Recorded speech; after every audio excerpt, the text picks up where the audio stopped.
laptop's muted. Okay. Yep. The room. Okay, YouTube is streaming.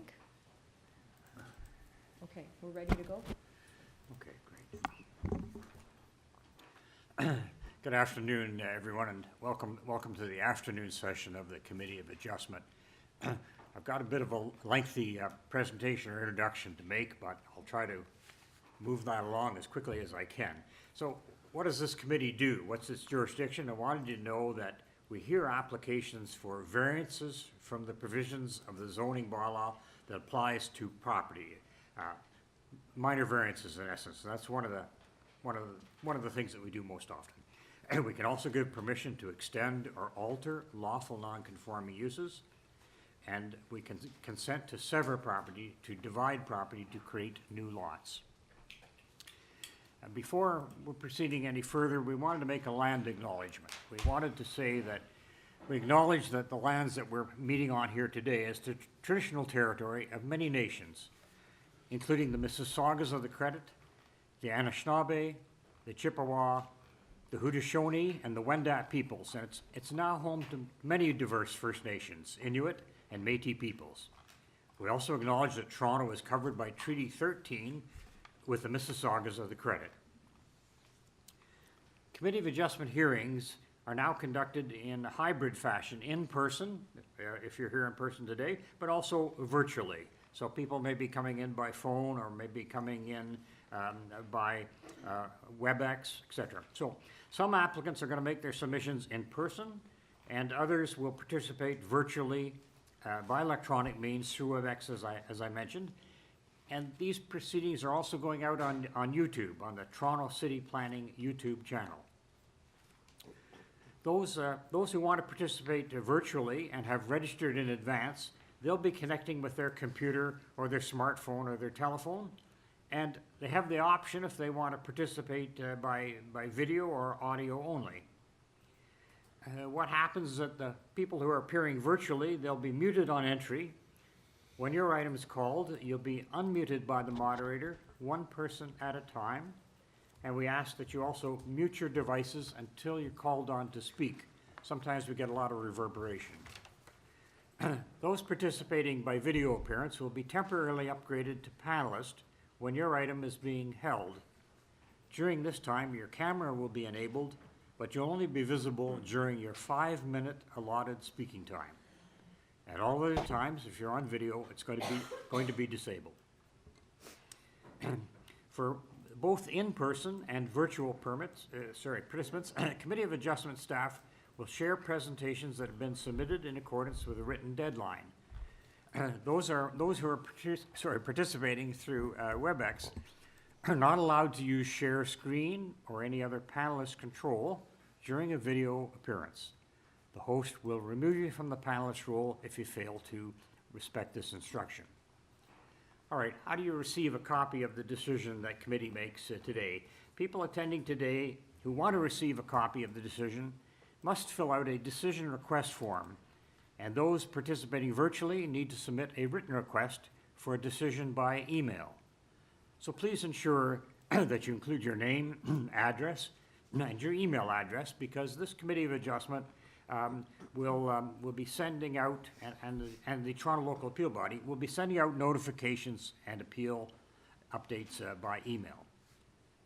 If you don't agree with a decision of the committee today, you may be able to appeal the decision to the Toronto Local Appeal Body. It's called TLAB, or in some circumstances to the Ontario Land Tribunal. However, the provincial government has amended the Planning Act and generally removed rights of third parties to appeal Committee of Adjustment decisions. Now only the applicant, the Minister of Municipal Affairs and Housing, and specified persons, as those terms are defined in the Planning Act, are permitted to appeal decisions of the committee. And appeal instructions are always set out at the bottom of the decision of the committee. Okay, a few words on procedure here this afternoon. I'm going to call each item in the order listed on the agenda. Where an application is uncontested, the agent or the applicant may proceed with their presentation if desired. When the committee does not require a presentation, Applicants are to advise the chair should they wish to speak to the committee. The committee may ask questions and/or take the matter into committee for a decision. This is important. Each speaker, including the applicant or agent, will be given a maximum of 5 minutes to address the committee. I'll comment when someone who is speaking, I'll comment when we're getting close to that 5-minute the deadline. Any presentation or materials that you want to submit to committee, they must have been emailed in advance to us. Staff and committee can't accept materials at the hearing. When you step up, when you're addressing the committee, would you please leave us your name and address, and please keep your remarks to just the matters that are outlined in the application. Here's the order. Here's how we go. So the applicant or agent will proceed first and will make a presentation to the committee of the application. Please note the committee may not entertain revisions to proposals at the hearing today. The committee may decide to defer the application if substantially revised to ensure that the revised application is accurate and that all those entitled to notice are informed of the changes. Then, individuals either in support or opposed to the application, they'll be invited to speak. Generally, we first like to call on speakers who are here in the hearing room, and then those persons who are participating through WebEx. Committee members may ask questions of each speaker after they have finished their presentation. When speakers are all finished, the applicant or agent has an opportunity to rebut only those issues that were raised by the speakers. So the original applicant has got a chance to reply to some of the other remarks. That'll mark the end of the discussion. The application will then be taken into committee for a decision. Now, Madam Secretary Treasurer, we dealt with a number of preliminary matters this morning, perhaps, and I'll just ask if there's any declarations of interest or any issues of any issues of conflict. Through you- Thank you. Having trouble with the words. Good afternoon, Mr. Chair and Thank panel you. members. Through you, Mr. Chair, yes, I have to declare a conflict for item number 24, 977 Dufferin Street. Yes. One of the speakers is a family member. Okay, thank you. And so I do have Nicole Ivanoff, who is virtual. Yes, I know her. And she will be joining through WebEx as the acting deputy secretary treasurer for that one item. Thank you very much. Looking at the agenda then, we appear to come to item 19, and the address is 490 Oakwood Avenue. Is that correct?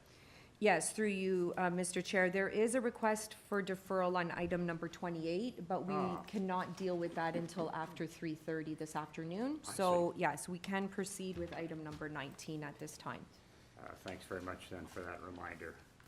All right, so just again, we're dealing with the first application this afternoon is 490 Oakwood Avenue. And there's Sean Galbraith is shown as an agent. Is Mr. Galbraith here or is he online? Through you, Mr. Chair, you'll have to introduce the application Yes, purpose thank you. and materials that have been submitted. Yes, we do have Sean Galbraith online, and All we right. do have one person here in interest that would like to speak. An interest, all right, thank you, that's helpful. All right, we're just gonna state what the purpose is, what this application is all about. To construct a new 3-story detached dwelling duplex with a front basement walkout, a front porch, and a rear ground floor deck. Also to construct a new 2-story cantilevered ancillary building containing 1 parking space and 1 laneway suite in the rear yard abutting the laneway. So committee has quite a bit of material and plans that have come in to it on each application, and here we have a copy of the minutes from the November 22nd, 2022 public hearing. We have a survey, we have a site plan, we have floor plans, we have elevations, we have revisions of some of those plans, and we have a cover letter from Mr. Galbraith as agent. There's an indication there's correspondence in support from Mr. Lapidus at 20 Ashbury Avenue. There's also correspondence in support from another person on Oakwood Avenue, and another person on Ashbury Avenue. Finally, there's opposition, and that's in the form of a correspondence from Sharon Payne at 492 Oakwood Avenue, and that was received April 17th, just a short while ago. Through you, Mr. Chair, just point of correction, the minutes are from the November 23rd, 2022 hearing. It was just so a that's a typo. typo, eh? Yeah, It's a but I typo, just right? wanted it for public record, and we will make that Sure. change in the minutes. So at Right. this time, I will unmute Sean Galbraith. Thank you. Good afternoon, committee. Good afternoon. I'm just calling up your application, so 4 variances are sought. All right. We have one additional speaker, is that correct? Deputy Through Secretary? you, yes, Yeah. Mr. Chair, there is a person here in person that would like to speak. Excellent, good. All right, Mr. Galbraith, you have 5 minutes. Can you give us a concise outline of your application? And you can address also the 4 variances, what you're seeking. Sure. Please proceed. Thank you very much. Sean Galbraith, planner here on behalf of the application. So what is proposed is a new duplex in the front of the property with a depth of only 13 meters and a new 2-story laneway suite in the rear. This was originally deferred way back in 2022. I wasn't involved in the project at that time, but I've been retained subsequently. The main concern, I watched the hearing on YouTube, and the main concern back then appeared to be the rear yard soft landscaping, and so the applicant went back and I think significantly increased the rear yard soft landscaping. So the variance now is quite small, in my opinion. There was also some secondary but lesser concern about privacy from a proposed balcony on the upper floor of the duplex. That balcony has been removed entirely, and so that sort of addresses that. And in the revisions, 6 of the originally required variances are no longer required, either via reductions in or changes to the proposal itself, or through the approval of the multiplex bylaw by the City of Toronto. That eliminated some of them. I think it's quite a reasonable project. No variances for the structure of the laneway suite itself are proposed. And the variances that are being requested are either reflective of existing conditions or are, in the case of the wall height variance, are quite reflective of variances approved in the neighborhood and certainly appropriate for a property located on a major street in Toronto. I'm happy to answer any questions. No, that's fine. So they're just 4 variances. Yes, on the soft landscaping, it's very close. You almost meet the minimum requirement. Yeah. The original application was 65%, and we've increased it to 82%, which I think is quite substantial. Thanks very much. Members? You're welcome. Do you have questions at all for Mr. Albright? All right. All right, seeing none, sir, just ask you to stand by, and we'll call on the next speaker, please.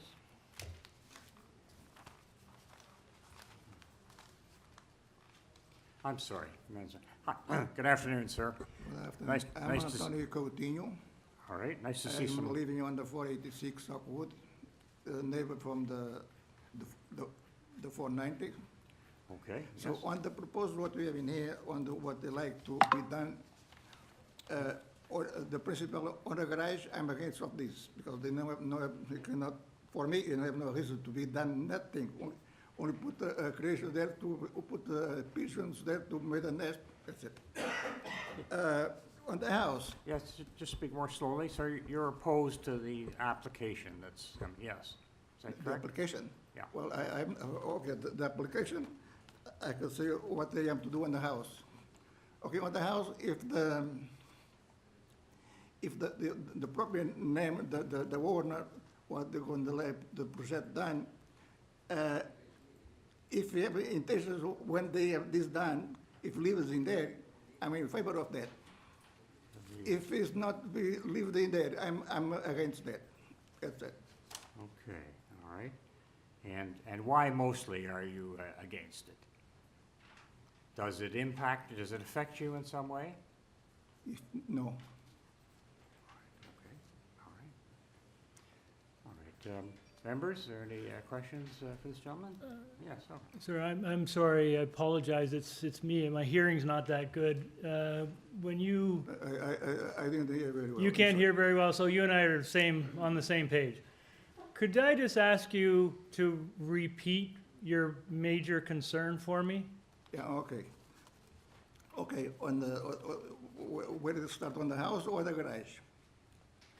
On the garage, it looks like today, this is not good to put 2 stores on the top because they are old wood framing.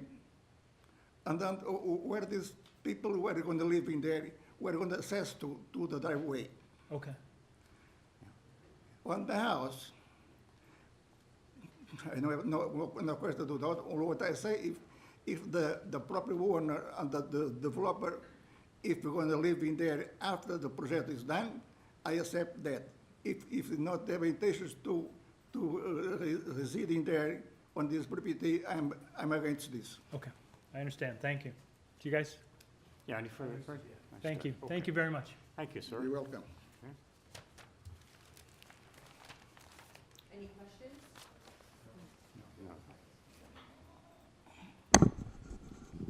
No questions of the speaker, so we will unmute Sean Galbraith. Sure.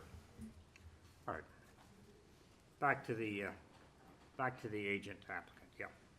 Thank you very much. The owner spoke with the son of the speaker, the neighbor, and it was conveyed to him that this will be owner-occupied property. My client will be living there, as he currently does. And as for the laneway suite, I agree the existing garage is not going to support a 2-story structure. It's going to be completely rebuilt. Very good. I think that was the issue for him, so good. I agree. Yeah, it'll be a new structure. So I hopefully that addresses his concerns. All right. All right, thank you. Members, any questions back to Mr. Galbraith? No, all right. All right, sir, thank you. You're welcome. Stand by. All right, members, I think we can take this into ourselves for a quick discussion and a motion hopefully coming forward. Anyone want to start? Yes, Peter, please. Sure, thanks, Chair. I think this is a very reasonable application. I'm glad to see that a significant number of variances being requested previously are now removed. And I think in its current form, it's very supportable. The variances being requested are small. The only one related to the laneway suite is a 3% landscaping deficiency, and then the main house is much smaller, especially in length than many of the neighbors on Oakwood. So I think this is actually very restrained and supportable. So I'm happy to move approval without condition. Is there a seconder for that motion, please? Yes. I'll second that motion. That was my thinking with respect to the impacts that some of the neighbors spoke about.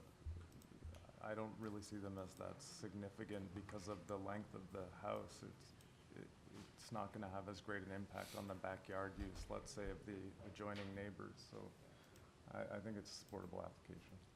So I'll second that. All right, all in favor of that motion to approve then? Okay, and that passes, appears unanimous, Madam Secretary Treasurer, that's very good. I'll just take a moment and line up item 20 here. Yes. Okay, we're proceeding to the next item on our agenda. It's item number 20. Oh, sorry.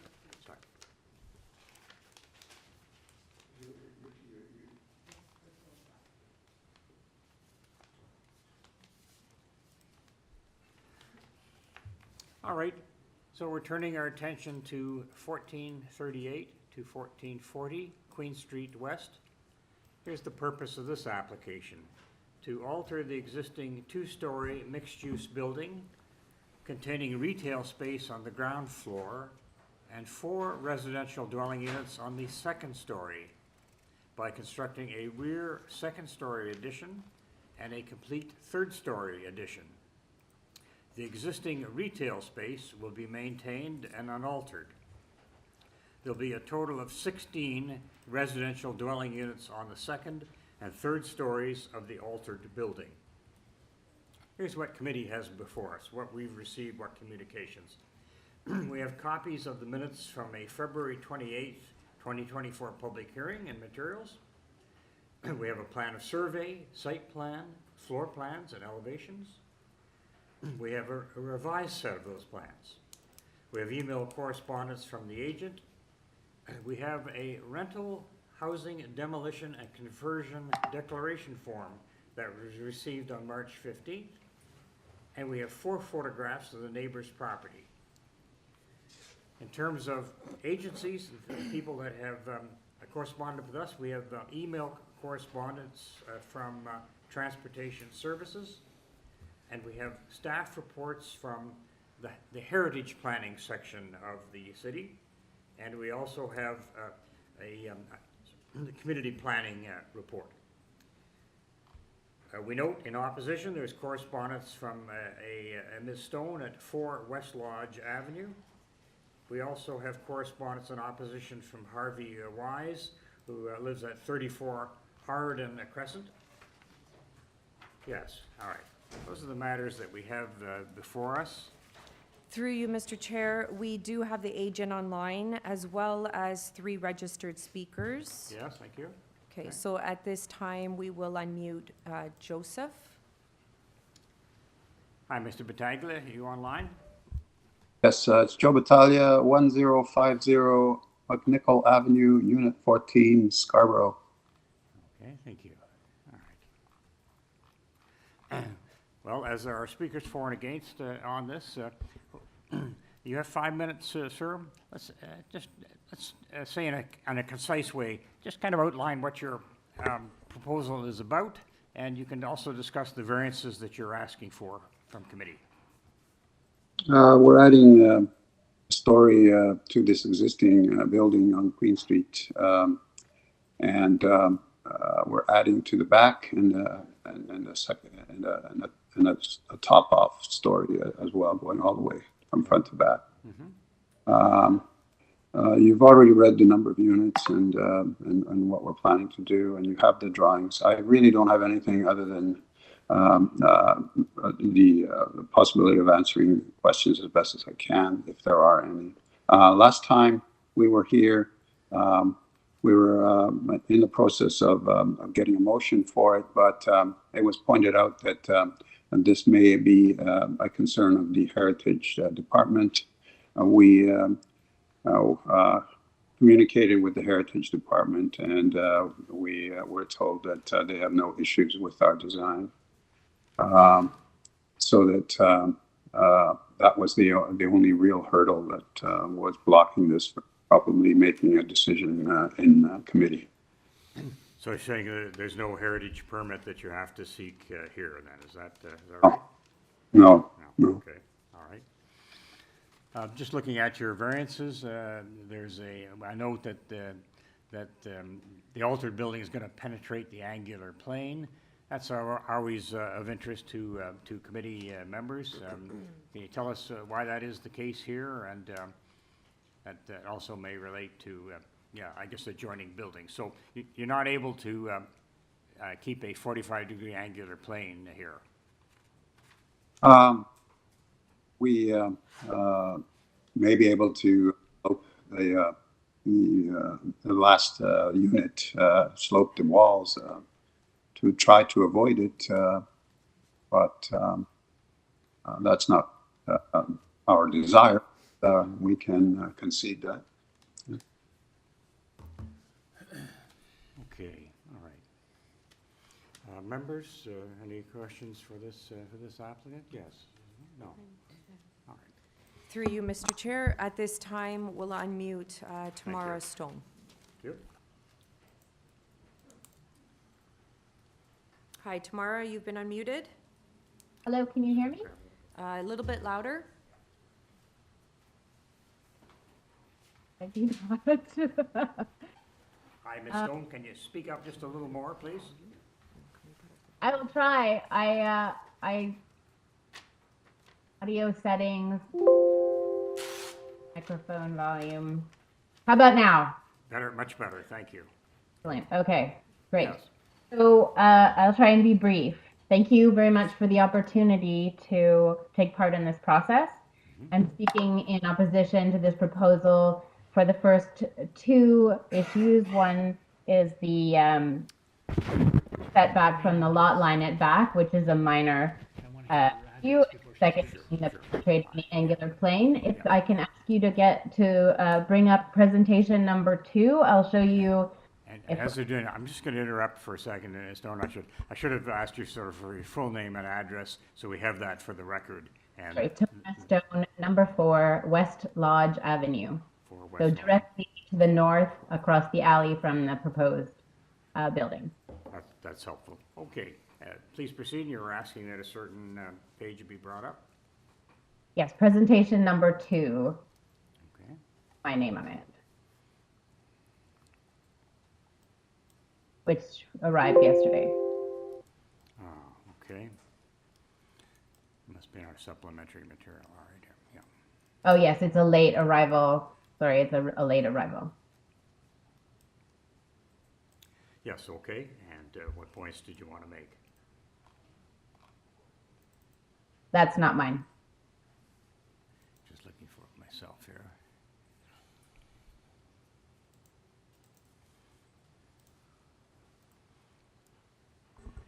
Not the next one. That is also not it. Yes, you have to appreciate we do get a lot of documentation, but here we are now with I think with your point. Yes.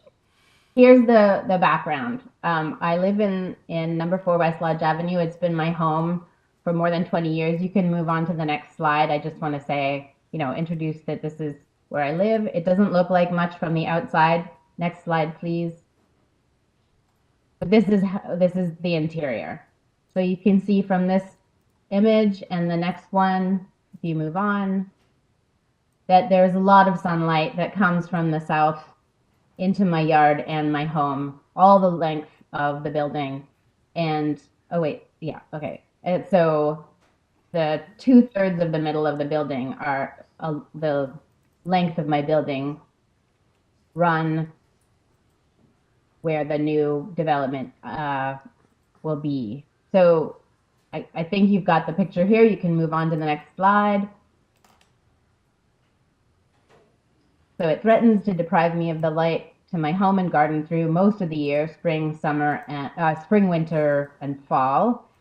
I had some solar studies because I didn't want to be making an egregious complaint. I wanted to know exactly what the implications were. And so with both minor variances allowed, it would prevent any daylight from hitting the south face of my building for most of the from 11:30 a.m. to 3:30 p.m. throughout most of the spring and fall. If you want to show the next slide, it'll give you an idea of exactly where I am. So there's my building and there's the proposed building. Next slide. So what I'm showing here is this is the existing, the proposed, and the without variances versions. And if you look at the middle windows, it's a little hard to see, but the middle windows of my building at 1:30 p.m. on a spring day currently, and then if you see they're completely shadowed by the building if it doesn't have that angular plane and the setback. And then with We're just going to have a look. And did someone assist you? Did someone prepare a sort of a shadow study? Yes, exactly. For you? You had somebody prepare. Okay. Mm-hmm. Did use LiDAR and they had a drone and they prepared the whole study so it's accurate to the conditions. Mm-hmm. Okay. All right. So then if you're not allowing the variances, then it has absolutely no impact on me at 1:30 p.m. on a spring day, which is obviously what I'd really prefer. But the angular plane is the most important of the two, of the setback from the lane, which is a pretty minor issue. That's like not very many feet.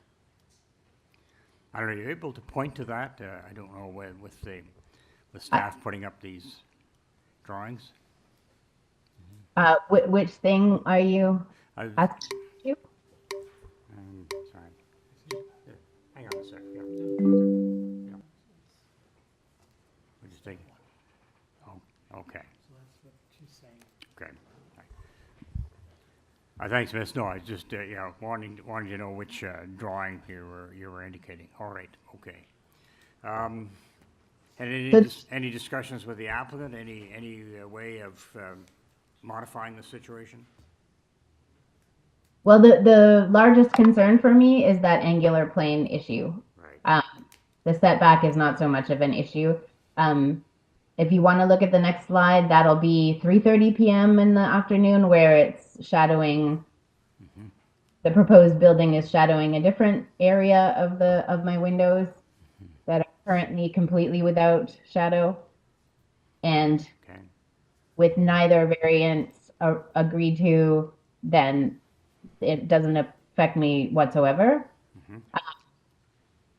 In the greater materials, I sent like 100 different variations for different times of day, but I thought for this purpose of presentation, these were the most sort of indicative of like the problem. Yes. So what I'm saying in summary is that like the angular plane makes the greatest difference, and that's the one that I object to the most. So if you can agree not to pass that one, then you can have your not requiring the setback. But I mean, ideally for me, I would love for them to stay this, the 7.5 meters or whatever it is instead of 7.1. But that's not a big deal. It's really the sunlight affected by the angle. And this, I guess I also wanted to see if I have a second, that it was for exactly these circumstances that this bylaw was created.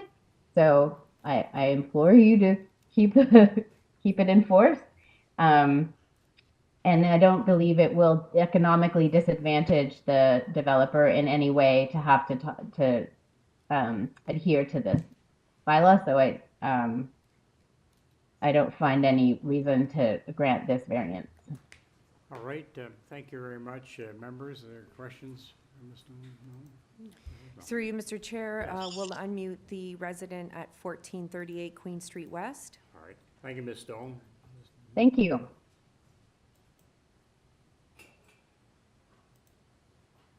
Thank you for speaking with me today. My name is Aslan Gruen of 1438 Queen Street West, Unit 4, currently living there. I'm speaking in opposition today. I'm kind of wondering how he's going to do all of this construction where he's going to add a third floor onto this when one of the main support walls for this building was removed several years ago to combine the two stores into one.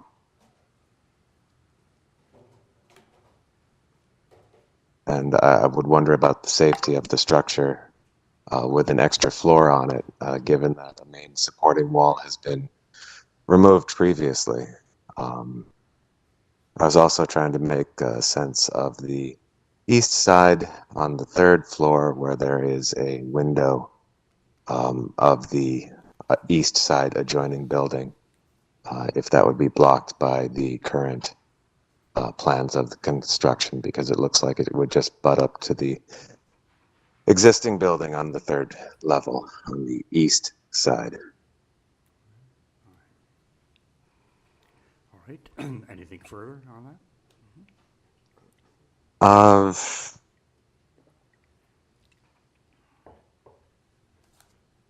Currently not.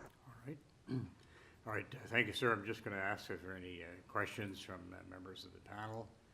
All right, I'm Through you, seeing- Ms. I'm seeing none. Thank you. Through Yes. you, Mr. Chair, we'll go back to Joseph then. Yes, so,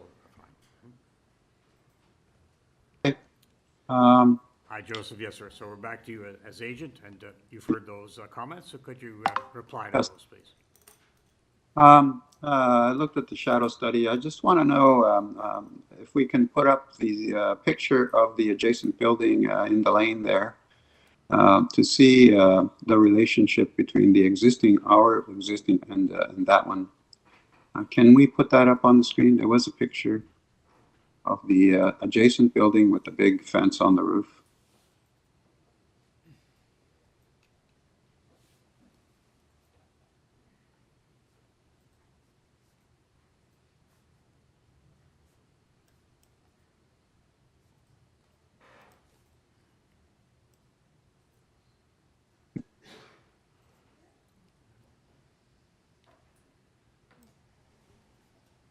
Which one are you speaking to, Joe? The back lane picture of our building and the building next to it. Did you I submit saw that photo? it was on the screen, yeah. Yeah. This No, photo that's the that's shown here? This is the front. You This is want the front. rear? We want the back.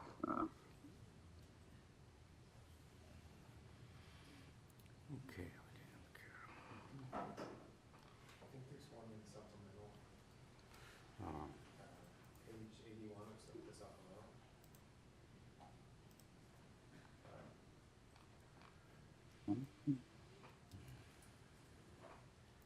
There we go. There we go.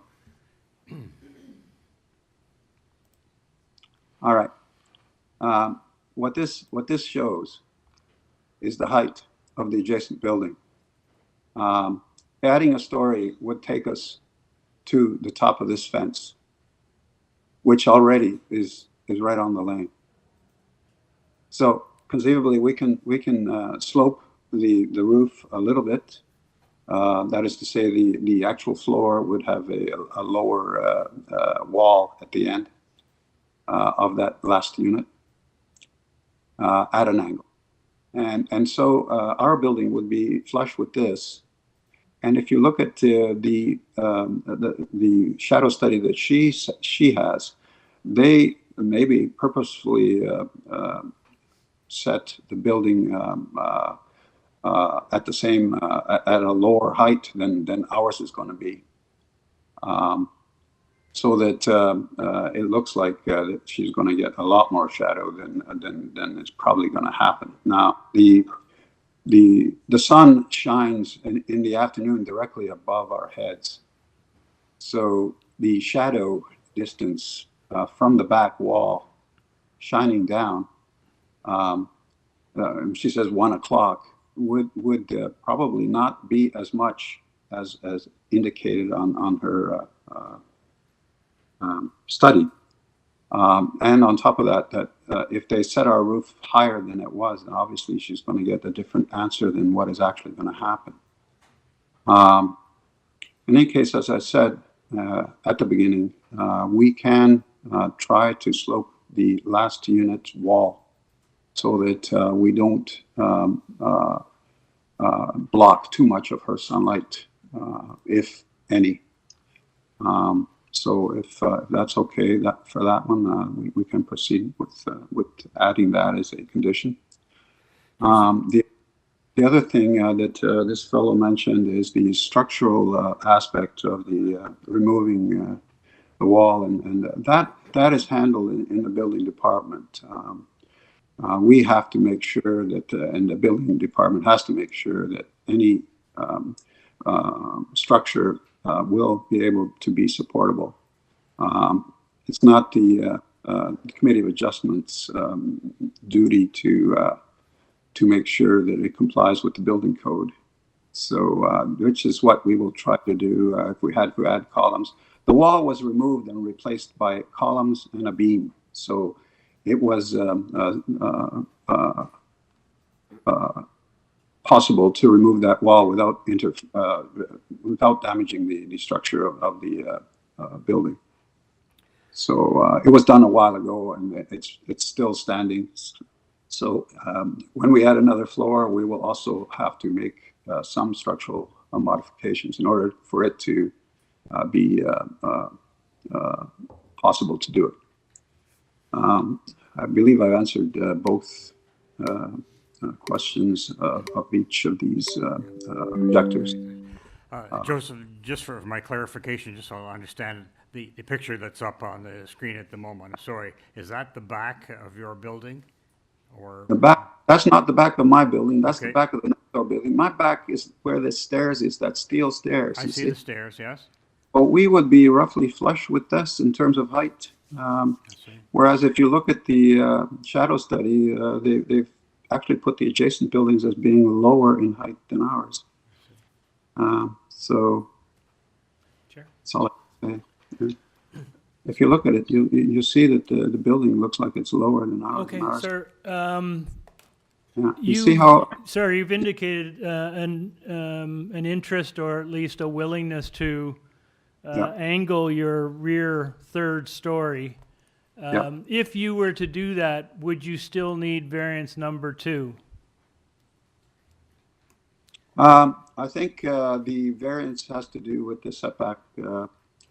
So the wall would still be where it is, but the top floor would be angled to allow the sun to have more sunlight into the lane. Well, the angular plane is triggered by the top of your roof. So if you're angling the top of your roof, you may be in compliance with the bylaw. So I'm just trying to get a sense of, if the committee were inclined to agree with what your proposal is, how would we represent it in a decision? Would we remove variance number 2, or would you keep it? And is there another way that a condition could be put on that would satisfy putting an angle on the third floor?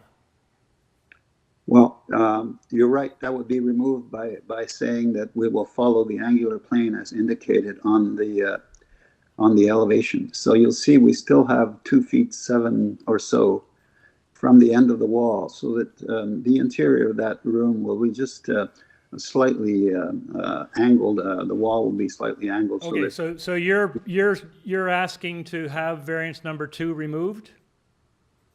that we can, if it's going to prevent us from getting our main desire of going straight to the and keeping the wall straight up. Okay, that sounds like a yes. Thank you. Yeah. Questions from any other member? Actually, I had a quick question, sir. Do you have any comments on the city's ask for a tenant relocation plan? Well, we have to follow whatever rules by the landlord that are enforced by the Landlord and Tenant Act. So I would think my client would have to go through that process, yes. Well, they're asking you to adopt a tenant relocation plan and also register it on title. It's not simply just going to the landlord-tenant board. Well, I don't know how that would be done. I'm not a lawyer, so I would assume that it would be done in a legal fashion, perhaps. So if that's what has to be done, that's what has to be done. Yeah. Yes, from the materials, so it says that, you submitted a housing demolition and conversion declaration form. So I think you're already in that process, and I hear, you're willing to follow that through as required by the city. I think that's what I said, but maybe I phrased it wrong. All right, thanks very much. I have Yes, please. Yes, to you, Mr. Chair, I have a question for the applicant. The question is regarding variance number 3, that in this case, the main wall containing windows or opening will be located 1.12 meter from east and from east lot line. Yes. So 1.12. But when I go to your email that you sent on March 27th to Stanley Wu, on the body of the email, you said that our proposed addition has a 1.2 offset from neighbor's wall on both sides. Would you please clarify? Well, I think 1.2 is the correct, until the correction, because we can't put windows on if we're less than 1.2 meters away from the property line. Then public notice have a It- typo Sir? mistake? Yeah. You can see, maybe you can see it. It says 1.21 is our figure. It's on west side, correct? That is a west side, and the Yeah. east side is 1.11, but on the public notice is 1.12, and on your email is 1.2 meter from both sides. So just would like to get clarification on this item. It should be both 1.2 from both sides. Yeah. Thank you. And then I have a question from Ms. Secretary Treasurer. So is it a typo, can be, correct the typo in the Sure. public notice? Yeah, through you, Mr. Chair, then what it sounds like is that variance number 2 is going to be removed. Variance number 3 will be amended to read located 1.2 meters from the side east lot line. And that's the main wall containing windows or openings. Okay, so it's amended application. Yes. Yes, that's helpful, okay. Thank you. Members, any questions? No. All right. I'll proceed with a motion. Larry? Sure, Chair. Oh, yes, I'm happy to move a motion. Just a context, this is the introduction of quite a number of new rental units along a major thoroughfare. Yes. Close to transit and close Yes. to amenities and stores and such. So I think it's a eminently supportable application in the sense that it would be a major positive contributor to the neighborhood. With the changes that we've discussed, I think that the owner of the house in behind should be satisfied that at least we're minimizing the shadowing impact. I think it's a supportable application. I'd like to move approval, subject to heritage conditions, or of the amended application, subject to heritage conditions and planning conditions. And are we removing the angular pen, the second? Yeah, that's the amended Amended application, one. yeah. He has covered Perfect, that thank you. and been seconded by Mr. Reed. All right, all in favor of that amended application? All right. Thank you, that's been approved. Green? All right. So we'll just take a minute and we'll be moving to item 21 on 63 Barker Avenue. So just a moment, folks, and we'll be to that.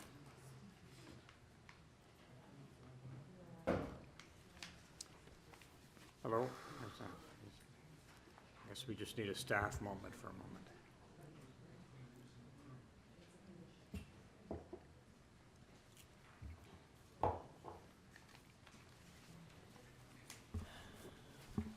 Hi, all right, then we're turning to item 21. The address is 63 Barker Avenue. I'm just going to outline the purpose of the application. So it is to construct a new 3-story detached building, a place of worship, with 3rd-story front and rear walkout balconies. The committee has before it what's been filed with us. What's here is a plan of survey, tree protection plan, site plan, floor plan, and elevations. Then there are a revision to those plans in mid-April. We have correspondence from Mr. Faruqi, if I pronounced that correctly. We have a tree protection plan prepared by surveyors. In terms of commenting reports, we have urban forestry commenting, and also the director of community planning. So this is our planning section. Finally, we have support. We have quite a bit of correspondence from a number of people. I'll just highlight some of the street names where these supports have come from. Hargrave Lane, Jarvis Street, Grenoble Drive, Coxwell Avenue, Ferran Drive. I'm going to stop there, but there are many, obviously many letters of support given. Indeed, yes. All right. Aside from those letters of support, then, we've got correspondence, a concern from Mr. Caladrone on 34 Dunkirk Road, and also from the Miletic family at 254 Glebe Mount Avenue, and also owners at 249 Glenmount Avenue. We have letters in opposition. We have a letter from David Payette at 44 Barker Avenue, excuse me. We have also letters then of opposition from persons. I'm just going to name some of the streets rather than try to read out each person's name. So from persons at 28 Dunkirk Road, at 251 Glenmount Avenue, a number, quite a number of submissions on from Glenmount Avenue. Also from an owner at 48 Barker Avenue. I think those are the main streets, and as I say, then there's considerable both support and opposition in respect of this matter. There's actual correspondence in opposition from a Laurel James on Glenmount Avenue, and also on behalf of a board of trustees. All right. Through you, Mr. Chair. Yes. We do have the agent here in person with us. Yes. We do have a number of speakers. Yes. I'm Okay. sure. Yes. We do have 40 registered speakers for this item. Yes, that's We a lot. also have a number of people that are outside waiting in a different committee room I see. that will get to come in. They all are in support. I see. All right, But thank they you. will just be stating their first and last name and then the fact that they support this application, okay? Sure. That way, everyone has been heard today in a fair manner, okay? Very good. No, very good of staff to do that. Appreciate that. All right. Mr. Theodore, is it? Thank you, Mr. Chair. Yes. Eldon Theodore, registered professional planner from MHBC, Okay. representing the owner. Yes, okay. I'm just going to take a moment, just on my stuff, just to get the right. Yes, please proceed. I've just got the application in And, front. Mr. Chair, before I proceed, just a matter of business, and through discussions with the committee, we are removing one of the variances from this application. Oh, I see. Mm-hmm. That's variance number 2. Variance number 2, and this is about an uncovered ramp, eh? Correct. Right, all right. So number 2 will be deleted altogether. All right, thank you. All right, Thank you. sir, we'll essentially have 5 minutes to make your case. You can tell us more about the proposal and why you feel that these variances meet the tests under the Planning Act. Absolutely. If we could bring up my presentation and reset the clock, I will need 5 minutes. All right, okay. Thank you, Mr. Chair, members of the committee. Agent on behalf of Ahmadiyya Movement of Islam at 63 Barker Avenue. My client is seeking minor variances to allow for the enhancement and improvement of an existing place of worship on the subject property. The place of worship has existed since the 40s and prior to my client's purchase of the property in 1998 and continues to be used for that purpose. If we can move to slide 2. The existing place of worship is located within the existing Woodbine Heights community in the former East York. It forms part of an established neighborhood. It's an important place of faith and spiritual worship for its patrons. Next slide. The subject site is north-south facing in orientation. It abuts the residential dwellings and another existing place of worship to the east at 230 Gleebmount Avenue. Next slide.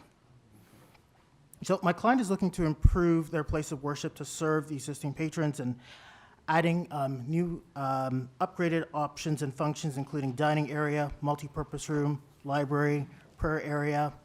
They have been working with city staff since 2016 to try and get this right. They've held a public meeting to get input. It's resulted in modifications to the plan to what you see today. And through advice from city staff, the proposal replaces the existing building with a modern expression rather than just building off the existing building itself. As a result of that collaboration, planning staff have supported this application as per their submission.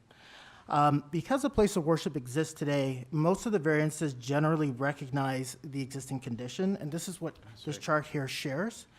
That relates to variances for coverage, location on a major street, lot area, frontage, front yard setback, side yard soft landscaping strips, and front yard soft landscaping. These variances, in my view, are technical in nature, and I provided rationale in the presentation, which you have a copy of. And in the interest of time, I'm going to focus on the new variances. If we could move 6 slides up to slide 10. With respect to building height, 6 slides up. Variance 6. The actual variance for height is actually 8.83 meters, which is only a foot above the zoning permission. Say yes. Reference to 11.9 meters in the variance is only in relation to the minaret and the dome, both of which are structural elements, which are exempt from height requirements in the place of worship in the zoning bylaw. That's per 150.50.40.11 of the bylaw. If we can move to the next slide. So this is an actual representation of the existing, comparison of the existing place of worship and the proposal. And as you can see from the slide, the proposal provides for a step back as it relates for the front to have a shared relationship with the existing height along Barker Avenue. And it also shares a minor setback at the rear, seeking to achieve better fit and compatibility. Next slide. In terms of FSI, it's not unusual for a place of worship that exists within a neighborhood to have a higher FSI than what the bylaw typically intends. It's important to note that the existing FSI on this site is 1.6, which is more than double the 0.75 required in the bylaw. Right. So what we're seeking is a 0.64 increase to bring it to 2.24. And as shown in the previous elevations, this is deployed in a massing that we've attempted to ensure that it's sensitive and to both Barker Street and as well as surrounding context. Next slide. Oh, sorry, 2 slides up. So, variance number 9. Thank you. In terms of the rear yard setback, a variance has been sought for only 0.171 meters less than what the bylaw permits. So this is extremely small, in my opinion, represents no impact. Next slide. In terms of the side yard setback, there is a 0 meter setback, but that only relates to the second floor mirab, which is a small architectural feature that has no windows, but is an important part of the prayer area of the place of worship. In all other aspects, the proposal actually improves on the existing setback along the easterly property line and matches the existing setback along the westerly property line. Next slide.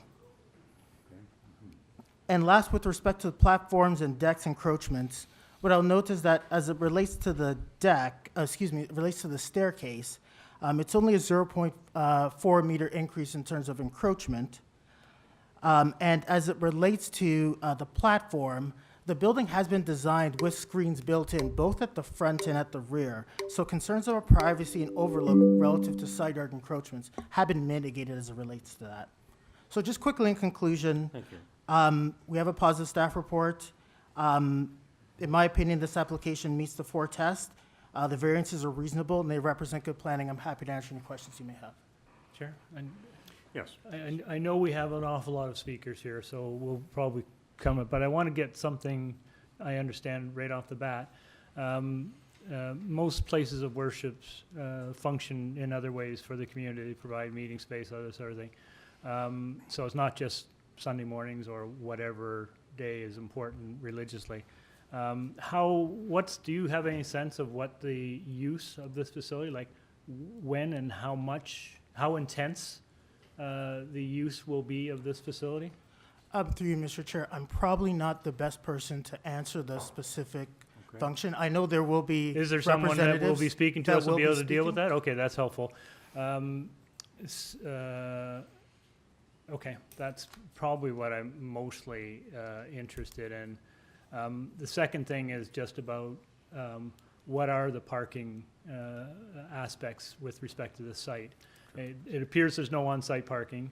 I looked around, I couldn't see a green P very close to it. What are the, when it's being used, where do people park? So through you, Mr. Chair, as it relates to parking, anyone who is driving would park on side streets within the neighborhood, the Okay. neighborhood. As you can see from the variances, there is no parking requirement in the bylaw. So parking is not a matter before the committee. No, I understand that, but just reading a lot of the opposition, that's what we're gonna hear an awful lot about, so I just wanted to get your take on what's going on. Understood. And the proposal as it exists and today and what is being proposed as part of its enhancements is about enhancements, not about increasing capacity, but increasing functionality. So there's no parking today, there's no parking tomorrow. What exists today and what exists tomorrow is not going to be different. Okay, that's helpful, thank you. Just to clarify, this maybe this is my own ignorance, when I first read it, I thought that the existing place of worship was going and that a new would be put in its place, but that's not the situation, then you're really adding to what is there. Through you, Mr. Chair, and this was through discussions and advice from city staff. I The see. recommendation was to rebuild the place of worship rather than to just do a simple addition onto the existing structure. I see, all right, okay. It's helpful just to understand the background, all right. Sorry, any other members, questions for Mr. Cesar? All right, thank you, sir. All right.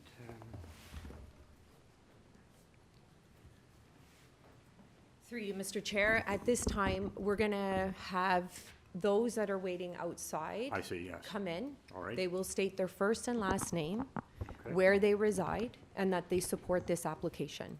And then we will go to the supporting residents here, registered to speak, and then we will hear from the opposition, okay? Just so there's a fair process. I think that sounds good, but as Mr. Clay said, I think we just also want to hear from someone who's, can speak for the congregation in terms of usage of the building, that sort of thing. How many days a week? When is Yeah, the they great will man- cover that, Yep. but I think right now, Right now- let's just deal with Sure. everyone that is here outside, Yes, that that's are fine. I in realize support, this. that just made their way down to City Hall, that just wanted Please, to show their support.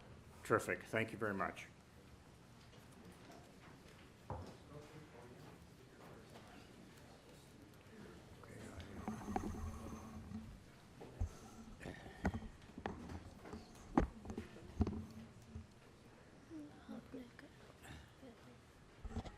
My name is Saira Parveen. I am supporting this project, mosque. 103 Greenwood. Yeah. Thank you. Our younger deputy today. Hello, my name is Rahil Ahmed, and I'm supporting this project. My Right. address is 103 Greenwood. Thanks so much.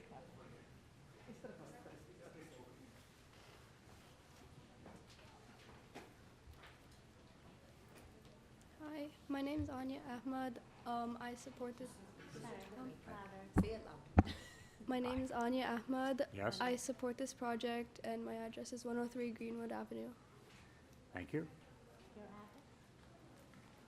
Good afternoon. My name is Humera Naz. I live at 103 Greenwood Avenue, and I support this notion. Thank you. Thank you.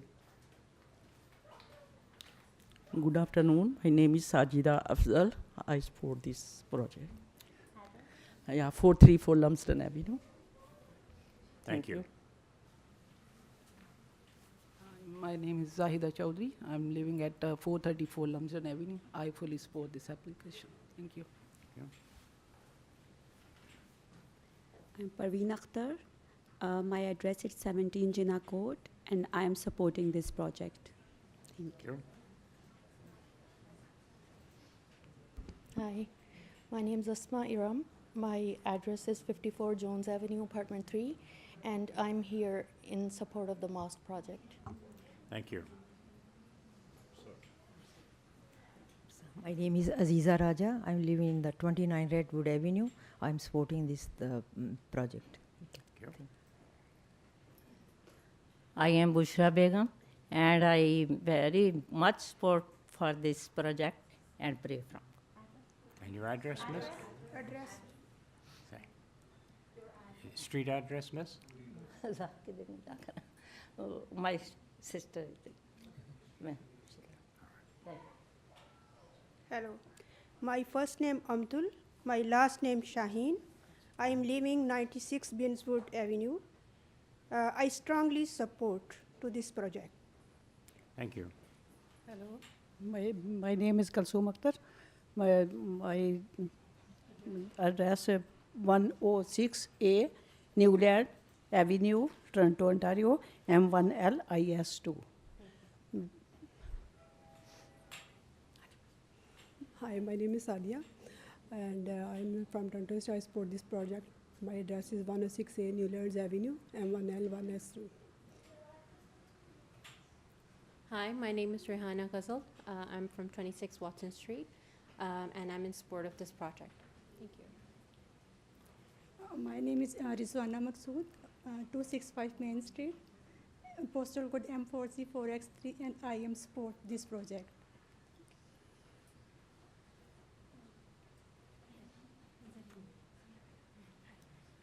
This is Serena Begum, and she strongly supports the application.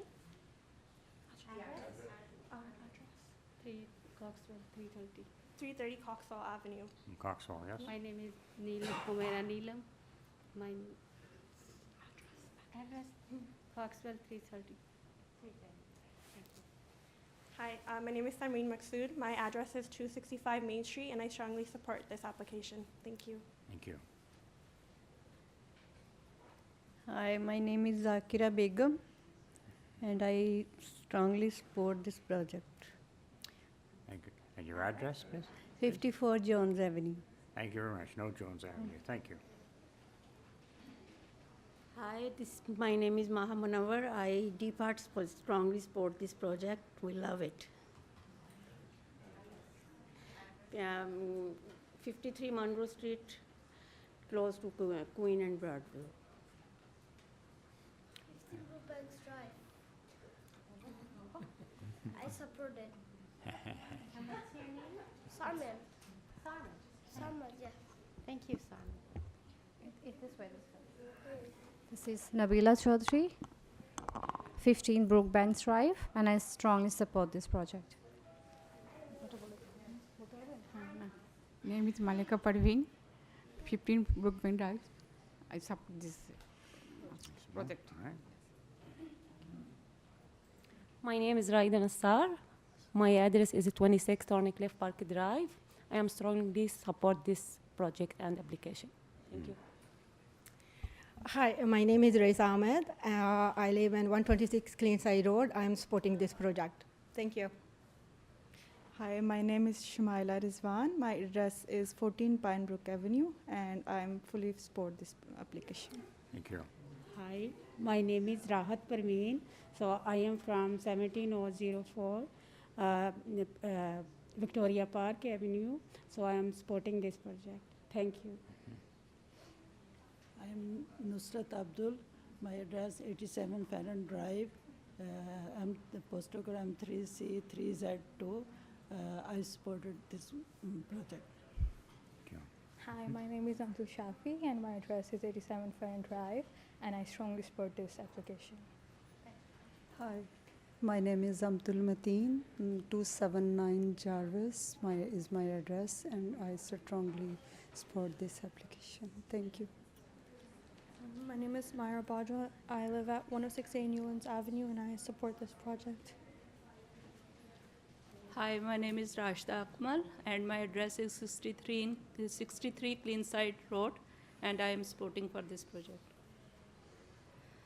Hi, my name is Namoode Seher. My address is 63 Cleanside Road, and I am in support of this application. Good afternoon. My name is Parveen Akhtar Zahid. My address is 320 Coxwell. I like this project. Thank you. Support this project. Hi, my name is Mera Rafiq, 320 Coxwell. I am support and thank you. Rest 330 Coxwell. Hi, my name is Shazal Ahmed. My address is 265 Main Street, and I support this application. Thank you. Thank you. Hi, my name is Zahid Sadar Khan. My address is 40 Mantello Drive, North York, and I support this application. Good afternoon. My name is Tariq Zahid. I reside at 26 Watson Street. I'm strongly supporting the application for the place of worship. Is it you want to say? Thank you. Yes? My name is Abdul Munawar. I'm from 123 Penny Hill Drive, Scarborough, and I strongly support this application for the worship. Thank you. Hi, my name is Maz Waraich. I live in 17 Jinnah Court, and I support this application. Okay, thank you. Good afternoon. My name is Atiq Rustam Tahir. I live in 65A Emmett Avenue, Toronto. I strongly support this application. Hi, my name is Shahzad Akhtar. I'm living in 1704 Victoria Park. So I am humbly requesting to accept our application. Thank you. Thank you. My name is Mohammad Joshim Buyan. I live 200 Wellesley. I'm a Muslim community. We need this place for pray. We always pray with silent. We never disturb other community. I support it as a worship place. Thank you. Good afternoon. My name is Raja Muhammad Khalid. I'm 53 Celestine Drive, Etobicoke. I'm supporting on 63 Barker Avenue Worship Mosque. Thank you. Good afternoon. My name is Abdul Naim Khan, and I live in 725 Don Mill Road. I support this application. Hi, good afternoon. My name is Tayyib Ahmed, and I'm living 25 Mahmood Crescent, and I support this application. Okay, thank you. Hi, my name is Namir Khan. I live at 225 Markham Road, and I strongly support this application. Thank you. Thank you. Hi, my name is Salman Mirza. I reside at 10 Grenoble Drive, and I strongly support the application of 63 Barker Avenue. Good afternoon. My name is Ayaz Khan. My address is 63 Cleanside Road, and I strongly support this application. Good afternoon. My name is Rahman Ahmed Mirza. I live at 1275 Danforth Avenue, and I support this proposal. My name is Kazem Hossain, 323 Pitfield Road. I support this application. Good afternoon. My name is Mohammed Shafiq, and I live at 29 Ignatius Lane, Toronto, and I wholeheartedly support this application. Thank you. Good afternoon. My name is Abdul Ghaffar. I live 29 Redwood Avenue. I support this application. Thank you. My name is Khalik. I live Coxwell 330. I support the application. My name is Munawar Bajwa. I live in 106 Newlands Avenue. I support this application. My name is Surver Bajwa. I live at 106A Newlands Avenue. I support this application. Hello, my name is Naman Zahid. I live at 320 Coxwell, and I support this application. Hi, my name is Fazlullah Zahid, 320 Coxwell. I support this application.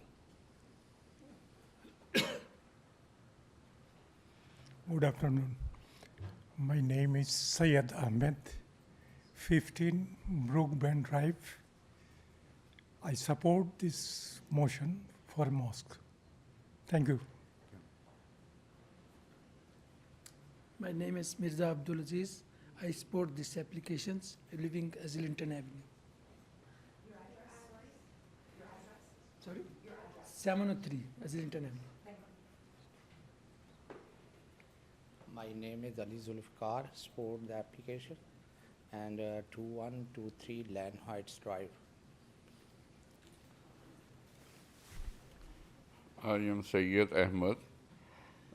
Address is 2101 Islington Avenue, I strongly support this mosque application. Thank you.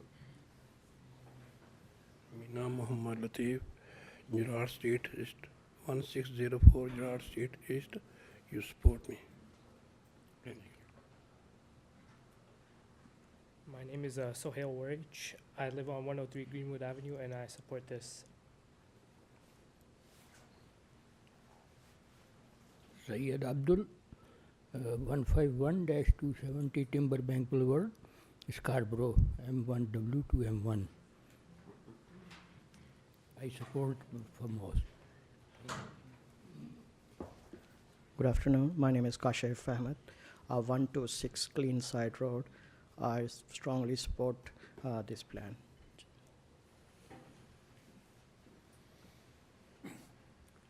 My name is Muhammad Afzal Bhatti from 14 Pine Brook. I support this application. Thank you. Hi, my name is Rizwan Bhatti. I live at 14 Pine Brook Avenue. I strongly support this application. Thank you. Hi, my name is Shamir Ahmed Varaj, and I'm going to be doing it on behalf of myself and my father, Amir Ahmed Varaj, and my sister, Maha Amir. We are all residents of 17 Jinnah Court, and I strongly, with them, support this notion. Thanks so much.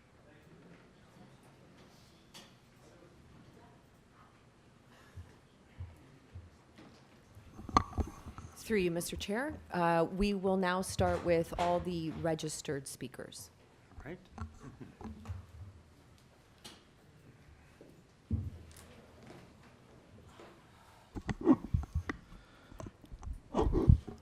Thank you. Afternoon, sir. Yeah. My name is Naeem Faruqi. I live at 54 Davies Crescent, 5-minute bike ride away from this site. I am also AMJ's volunteer chief planner. I deal with all our community sites across Canada. Oh. So it's a privilege to be here today and address you all. I would like to voice my support for this application and share our journey in 2015. When me and my wife looked to move from 33 Bay Street in downtown, we found great solace knowing that we had a community mosque inside Toronto. As you know, the property prices are very high. So we moved to Davies Crescent in East York. And when we went to the mosque the first time, we started noticing things are falling apart. And we had various conversations with our local city staff and councillors who encouraged us to start the dialogue of renovating this place of worship. It's been a very long journey. I won't bore you with our 16-year cemetery approval process in Canada, but it's been a long journey, and this is another one of those. So we were encouraged to do an open house. We actually did 2. The first one no one showed up to because we sent the invitation ourselves and no one wanted to come. But the second one, we had a lot of people come when the counselor sent it out. We took those feedback in and we tried our best to address. This is a very unique site. As a religious charity, we have to raise funds, and our funds are finite. So as this journey, we had to continuously raise money. If you're wondering why it took us so long to get here today, it's because we had to raise funds and take that input into consideration. The other point I wanted to mention is that there was questions about our congregation. Our local chapter is only 200 members. Today you actually saw a significant portion of that chapter. They were very passionate to be here, and we're very proud of them. So I'm going to continue. So we then had multiple meetings with the city urban design, urban planning, and other departments to bring forward the design. We asked the city multiple times if we should use engineering and reinforce the existing foundation and go with a 50% wall so that we would not hit so many variances. The city reassured us multiple times that they understand this is a very unique situation and that we are trying our best given the situation we have.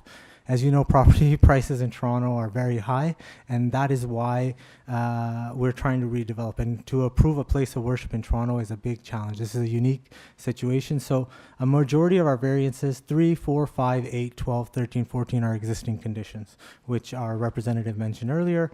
Again, the minaret and dome that we've incorporated, we are allowed 30 square meter allowance at 11.9. We actually just went to 17 square meters. So we recognize that. And we placed our mehrab, our minarets, and our domes adjacent to the other place of worship, so the line of sight would not be impacted by our neighbors. So wherever we could minimize issues, all our windows are frosted. I don't know if that came out clear, so there is no overlook.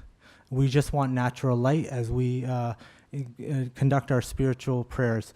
If you're wondering why the clergy residence, our clergy live about 15 minutes away from here and takes the bus. We discussed this with the city, and they said that it makes sense for us to bring the clergy in there. It's a permitted use in our place of worship, so that's why the third floor is for the clergy. So it would be a small family of 1 or 2 people living there. Not everyone would be climbing up to the third floor and trying to look at neighbors' backyards. We have put privacy screens in as well to minimize the impact. The city asked us to look at other things, so we incorporated a green roof, bicycle racks. We modified the front ramp to make it accessible. I really do want to stress something unique about this site, that it's actually our women that are leading the design. Today you heard them. They were very passionate, and you'll hear a couple more. So we've done everything the city has asked us in terms of design, however we can incorporate. There was a concern about noise. We are actually talking to acoustic engineers to use ICF construction, which with concrete and foam has a way higher density to avoid vibration so that there's no spillage. We do not want to disturb our neighbors. We want to have our place of worship and respectively continue our contribution in East York. There was a question raised about our congregation. I think it's 200. The activities of our mosque primarily occur on Friday between the times of 1 to 3 p.m., which is very unique because most people are at work at that time. So, we've operated this mosque since 1998 here, and we had checked. There's been no formal bylaw enforcement complaints on this mosque when it was operating all those years. So the congregation has actually gone smaller. It's just aged. And people have asked me, can we get an elevator in there, Naeem? So that's all we're trying to address here. I just want to say the women will speak. And lastly, that, dear committee, we are citizens of the city of Toronto. We make up the police force, paramedics, DTC bus drivers, of the various civil servants. They all couldn't come here. Some didn't wear their uniform, but they are civil servants. So we hope that you support our application today. And if you have any questions, me or our representative can answer. Thank you very much, sir. Yes. Sir. Thank you. I think you've tried to answer the question that I had earlier about intensity of use throughout the course of the week. So mostly on Friday afternoons. What about the rest of the week? So in Islam, we pray 5 times a day. Our mosque is open, but no one shows up at 5 in the morning. So we have 5 prayers a day. We have one before sunrise. And I'll tell you, I've been there in 2016. There's 3 people. So no one really shows up at that time. Usually the evening prayer that happens between sunset, we get about 20 attendees. The Friday prayer, we get like around 100 people. Yeah, so that's your major thing. So, kind of educational things like other than prayer, is there other stuff that goes on? Yeah, so I will draw you to Ramadan, which just ended. So during Ramadan, we do offer a more intense spiritual period. So at that time, we do break fast at the mosque, and that's one of the reasons we've incorporated the dining hall and kitchen, so that what happened in the past was kids would spill food on the carpets. It would be unhygienic as we're kneeling and bending to pray.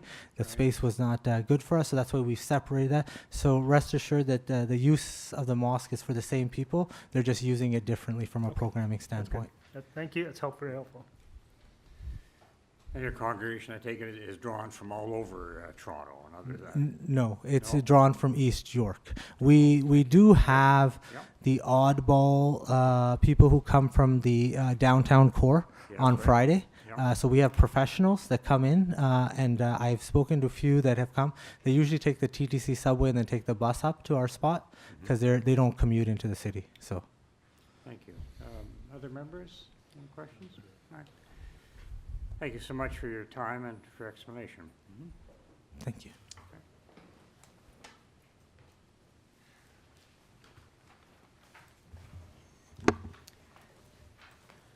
Mr. Garganis. Good afternoon. My name is Jim Karagianis. I live at 61 Lambeth Square, former member of Parliament, 3 years cabinet federally, and 6 years City of Toronto. This community is about 140 years old. It was founded in 1988.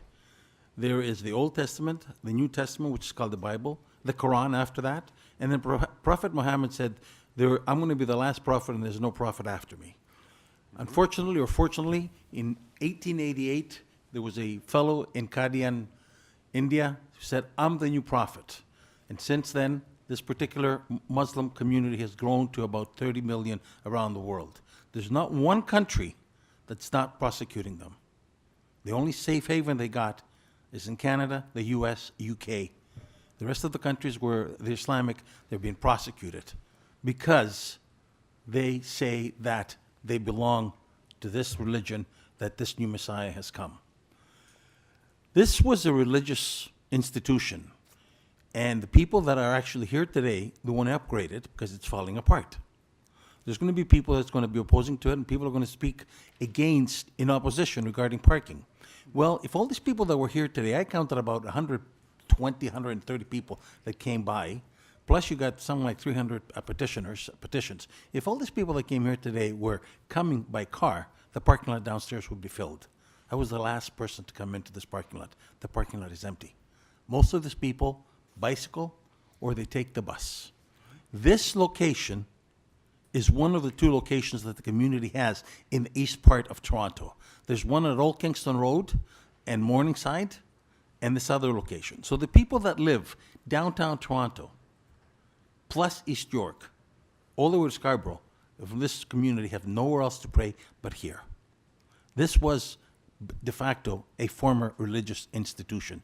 Whether it be Christian, Muslim, Hindu, whatever religion it is, people have the right to play. It's 1 time a day, 2 times a day, or 3 times a day. So we must listen to the voices of the people that march through here and say, yeah, we're supportive. If I was an Ahmadi Muslim and the 4th Caliph said, I'm more Muslim, an Ahmadi Muslim than they are, I would probably have to go to that location in order to pray. And I would have to travel all the way from Scarborough to go down. Yes, I'll drive. But the majority of the people, when you hear the addresses, they live within 20 minutes, 30 minutes bus ride from the location. So the fact that people are talking about parking, well, folks, the reality is that if I was to build in there a 20-story high building and I'm allowed, I don't have to have parking, according to the municipality of Toronto. We have professional individuals, and these are staff members that are supporting this. So if the professional people that the City of Toronto pays are supporting this, well, I urge you to do nothing else but support the professionalism that these people bring to the table. Yes, I know you're the second sober thought in order to hear the people, and this is what democracy is all about. But on the same token, democracy is all about, you had 130 people that marched through here.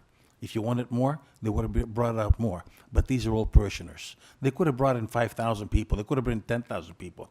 Every time that I was running for re-election, I had hundreds of people of this community come out to support me. That's why I'm here today. However, this is their local community. The local community that goes to this mosque. The local community that if this mosque was not to be upgraded, they will still go there. You still going to have the problem with the bikes or the parking because it is allowed to come. You're still going to have the noise because right now they can pray and they can go out, and in Toronto we're not allowed to say to have bells toll or to call people to prayer. So, folks, the only thing we're doing is taking an old, dilapidated church and make it into a beautiful addition to the east part of Toronto. I think that you're going to hear people that say, so the NIMBYs of the world and the people that I don't want to say are Islamophobic, folks, these are not the regular Islamists. These are people that have been persecuted by other Muslims. So prosecuting them here today or not allowing this to go forward, we're only adding to the hurt. Their motto is love for all, hatred for none. And I've seen that through the last 40 years that I belong to this community. I thank you, and I'll leave those thoughts with you. All right, thank you. Any questions? No. All right. Thanks Thank very you. much. Okay, at this time, I'm going to ask anyone that's here registered to speak in support one by one to come up. You will each have up to 5 minutes to state your views, Again, state your first and last name and the address that you reside at. So we're dealing with all the support at this time, and then we will deal with the opposition, okay?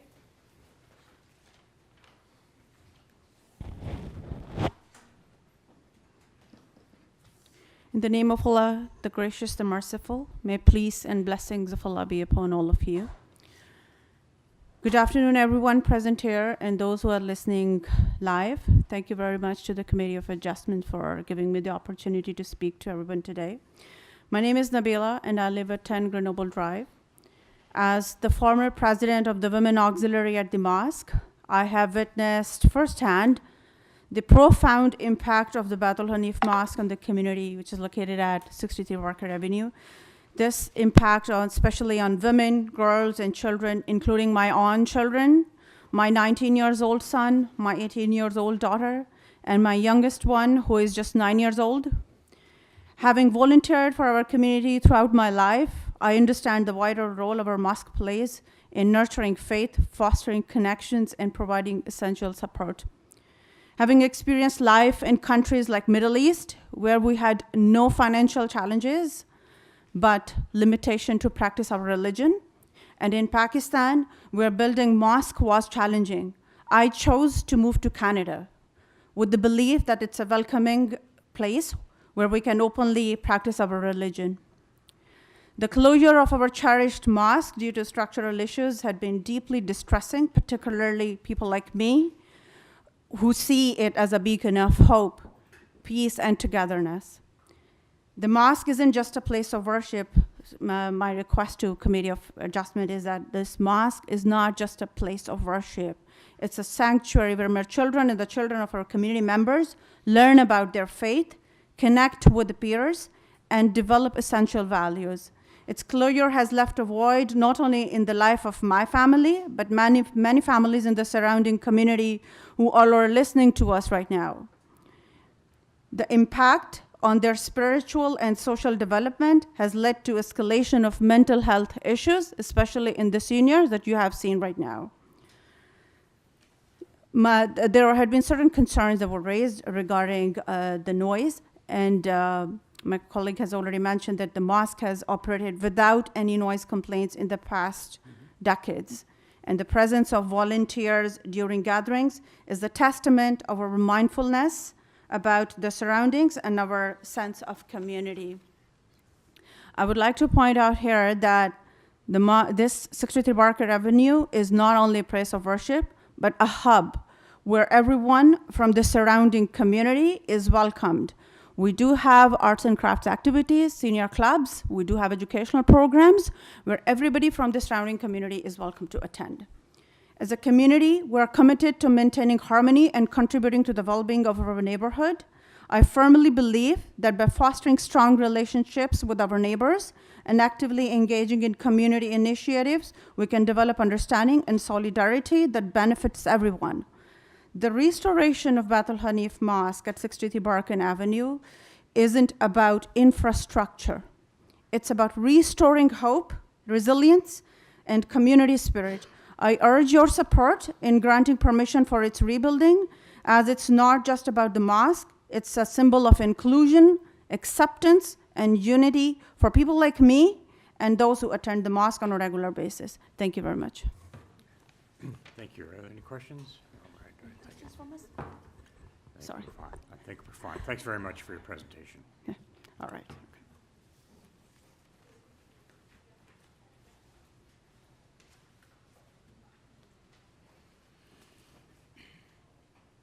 Hi. My name is Nida Anwar. I live at 96 Binswood Avenue. It's one of the closest streets, I think, from us. So that's my name, and I'm just here today speaking on behalf of the community in East York, Toronto. So I live less than 5 minutes away from our mosque that we are here for today, and have been coming to this place of worship ever since I was born, which is 20 plus years. I work and live within the same neighborhood, and I'm absolutely devastated that our place of worship, our second home, and our comfort zone has been closed. Throughout my childhood and teenage years, I have nothing but fond memories of this mosque. I remember coming here in times of distress, happiness, and confusion, and have always been able to find comfort, guidance, and happiness here. I was a consistent volunteer throughout my childhood that greatly shaped me into the person I am today. Throughout the years of my volunteering, it strengthened my morals and values on how to be a more patient, kind, and responsible and confident person in society today throughout the constant interactions I had to do with the rest of the community during our events. A lot of our members from the community have also guided me in my work and my school life and have helped me excel in my career and academic life. Can confidently say that the memories and sense of community that I found here has helped me grow into the young woman I am today, and has taught me values and morals that I can proudly say that I will be passing on to my children one day. All the extra activities, such as anything to do with cooking that I need, any physical events that we might have provided me with endless skills that I have carried into my adult life. The fact that this mosque has been closed for a long period of time not only has affected my day-to-day life, but has also affected my quality of life. Since I am unable to practice my faith, find my peace, and reconnect with the rest of the community that shares the same values and morals as I do, I request you to please consider the community that is being affected, the youth that is being affected, and the future generation to come that will be affected and may be robbed of the sense of community and comfort that they find here. And I'm just going to end it with love for all, hatred for none. Thank you. Thank you. No questions? Okay. No questions.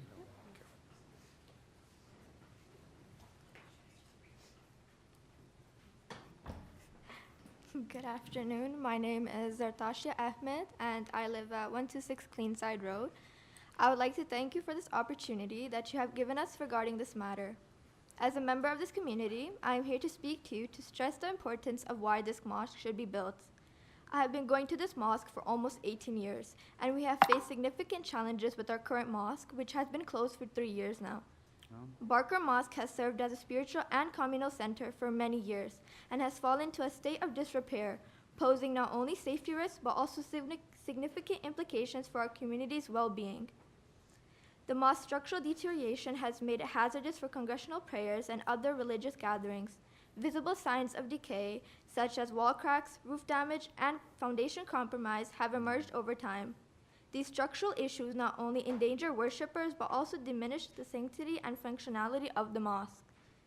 The closure of the mosque has not only impacted our ability to practice our faith, but has missed opportunities for fostering bonds of friendships as a community.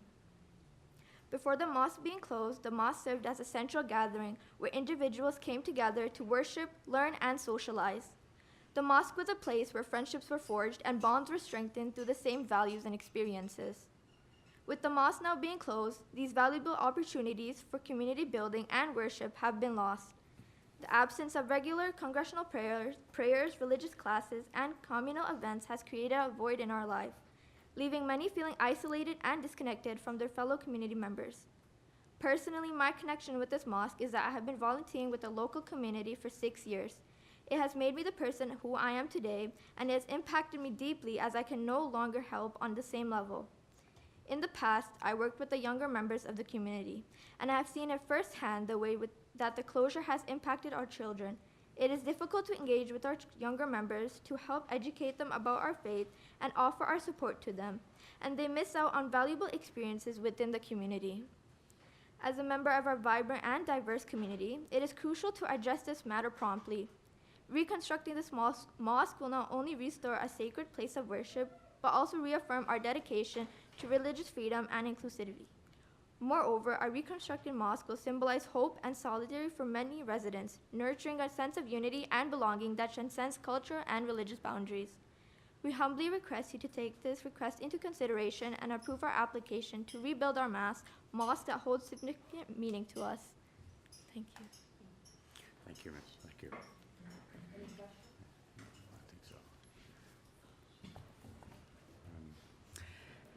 Hello and good afternoon, esteemed members of the committee.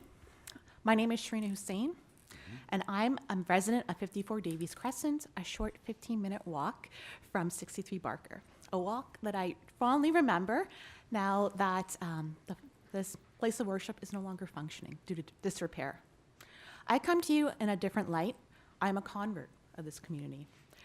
And I can attest firsthand the role that this place of worship has as a welcoming and inclusive place, particularly when it allows us to then act, behave, and safely engage to our authenticity. You've heard today on multiple accounts the motto of the Ahmadiyya Muslim community, and that is love for all and hatred for none. This has rung true not only amongst the activities that occur within 63 Barker, but also in terms of our interactions with our friends, our supporters, as well as interfaith communications within East York. You have heard so far, and you'll likely hear about what happens within this 63 Barker, such as regular prayers, the opportunity to have arts and crafts, but also interfaith dialogue, in which case individuals from all walks of life are encouraged and welcome to be able to talk about topical issues that may have been perceived differently, whether or not you practice Islam or any form of denomination. That element, the ability to be inclusive to individuals of all walks of life, backgrounds, education, is really apparent. And it's been alluded to so far in terms of the individuals who have spoken in support today, but also myself, given that I am a professional, I am a tax lawyer, I'm also an academic, and I interact internationally and the support of different United Nations Sustainable Development Goals. When it comes to the practice of worship at 63 Barker Avenue, it's very critical, the role it plays when it comes to the realization of how quality of life comes into play within places of worship. I also want to underscore the role of women. You've heard about the fact that the redesign of 63 Barker Avenue has been informed and designed by women. But I just want to point some attention to that. Okay. Going back to when the fundraising effort in order to purchase 63 Barker was informed by women fundraising and engaging in crafts and activities in order to help fundraise for the funds. But also, there are unique design elements related to 63 Barker Avenue, in which case we do see the accompanying of ramps to allow women to bring their strollers into the mosque, as well as supporting individuals who have personal assistant devices in order to then interact and practice their faith. As well as sustainability does matter a lot to our congregation, in which case the opportunity to work with the city to incorporate elements like a green roof and bike racks have been welcomed and supported by our community. We want to be able to be and continue to be functioning members within the East York community, and that's where we do ask for your support in our application, knowing that we have been good neighbors, we intend and fully will be continue to be good neighbors, but also want to be that bridge for understanding and community building within East York. So I humbly request the members of the committee here today to please support this application of a place of worship to continue to build these bridges within East York. Thank you. Thanks very much. Any questions? No. Thank you.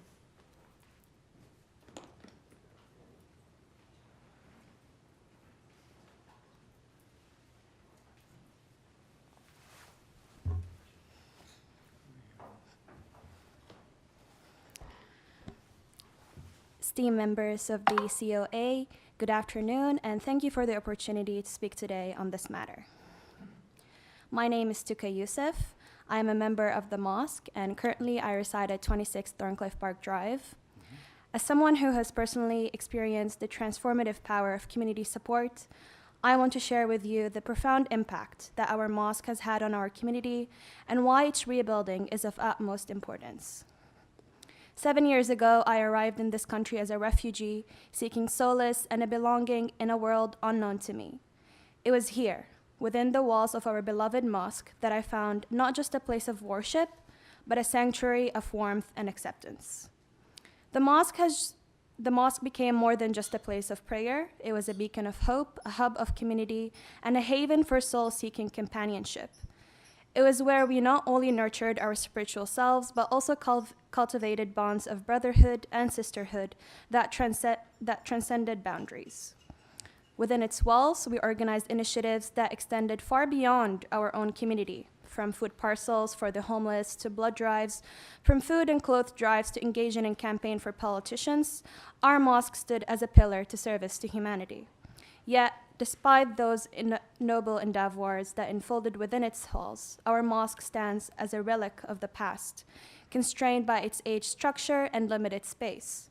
With each passing day, the safety concerns associated with its aging infrastructure became more pronounced. Cracks in the walls and ceilings, worn-out electrical systems, and inadequate ventilation poses risks to the well-being of our congregants. Moreover, the limited space within our mosque presents a significant challenge in accommodating the congregation. Overflowing prayer halls, crowded communal areas, and insufficient facilities hinder our ability to foster a sense of community and provide the necessary services to our members. As a result, many of our brothers and sisters are left without a proper place to gather and connect. The inability to ensure the safety and comfort of our congregants within our current mosque is not only a disservice to our community, but also a potential liability. It is imperative that we address these pressing issues by rebuilding our mosque, not only to provide a safe and welcoming environment for worship, but also to uphold our commitment to the well-being of our members. During the 3 years that our mosque remained closed, a deep sadness engulfed us. It was more than the absence of a physical space. It was the absence of a spiritual home, a sense of belonging that we sorely missed. The void left by its closure echoed with the yearning of both the old and the new generations of our community, craving a place where they could truly feel at home in this society. Dear Committee of Adjustment, the urgency to rebuild our mosque is not merely a matter of bricks and mortar. It is a matter of preserving the essence of our community, of ensuring that future generations find their place within its embrace. Thank you for your time and consideration, and we hope you support this application today. Thank you. Questions?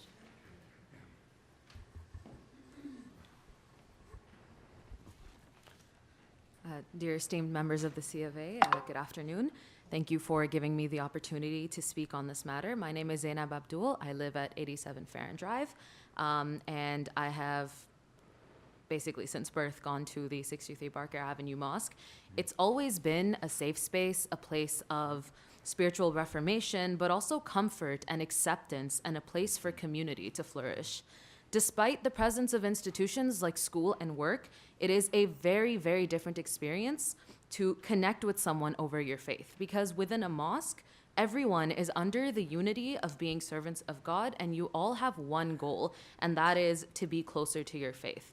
And when you connect with someone on that level of being equal, those relationships are the most important relationships I have, and I can personally attest that those friendships will be lifelong friendships. They are still the first people I turn to when I need anything, and they've supported me through my toughest. And so the absence of the mosque has not only deprived us of our spiritual place of worship, but our youngest members are deprived from beginning to build these priceless relationships and having the support of community the way that I and other teens have had. I am also a student, and I work with other students in the community as well. And between school and work and homework and other responsibilities, students often find it tough to manage. We often take a lot of stress and pressure, and the presence of the mosque is always a breath of fresh air. And I'll be honest and a bit vulnerable here, not having the mosque, especially through the most important years of my life, it was closed first due to the pandemic when I was in grade 9, and through high school. Between the pandemic and the structural issues, the mosque has been closed, and not having the mosque has even majorly impacted my mental health. And many of my sisters in the community who are in that similar situation would say the same. It's not as simple as going to the mosque and feeling good. Being away from the mosque has felt like something was taken from us. You miss out on a sense of peace and security. Our youth are missing out on that sense of peace and security, and I would never wish that my younger sisters in the community also miss out on that security that existed within the mosque. We have missed out on our safe haven for a number of years. And so having our mosque not only enables us to connect with one another, but it also empowers us to do amazing things. With the support of the mosque, we ran countless initiatives for the community and for ourselves. The mosque was always the first step where we got together to plan. We began every plan with prayer. And since not having the mosque, we have, our strong bond has kept our spirit high, but undeniably we miss out on having the support of our own space. When trying to book other venues in order to gather, we face many challenges, and even when we do secure a venue to meet each other and to have a program, nothing in the world compares to the feeling of praying in a mosque, and we have missed out on that for a number of years. So community, I think it was very evident today that community is one of the most important aspects of our lives, and the mosque is the biggest support that our community has. And so I hope that you understand the significant impact of the closure on the community, and I think it is imperative to address this issue as soon as possible and facilitate the reconstruction of the mosque. Thank you for your time and consideration. All right, I was going to say, we do hear your faith and strength. At the same time, the committee is sort of charged with a planning decision. You know, there are certain tests and things that we have to think about. Absolutely. But we've heard, you know, a lot of eloquent submissions today, and they're very heartfelt. So thank you for being amongst those that have made them. Thank you. Thank you.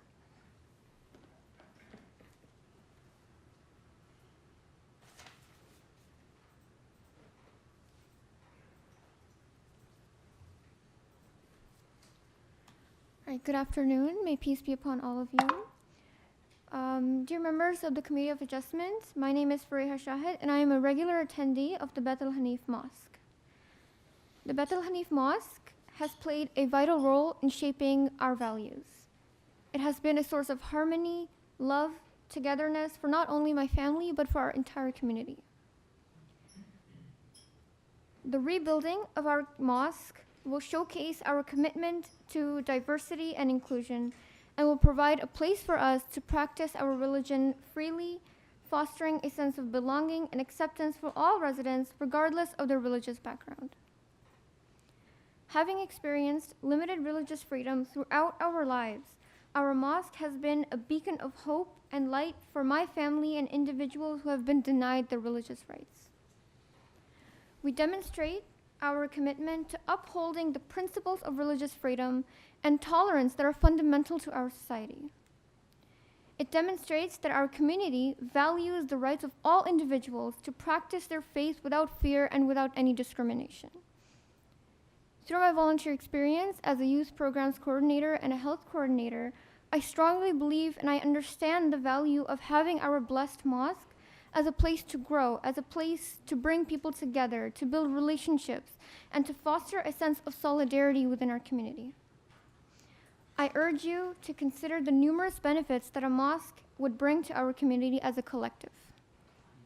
From providing a sanctuary for religious worship to fostering peace and understanding among residents. The construction of a mosque aligns with our shared values and aspirations for a vibrant and inclusive community. I hope that you will support this important initiative for the betterment of our city. Thank you for your attention, and we look forward to your support in this application. I will end by saying love for all, hatred for none. Thank you. Thanks for your submissions. Oh, 10 Grenoble Drive.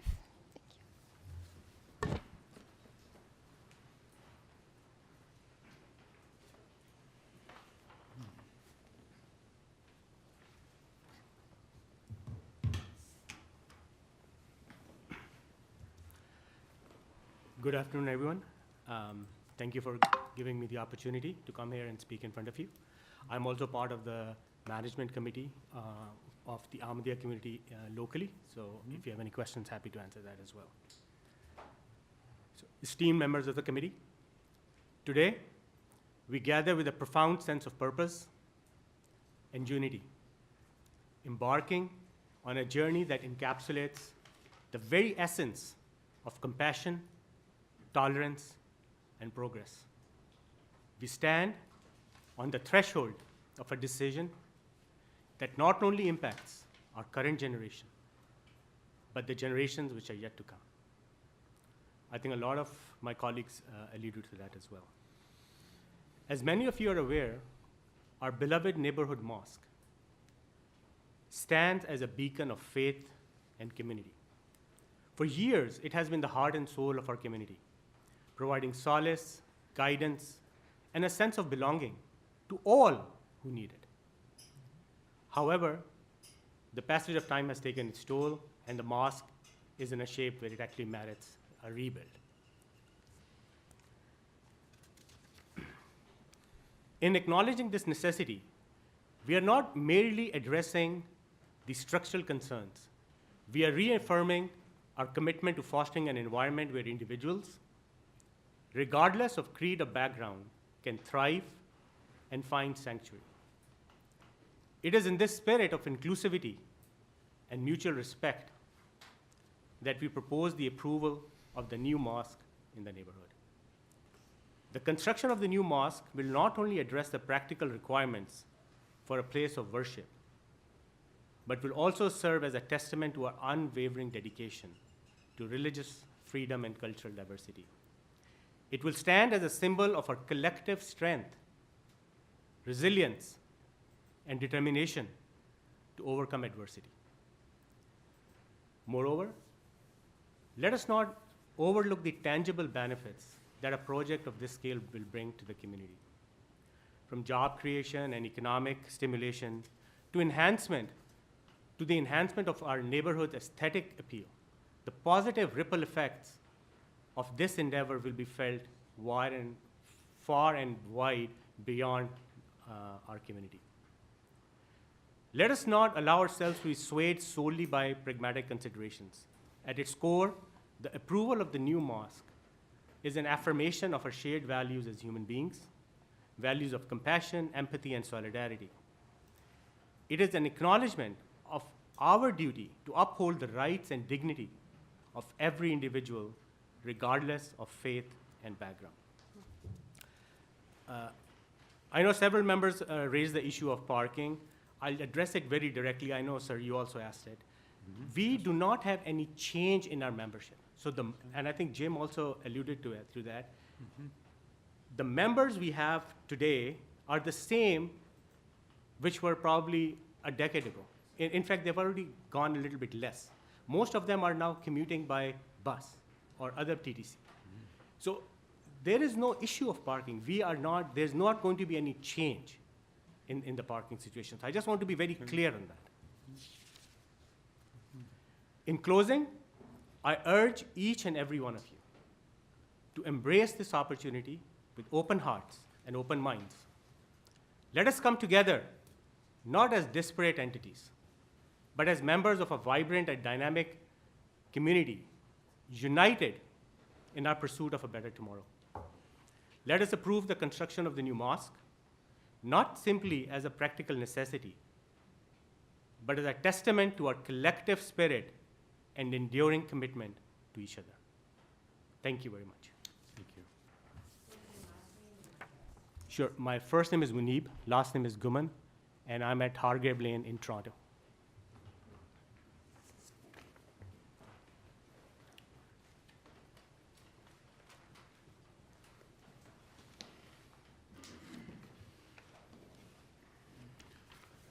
Good afternoon. Good afternoon. Respected committee members, I would like to thank you for giving me this opportunity. My name is Bari Abdul. I live at 87 Farhan Drive, which is 10 minutes away from the mosque, and have been coming here for the past 20 years. The mosque on Barker Street is more than just a mosque for me. It is a place where I, amongst the many community members, go to learn our faith, get to know the community, and bond with our peers. Overall, it is a place where we obtain solace. With the closure of the mosque, I have lost touch with my community and have lost a place to learn and practice my faith. With the structural integrity of the mosque being compromised, it poses a risk to the safety of the community, which is paramount to us all. Apart from my personal struggles, I've noticed a struggling community as well. I am the head of the auxiliary that takes care of children and youths ages 7 to 15. We hold programs that take care of the children's spiritual and physical activities. And since the closure of the mosque, we've had to rent out other places for the fulfillment of these needs. Other than that, the children would come to the mosque to integrate with the community, which they are not able to do so with the current condition of the mosque. Being included in a community is very important for our young ones. They stay connected to a network of neighbors, friends, and family that collectively help them develop important skills that they can utilize to become model citizens of the future. With the support of the committee, we are ensuring that the children of the community flourish in a place where they are loved, supported, and welcomed. Moreover, the mosque means more to the community than we think because it not only benefits us, but our next generation as well. I urge the committee's support in this crucial project so we can get back on track to unifying the community. We hope that the committee will approve our application. Thank you very much for your time. Thank you. All right. Any questions for the speaker? No. All right. Thank you, sir.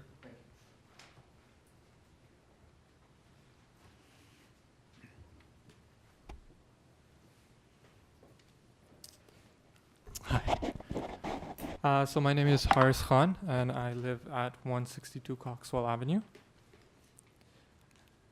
So, dear members of the committee, I am a member of the mosque and the community. I am deeply honored to stand before you today to advocate for the proposal that holds great significance for our community. The reconstruction of the mosque at 63 Barker Avenue is not merely about erecting a building. It's about fostering unity, promoting understanding, celebrating diversity, and providing a sanctuary for spiritual growth.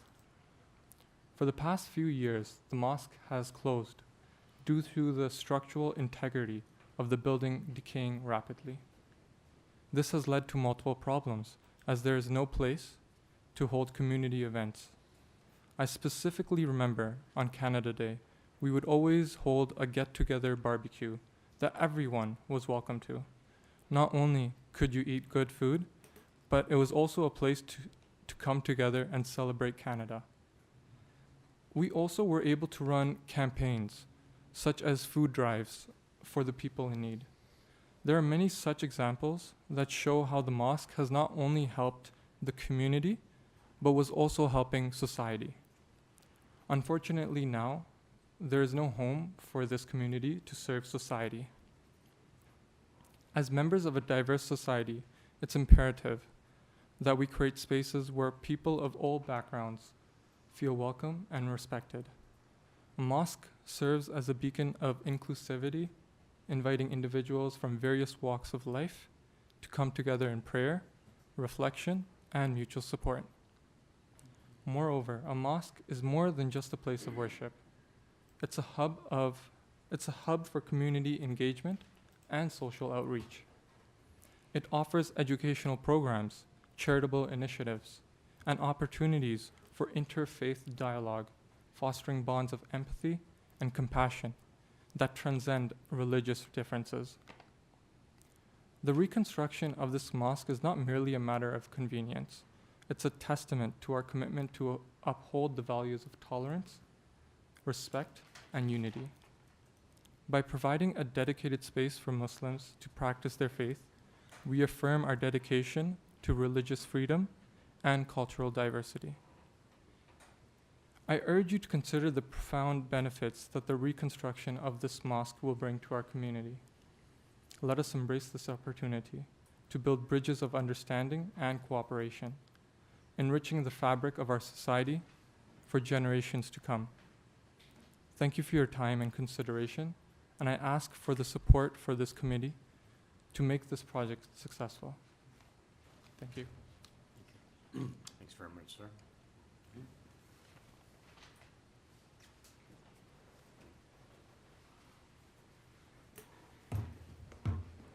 Good afternoon. Respected members of the Committee of Adjustment, my name is Umar Ahmed, and I live at 126 Queenside Road, around 15 minutes by bus away from the mosque. I would like to first of all thank you all for letting me speak on topics on the proposed changes regarding 63 Barker Avenue. As an active member of the community, I understand and have lived through the hardships our community has endured because of the mosque's structural decay and its closure over 2 years ago. The mosque has not only served as a place for worship for people, but it has also acted as a vibrant center where members from all over the city congregated and fostered a sense of unity and belonging. a sense of unity that we have not been able to find anywhere else.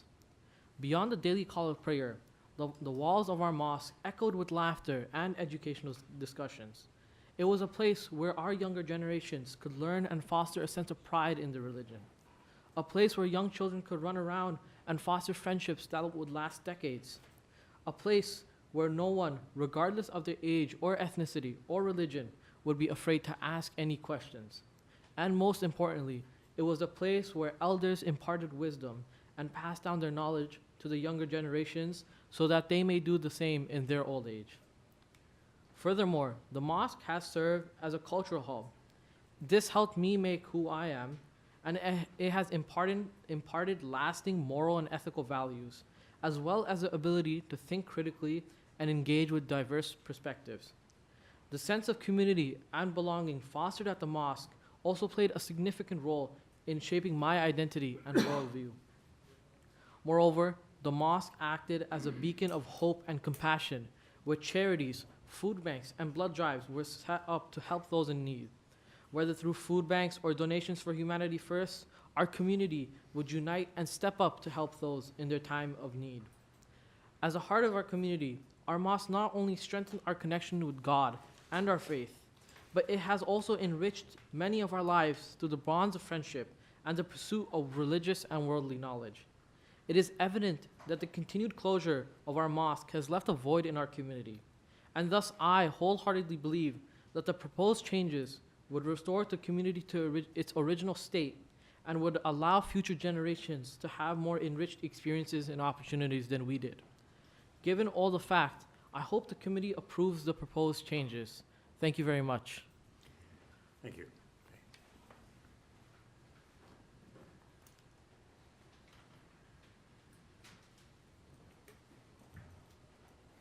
Good afternoon. Dear Committee of Adjustments, thanks for having me here. My name is Shahid Mirza. I'm a volunteer who works closely with the seniors in the community and address their spiritual, educational, and social needs. I reside at 10 Grenoble Drive, which is 30 minutes bus ride from Beth Hanif Mosque, and which is less than 5 kilometers away. I had been visiting the mosque frequently from 2017 to 2022, when the 63 Barker Avenue property was closed due to its structural concerns.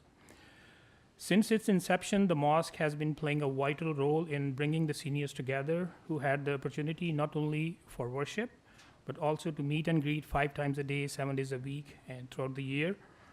First, it was COVID, and now the deteriorating infrastructure, which had led to the closure of this important venue. We are finding very hard and challenging to perform the community service. In these 4 years, the educational and other community activities for the seniors and elders have been affected so much so that it has impacted the seniors' mental health. You have seen many seniors who had come here and supported the construction of this mosque. I want to let the Committee of Adjustments know that 63 Barker Avenue is not only a Muslim place of worship, but also it is a symbol of peace and harmony for the neighboring residents. The mosque has hosted interfaith events like Meet Your Muslim Neighbors, where not only the residents of Barker Avenue, but also the residents from nearby streets stopped by and took part in the friendly conversations. I urge the Committee of Adjustments to consider the application for creating a community space that welcomes people from all backgrounds regardless of their religious beliefs. Lastly, this mosque will continue to showcase its potential to serve as a space for interfaith gatherings, dialogue sessions, and collaborative initiatives aimed at addressing common challenges faced by the community and beyond. Thank you.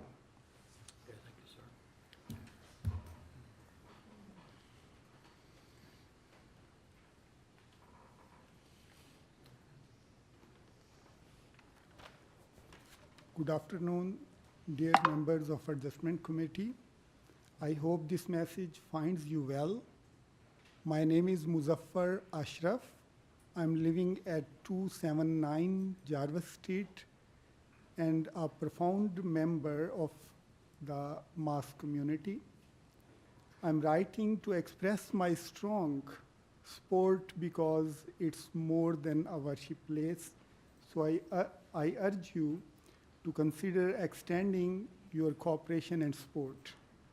The mosque serves as a vital hub for fostering integration, understanding, and collaboration among diverse members. It cultivates strength in our social bonds, promotes interfaith dialogue, and offers a welcoming space for community events, educational programs, and social services. Through the mosque, we envision a beacon of hope, tolerance, and inclusivity, where individuals from all backgrounds can unite to build a more harmonious and compassionate society. As I age, I am increasingly aware of the importance of accommodating the needs of our older population. Many of them frequent the mosque, participating in prayer 5 times a day.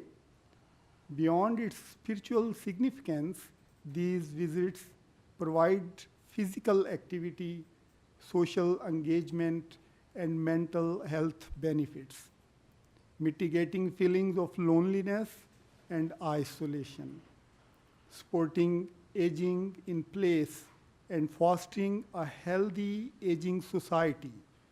The mosque plays a crucial role in ensuring the well-being of our elder community members.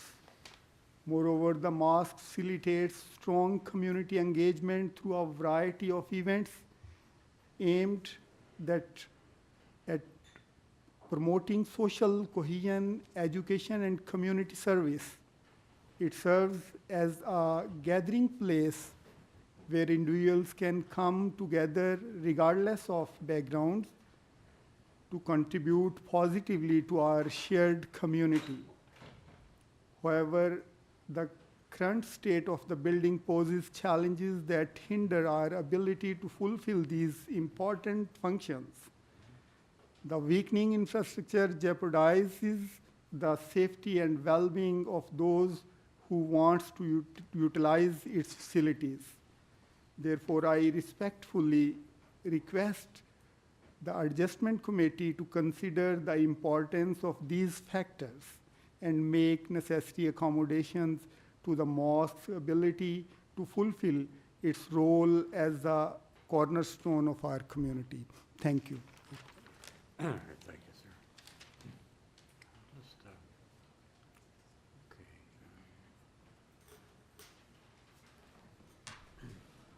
Good evening, everyone. It's been a long day today. I want to start off by saying I thank all of you for patiently listening to everyone. It means a lot to our community and just the community in general. I stand here today to obviously talk about a very important matter to my heart, as the renovation or construction of our very cherished mosque. As many of you may be aware, the mosque is a cornerstone to the community. It's been facing structural instability, posing significant risk to the safety of our congregation recently, which is what required it to close. The passage of time has taken its toll on our beloved mosque, leaving it in a state of despair and instability. The safety of our congregation is paramount, and it is incumbent on us to take swift and decisive actions in order to ensure the future. The proposed renovations aim not only to restore the structural integrity of the mosque, but also its longevity for the future generations. We have meticulously planned these renovations in consultation with expert architects and engineers, adhering to the highest standards of safety and craftsmanship. Moreover, these renovations present an opportunity to enhance the functionality and accessibility of our mosque, ensuring that it remains a welcome and inclusive space for all members of the community, regardless of age or ability. I must emphasize, these renovations are not merely cosmetic, they are a vital investment in the future of the community. In conclusion, I urge this committee to grant the necessary approvals for proposed renovations. And I want to thank you all for your time. One more thing I do want to mention that I don't think any of our other members have mentioned today is that I'm one of the members of the youth committee. One thing we're really trying to push on the members of the mosque and the community is to be more eco-friendly, whether that's reusable cups, But another thing we've really tried to push amongst people is taking public transit. So we are actually expecting less cars in the future. And that's something we're really trying to do, whether it's carpooling or taking public transit, so we can lower the amount of parking spaces taken up in the neighborhood. So that can help out everyone. And I want to thank everyone for their time today. Thank you. Yeah, my name is Falkir Malik, and I live at 686 Cosburn Avenue. Thank you.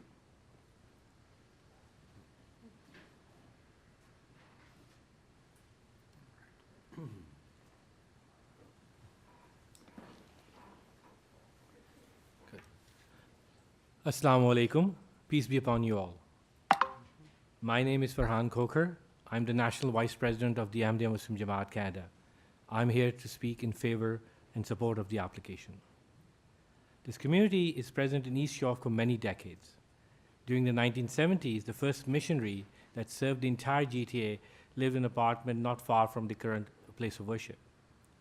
In 1990s, we saw an influx of the community who were fleeing from the state-sponsored and legislated persecution in Pakistan. Life, liberty, and the freedom of practice of their faith was denied to them. Canada was a breath of fresh air for them, a place where these members can fully integrate into a society by serving Canada and practicing their faith. This brings me to the purchase of Church of God that we got. The year was 1998. I remember vividly how the struggling immigrants donated whatever they could. Women gave their personal jewelry, children brought in their pocket money. Every penny mattered at that time to purchase that church. Finally, the local community, through these extraordinary efforts, acquired a place of worship. It was an amazing feat for a local community based in East York. Despite the fact they were denied the practice of faith where their homeland, it became a very special place for them for that reason alone. Over the next 2 decades, it became an integral part of neighborhood, serving everyone regardless of their faith. From the national perspective, I can tell you their resilience and overcoming difficulties is a model. We are proud of East York branch at that national head office. I request that you listen to their voice, who want nothing more than a place of worship for themselves, the elders, the women, and their children. I'll just end with an anecdote for you. At purchase of the property, we inquired whether the church would have any concerns, whether because it will be a mosque. The church was pleased. They were happy that at least this place would remain as a place of worship, where God will be remembered. The owners of that church knew that it was the shared God of the Abraham, Moses, Jesus, and Muhammad, peace be upon them all. City has no objection, as you've read the documents. I request the committee honors that legacy and grants the local community a place of worship thereon. Thank you. May God bless you all. Thank you. Yeah, 16 Ferncastle Crescent. Thank you.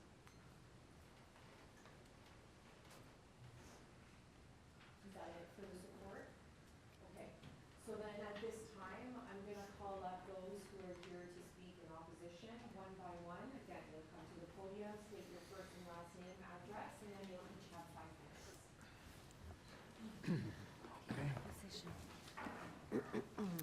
My name is Valerie Holland. I own and have resided at 236 Glebe-Mount Avenue for 36 years. My property is Lot 182. It immediately abuts the subject building, and the north side of my property lies on Barker Avenue, right beside the proposed development. In response to the very large number of people who have come in eloquent support, the presence of a mosque or a place of worship and its benefits is not in question and never has been, and it's not the purpose of this meeting. Thank you to the committee for hearing my concerns. They are the same concerns that I voiced in 2016 at the site development meeting with Janet Davis, then councillor, They are the same concerns that I stated in my letter dated April 16th, addressed to this committee, and the same concerns that we presented to Brad Bradford, current councillor for Beaches East York. Subsequent to the filing of my letter of opposition to this application, revised plans were submitted to the committee. These plans do not adequately address the many issues with this proposal. The letter from the Planning Department confirms that the development and considerable expansion of the place of worship would require site plan approval, where technical issues with development are dealt with, related to compatibility and urban design, servicing information, arborist reports, transportation studies, fire safety, etc. Notwithstanding the minor revisions made, I strongly maintain my opposition to the development as currently proposed. You are already aware of the large number of variances required to shoehorn this building onto the lot. Specifically, the following clearly show that it is much too big. Variance 1, coverage of 65% versus 35% allowed. Variance 4, requirement for a minimum lot size of 2,000 meters squared instead of 311.81 meters squared. Variance 5, minimum frontage of 30 meters required versus the 7.62 meters. And variance 7, FSI of 2.24 versus permitted of 0.75. All show that this proposed development is not minor, is not appropriate development for this property, is not within the general intent and purpose of the zoning bylaw and official plan. Further, I ask the committee to consider the spillover effect on the people who actually live there of the scale of the expansion on a very small lot on a quiet residential street.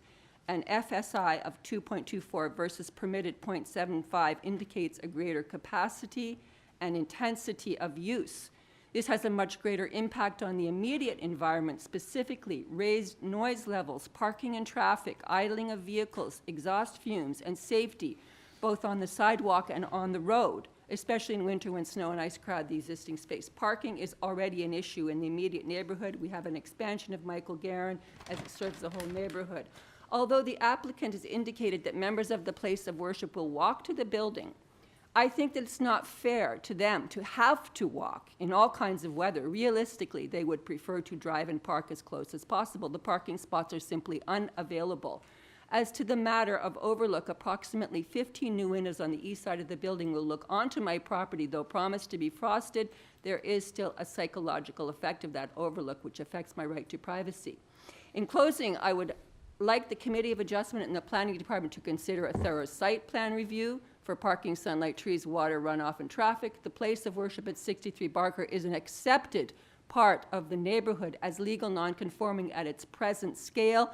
We have made no complaints at its present size because we are welcoming diversity and we are accommodating.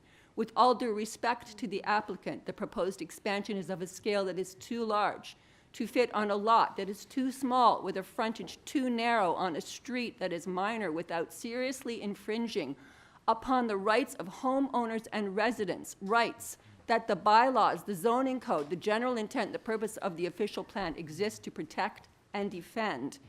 Again, I nod to the eloquence and the need for a place of worship. A place of worship is not in question. It's the scale and size. Thank you so much. Thank you.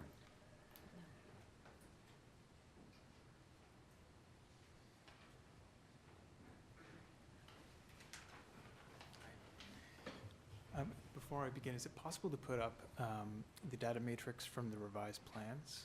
I think it's slide 3.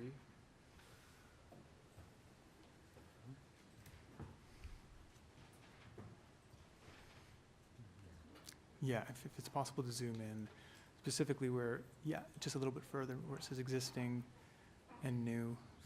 Thank you very much. Yeah. Okay. Yeah, if I might. Hi, my name is James Calderon, and I reside at 34 Dunkirk Road, which is immediately south of the subject property. I want to begin by stressing that my family and I are supportive of the Ahmadiyya community's interest in rebuilding their place of worship. I have concerns with the application, certainly, but please do not confuse these as some misguided attempt to be obstructionist. We fully support the community rebuilding on site, but simply hope that their application will be changed. I also understand that legal non-conforming uses such as this may be rebuilt and expanded within applicable guidelines. It is the extent of the expansion that I have concern with. The additional capacity will be significant, adding many more users to a site that already falls short of suitable buffers to adjacent homes. The variance that seems best indicative of the proposed expansion is variance number 7, which pertains to the FSI, the floor space index. The proposed FSI is 2.24 times the lot area, which is 3 times greater than what the bylaw would normally allow. That delta aside, the question is really about how large of an expansion is contemplated and whether it will bring undue adverse impacts to the surrounding neighborhood. As I understand, that is the guidance as per case law, specifically Fraser versus Rideau Lakes Township from 2020. So what exists today? The existing FSI is not explicitly defined in the material provided online, but the current gross floor area and lot size is, which allows us to calculate it. The existing FSI is 1.13, underscoring that the FSI proposed here, 2.24, represents a doubling of the current condition. This is a significant expansion. Existing capacity of the site is not known, but the submitted plans note that the occupancy load for the new development could be as much as 280 persons. This is taken directly from the data matrix on the applicant's plans. Even if these numbers are not reflective of attendance each and every day, they are indicative of just how busy the development, as proposed, stands to be relative to its residential neighbors, and on a site with pre-existing shortcomings. The place of worship is not located on a major street, has no on-site parking, and does not have suitable buffers to adjacent sensitive uses, as evidenced by the other variances being sought. Expanding capacity to over 200 persons stands to make these contextual shortcomings even more problematic. The most notable impacts will be noise, generated during ingress and egress, from members congregating outdoors before and after events, from vehicle traffic, and from the sound generated within the structure during gatherings, which naturally reverberates beyond the building itself. I respectfully submit that the committee consider these glaring issues and not support the application as proposed. Redevelopment more reflective of a moderate expansion would be much more appropriate on the site in question. Truly, I would welcome such a change to the application. Thank you very much. So, can I just ask you a quick, Chair? That's a quick question. Certainly, I have a follow-up, yeah. So you are in the property, it looks like directly behind, right? Correct. We share the southern fence. You share a boundary. Correct. It looks like it's some distance away, but, so it looks like there's trees. So there's trees and flora and fauna and everything in between. There are. So I'm more interested in your personal, you've talked a lot about the impact on Yes. the neighborhood and the community. Is there an impact on I you suspect- personally in terms of a resident of 34? Certainly. So the existing place of worship, when it has operated, has created sound that transfers through, particularly in the noise, wintertime, basically. yeah, through into the backyard.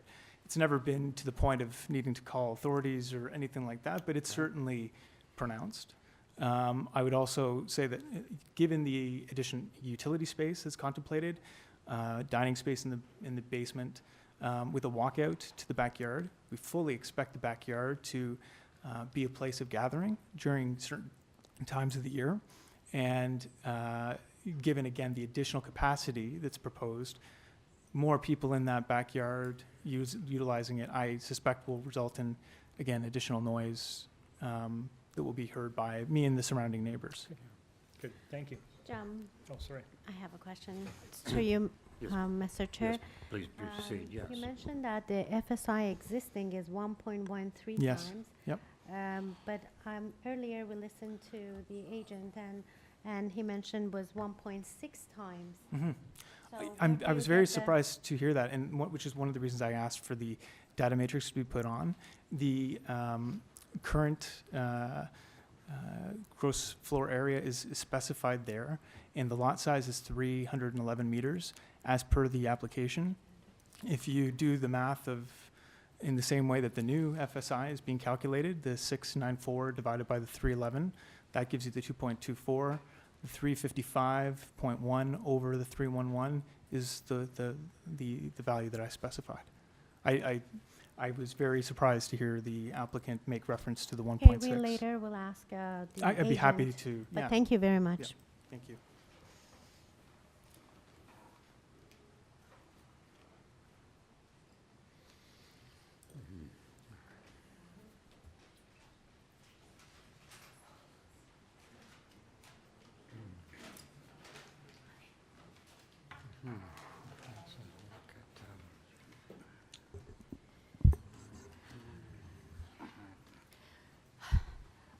Good afternoon, committee members.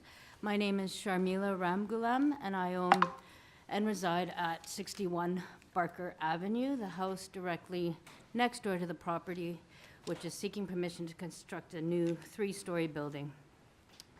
I'm here to express my opposition to the proposed minor variance application for 63 Barker Avenue. The proposed plan raises significant concerns that would negatively impact my property and its overall livability. I have lived at 61 Barker for 18 years and have raised a family here and have been and remain deeply invested and committed to our community. I have had the pleasure and opportunity to establish my career within the community as well, establishing Silly Goose Kids in 2011, a small local business located at 2054 Danforth Ave. My business is buoyed and supported by our community, and my family has always sought to actively participate in the betterment of our neighborhood by not only serving its needs, but by actively partaking in opportunities for its advancement. Examples of this are sponsoring soccer teams and local leagues, supporting my neighborhood schools through donations and volunteering, community park events, sponsorship and participation of local arts fairs, and many other community events. My late partner and I bought our home in 2006, and we were hoping to find a home to raise a family and a neighborhood that would welcome and support our diverse household. We were not only disappointed we were not disappointed. Sorry. Our family grew and supported by our local schools, sports leagues, religious and community centers, and we in turn sought to be good stewards and good neighbors. As neighbors to the subject property, my late partner and I have had the opportunity to have many positive interactions with its congregants. I have read the letters of support and agree that the subject property is a benefit to our community, and I look forward to its reopening, but at its current capacity. The scale and capacity of this project being sought will negatively impact congestion, traffic, and noise.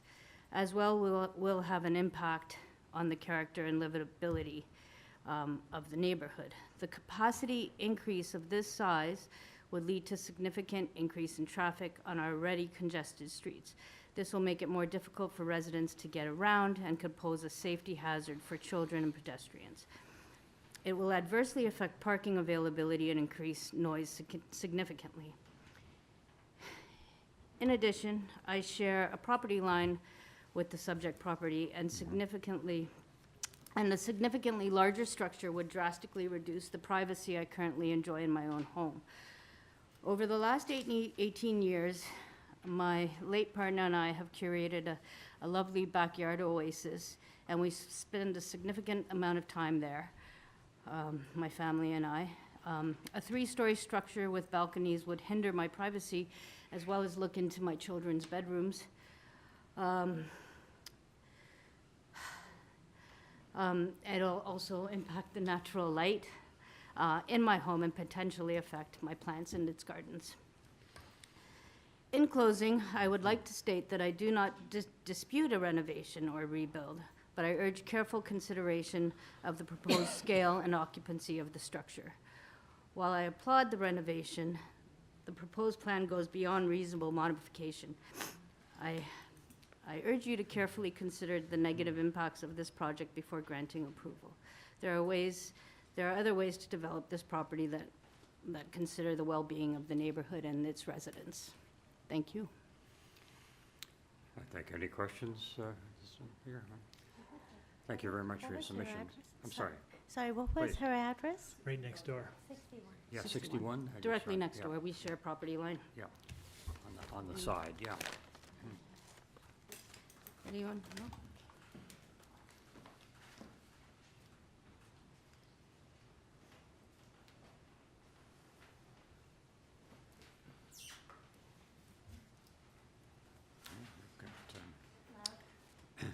Have additional speaker, I see.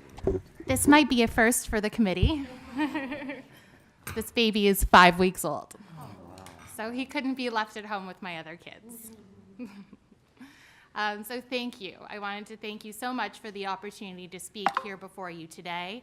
My name is Joanna Resnick. I'm the owner and occupier of 234 Glebe Mount Avenue, which directly abuts the property we're here to speak about today. And your baby's name? The baby's name is Lev. Is that on the record? So not to take up too much of your time, but as you can tell, our property directly abuts 63 Barker from the east side. Our lot is small. Our house is small, as is the lot on which this new proposed building is going to be built, as are most of the lots in the neighborhood by virtue of them being, you know, in close proximity to downtown Toronto. We're concerned only about the size and scope of the building, the shadowing on our property, the light infiltration, the privacy, the noise concerns, and the parking congestion. That's it. We take obviously no issue with the place of worship. We're a young Jewish family who moved into a property abutting a mosque and a church. So we absolutely take Fantastic. no issue with this wonderful place of worship, and we have great respect for the communities. We have a very close working relationship with the church, who we, I guess neighborly rather than working relationship with the church, because we sometimes do use their property in order to get onto ours, and we've had very good communication with them. We're not city planners, we're not members of the Committee of Adjustments like yourselves, and we've had 4 weeks to prepare for today. We have not retained anyone to represent us, and we've taken the time to review the relevant bylaws and determine, you know, what is appropriate for our submission. I've prepared written submissions, which I hope you've had the opportunity to review, and I'm only going to touch on a few of my concerns today that I think are of the most importance. The first is the floor space index, as my neighbor James mentioned, which is variance 7. I've used James's calculation because he had shared it with me, that the existing floor space index of the building is approximately 1.13, and the new floor space index will be nearly double at 2.24. The allowed floor space index, as I understand it by the bylaws, is 0.75.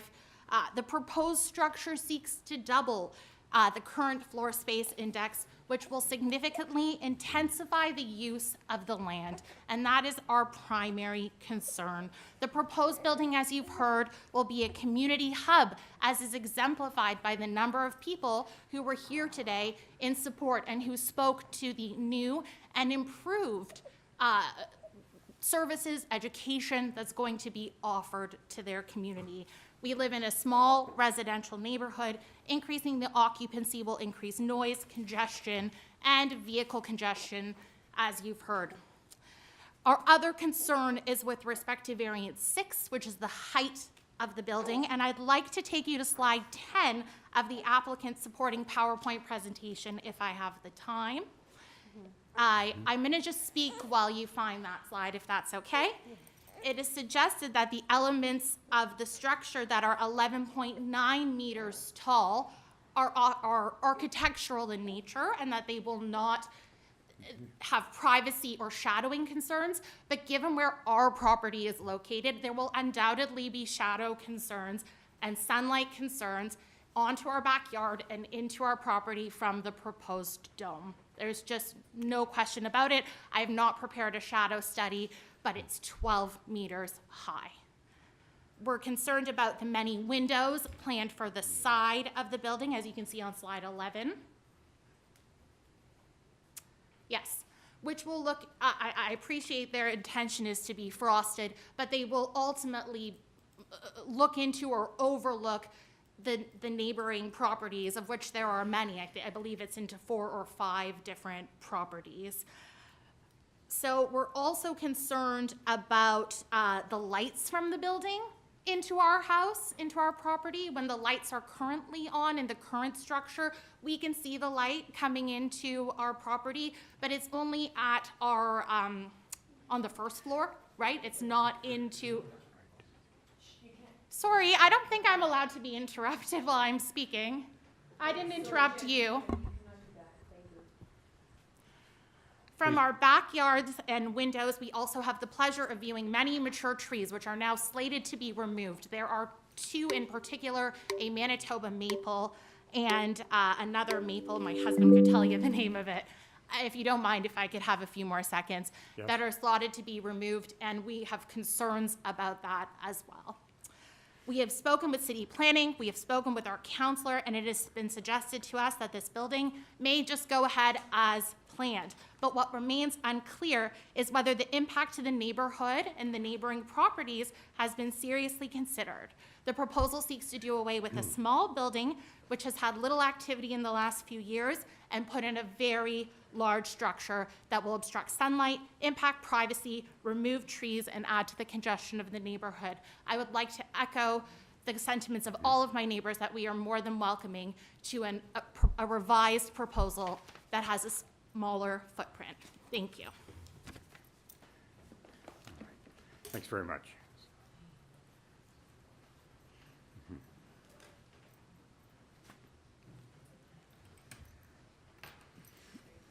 Hello. My name is Laura Burns, and I live at 247 Glebe-Mount Avenue. First, I want to say, well, thank you to all of you committee members and chair for having me today. And I want to express to everyone in this room how much we do value this mosque, this place of worship in our community. And my family and I welcome a rebuild, absolutely welcome it, especially because I know it's a dangerous place right now for any of these worshipers to go, given its current state. However, the plans as they currently stand do not set up our community for success. The building is just, frankly, it's too big, and it's more than enhancements. I believe if I had a community like this and a beautiful new building, I would go, and lots of people would go with them. And so I fear for the intensity of use. And I understand, and you can look at our map, Barker and Glebe-Mount, we're not major streets. So the reality is we're not that close to transit. People will drive. I understand parking isn't part of what this committee reviews. However, I would urge the applicant to consider parking as part of their plans. Just given we know people will drive, of course they will. So I ask the committee to please review the impacts that this could have on our streets. And I would love if the applicants would submit a different proposal that is the same size as the existing building, but beautiful and new, just like they want. Thank you. Can I just ask a quick question about the parking? You're absolutely right, it's not before us. But what are the restrictions on parking right now? Is it 3-hour parking? Oh, that's a good question. So I live on Glebe-Mount, so I can't speak to Barker's parking rules. Glebe-Mount is a permit parking street. From my experience, when I've had guests who were going to stay the weekend or overnight, we actually can't get a parking permit because it's over the limit, so you can't get a temporary permit on Glebe-Mount. I can also speak to, I live across from the Greek Orthodox Church that is there, and they have told us that they have approximately 50 people that attend their congregation on Sunday mornings, just the Sunday mornings, and for those couple of hours, residents just in our little section of Glebe-Mount, like you can't really go or come back if you want to park again. Thanks. Okay, thank you.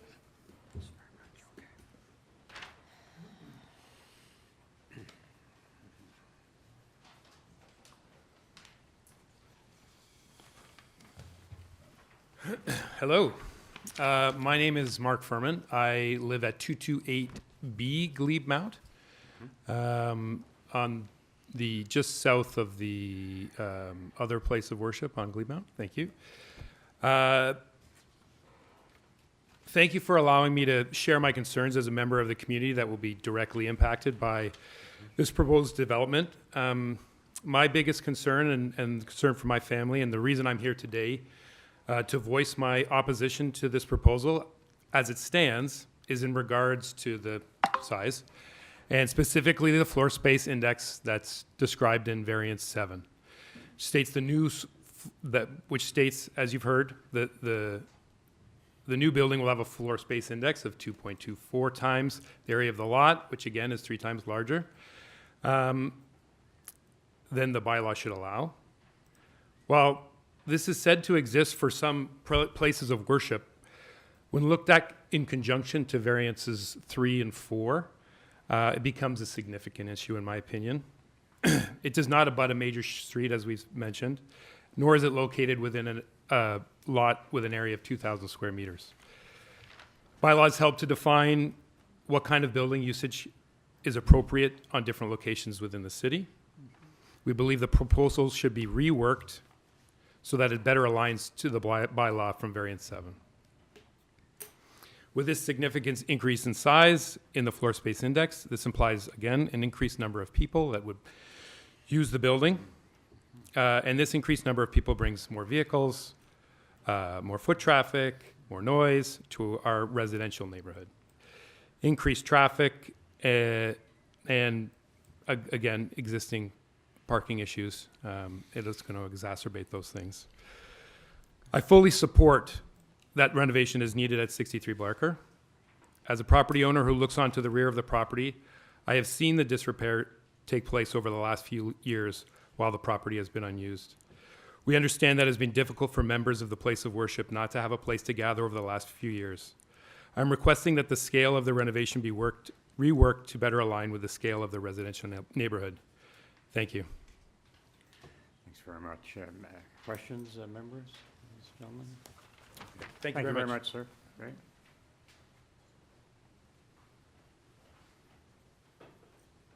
Any other speakers here in opposition? See none? Through you, Mr. Chair, we're going to now go to those that are virtual. All right. All right, thank you. Just,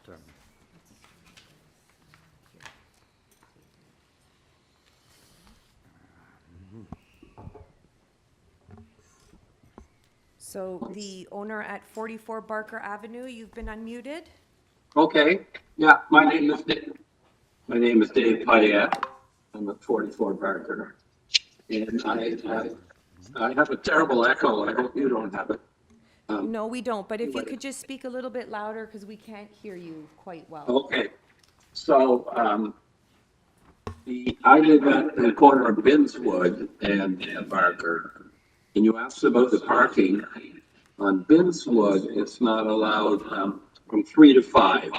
So the only time there's congestion is Fridays for prayers from 1 to 3, but that's all it affects us. But I want to say that it's strictly a matter of the scale of the building. Yeah. I have been in the mosque a couple of times. I have been to an ecumenical event there where a female Jewish rabbi, the imam, and the United Church minister spoke. And I realized that the members of the mosque are ecumenical. They send Christmas cards and they send chocolates at Christmas. They're good members of our community, but it's strictly a matter of the scale of the building, as others have particularly laid out. So I'm sorry about the quality of this, but as I say, the scale seems immense of that building. But anyway, I welcome the renovations to it because it's badly needed. Are those all your comments?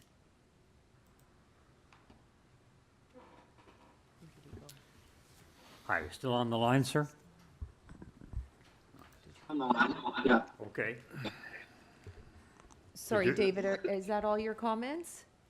Yes, it is. Thank you very much. Yeah. Okay. All right, thank you. Any questions for David? No? Okay. No.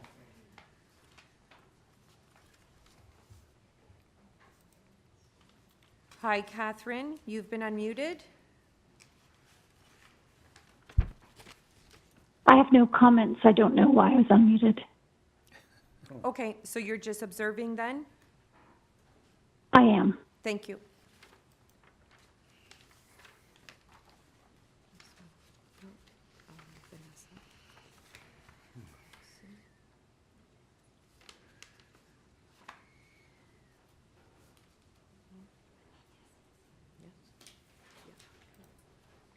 Hello, Vanessa, you've been unmuted. Hi, this is Salvin Coxon. Okay. I live at 229 Gleemont Avenue, which is just outside the 60-meter apparent notification limit. So the only reason I came aware of it was when Valerie came over to us and we had a chat. And I am a little bit further away, so I'm not impacted from a building perspective directly. So I'm speaking in support of her concerns because I've had renovations done right around me, and they were substantial. But these are all results as a result of laneway suites, which has increased substantially. But those are residential units. I can attest to the fact that parking is, even though people say there's not a lot of parking issue, since COVID, the parking, trying to find parking here on a day during the day is virtually impossible. So there's definitely been an increase due to the hospital being so close, as well as the increase in residential or laneway suites, and the fact that you can have more building on your property. I'm here to support Valerie because I know the concern, as well as again, I need to, unfortunately, I have to also reiterate, like the other people that spoke against this proposal, that it's nothing against the religion. There's no issue with us, but it's really what needs to be considered by the committee is the impact it would have on the immediate neighbors, because it will definitely, the extent of the variances. I know the gentleman who spoke, as the representative at the beginning, he said the variances are minor, but when I look at the variances that Valerie provided to me, they seem to be very substantial. But you would be the experts to decide whether they're in line or whether they just that you cannot approve them. So again, I appreciate the time. I know it's very late in the day already, but I appreciate you taking time to listen to me, and that I'm able to voice my concern and support for the immediate neighbors, as well as a neighbor that is a little bit further from that, but will be impacted as well. Thank you.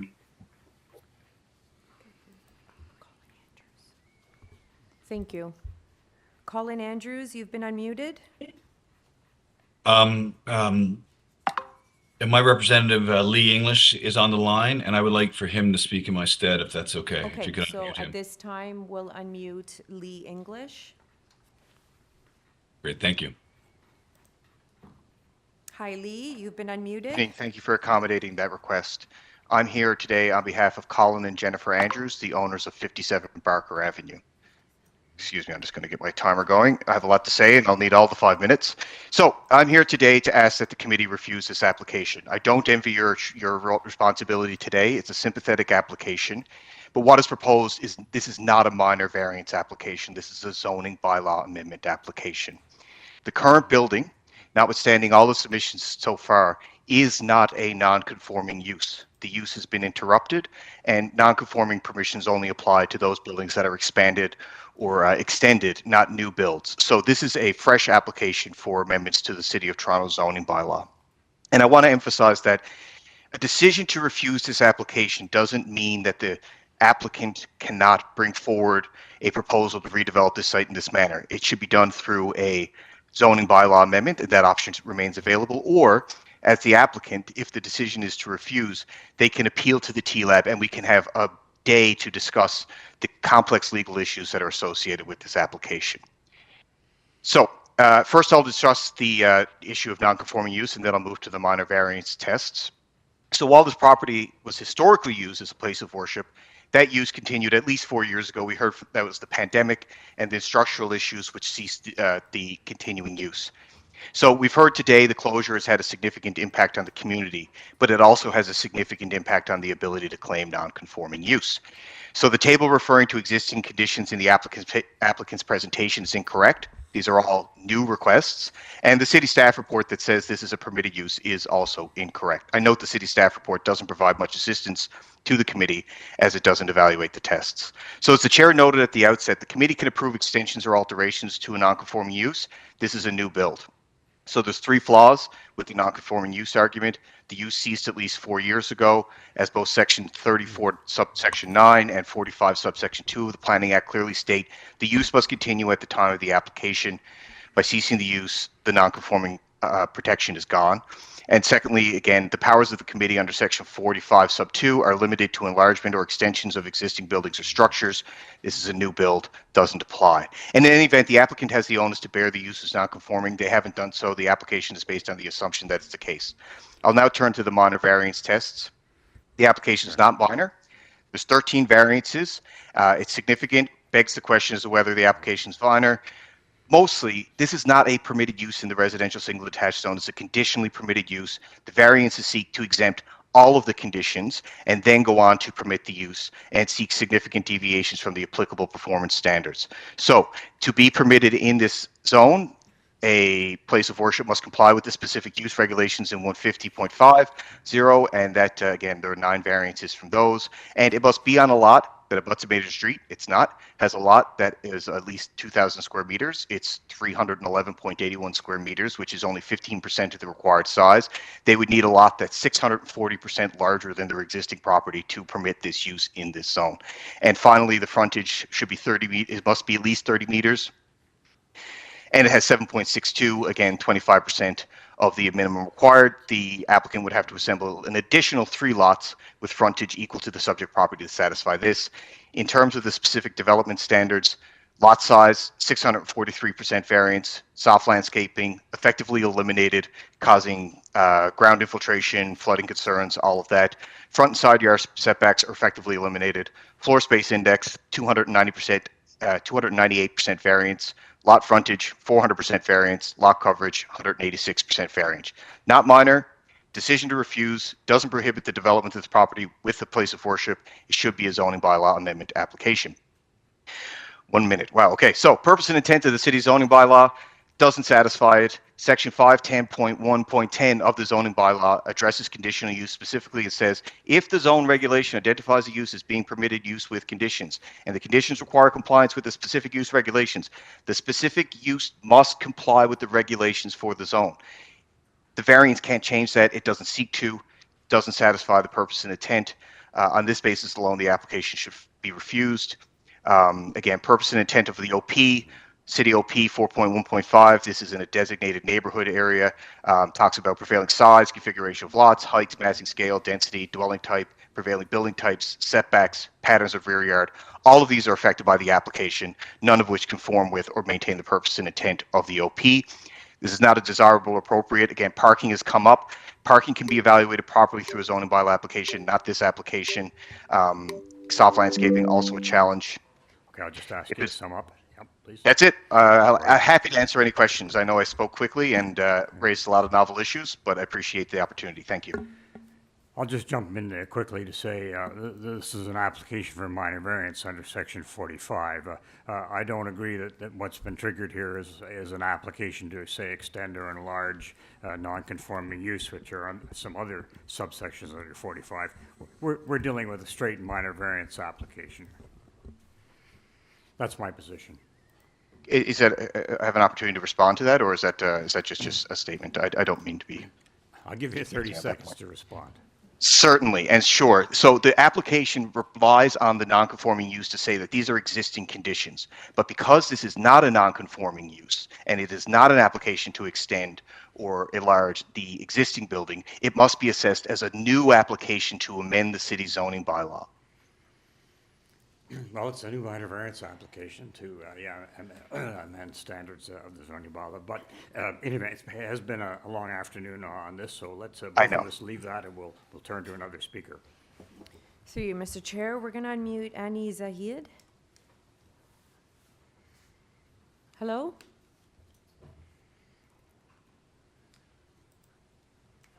Sorry, I just had to step outside to get my son, so there might be a bit of background noise. Can you hear me?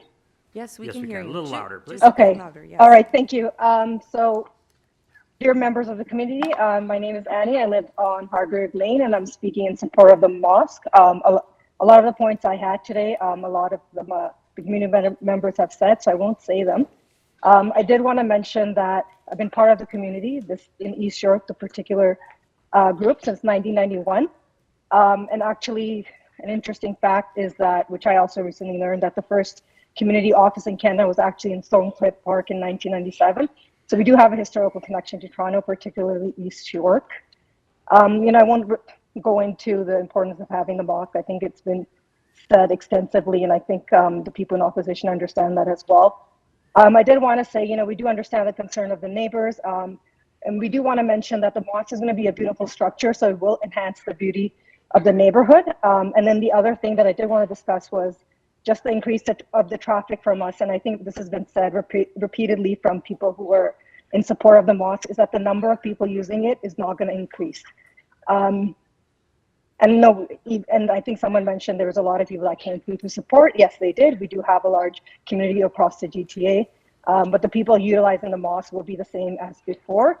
In terms of transportation, people have made a point that, Michael Guerin has expanded, the population of Toronto has increased, which has impacted the use of that particular hospital and hospitals everywhere, and other facilities in the neighborhood. So that has impacted as well. So I don't think us coming there is going to have a significant difference on the traffic that's already there.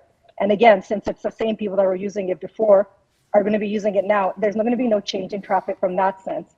And then also we know the Ontario line is under construction or will start soon. There is going to be a stop at Cosburn. So that will help with public transportation. Of course, that will be for future generations.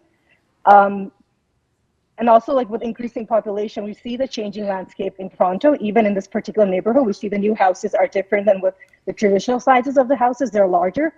So I think, like the mosque isn't that much bigger than that, at least, width-wise. And then, and then we see also in the city, because of the fact that population is increasing, the landscape's changing. You see multifamily units and laneway houses. So I think in that sense, we're not able to, I think in Toronto, you're not allowed to have any more places of worship built, I believe. That's something new. So for us, this is the space. It's for us, we do want a structure that's going to be able to last a while for us, I suppose is the word. And then in terms of the privacy, we did mention frosted windows. And of course, it's no secret, modesty is a big thing for Muslims as well. So I think the concern of people looking over won't happen because we're equally as concerned about keeping the inside private as well. And also, like we've seen in Toronto, like you buy a condo downtown and there's another building that's built and completely ruins your view. So unfortunately, I think like that happens, like change is hard, but it's also inevitable. And I just want to end by saying that my formative years were with this community, and that's an opportunity I want to pass on to my children. And thank you for listening. All right, thank you. Through you, Mr. Chair, we will unmute Allison Edgar. I was going to interrupt for a minute. How many speakers do we still have online? Just trying to think about the, the committee's endurance, et cetera. We're showing at least 6. Hi, Allison. Hi. I don't need to take time, but I am in opposition, not for the mosque itself. Of course, I'm supportive, as many of my neighbors have already said, it's just purely the size of the structure, and that there's no soft landscaping. It goes right up to the property lines. I'm a little bit concerned about parking, but that's probably less. It's the size of the structure, so I can leave it at that. I feel like the points have been well made already, so thank you. Allison, can you also state your address, please? Yes, 246 Glebe-Mount Avenue. I live just around the corner. Thank you. Just a couple, 3 doors north of Barker. Thank you. Are those all your comments? Yes, they are. Thank you. Thank you. Okay, at this time, we'll unmute Sadaf at 725 Don Mills Road. Yes, good afternoon. Can you hear me? Yes. All right, so good afternoon. Dear esteemed members of the Committee of Adjustment, my name is Mahira Sadaf, and I live around 30 minutes away by bus from the 623 Barker Mosque at Unit 403, 725 Don Mills Road. I'm grateful to speak as one of the representatives of the community members of the Barker Mosque in the Toronto area. Although most of the points have already been made, I feel as I'll just present my points as well. So the Barker Mosque is an essential component of my life, just as it is to many others in our area. Throughout my childhood till now, it has been a source and anchor of social cohesion and unity among members of the Muslim community residing in Toronto, as well as serving as a space for interreligious dialogue and peaceful discussions. And definitively, it serves as a valuable social constituent of the community in promoting peace and harmony, as well as social integration and inclusion, as it welcomes peoples from all faiths and walks of life. Ultimately, we of the Ahmadiyya community want to make this mosque a beacon of tranquility for all. Personally, growing up, I attended various events in the mosque, from kids' classes and Sunday classes to women's events and family gatherings, and that has had a significant impact on shaping my identity and belonging here. I've been volunteering with the local community for about 9 years, and it was only recently that I have not been able to put my best forward because of the lack of a proper space to connect with others.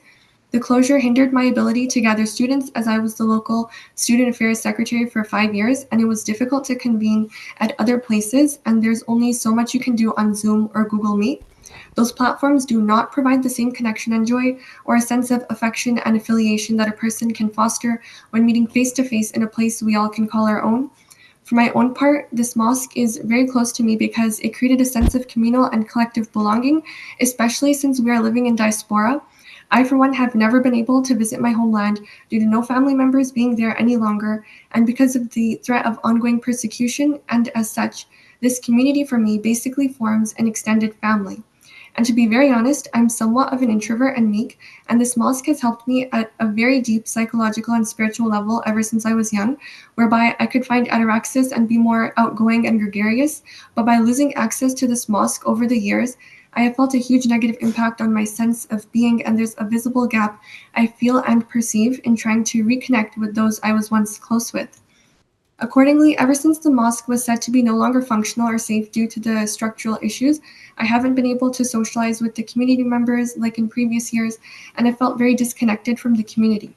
The local community centers or other locations have been used as alternatives pre- and post-pandemic, but it's no longer the same because those spaces and places are not our own. I and my fellow community members, I'm sure, do appreciate those spaces lent to us, but we desire to have a personal space, one where we are able to go at any time without any restriction, where we are able to, if desired, spend the entire day connecting and chatting with each other, being able to be introspective and have time for cultivating a relationship with the divine. And of course, others are more than welcome to come and join those activities. And at this point, I feel it's important to emphasize, as mentioned earlier, that the number of attendees will not change, so there won't be much of a change in the traffic or people coming into the area. Anyhow, we simply want to provide our future generations with the same level of social and spiritual support opportunities to connect with the community at large, and help them create a strong sense of self and subjective well-being. We want them to enjoy the freedom of practicing their faith in a country that values diversity, multiculturalism, and religious freedom without any hardship, and wish for them to become strong pillars of the Canadian society. And thank you for giving me this opportunity to share my experiences, and I hope that you support our application today. Thank you. Okay, through you, Mr. Chair, we have two more speakers. The next speaker that we will unmute resides at 30 Leahurst Drive. And that's a person in support? Yes. And what's the second speaker? Are they in support or opposition? It shows as interest. Okay, interest. Arsenal? Let's do with support then. Ms. Nazar at 30 Leahurst Drive in Brampton. Okay. Hamad? You've been unmuted.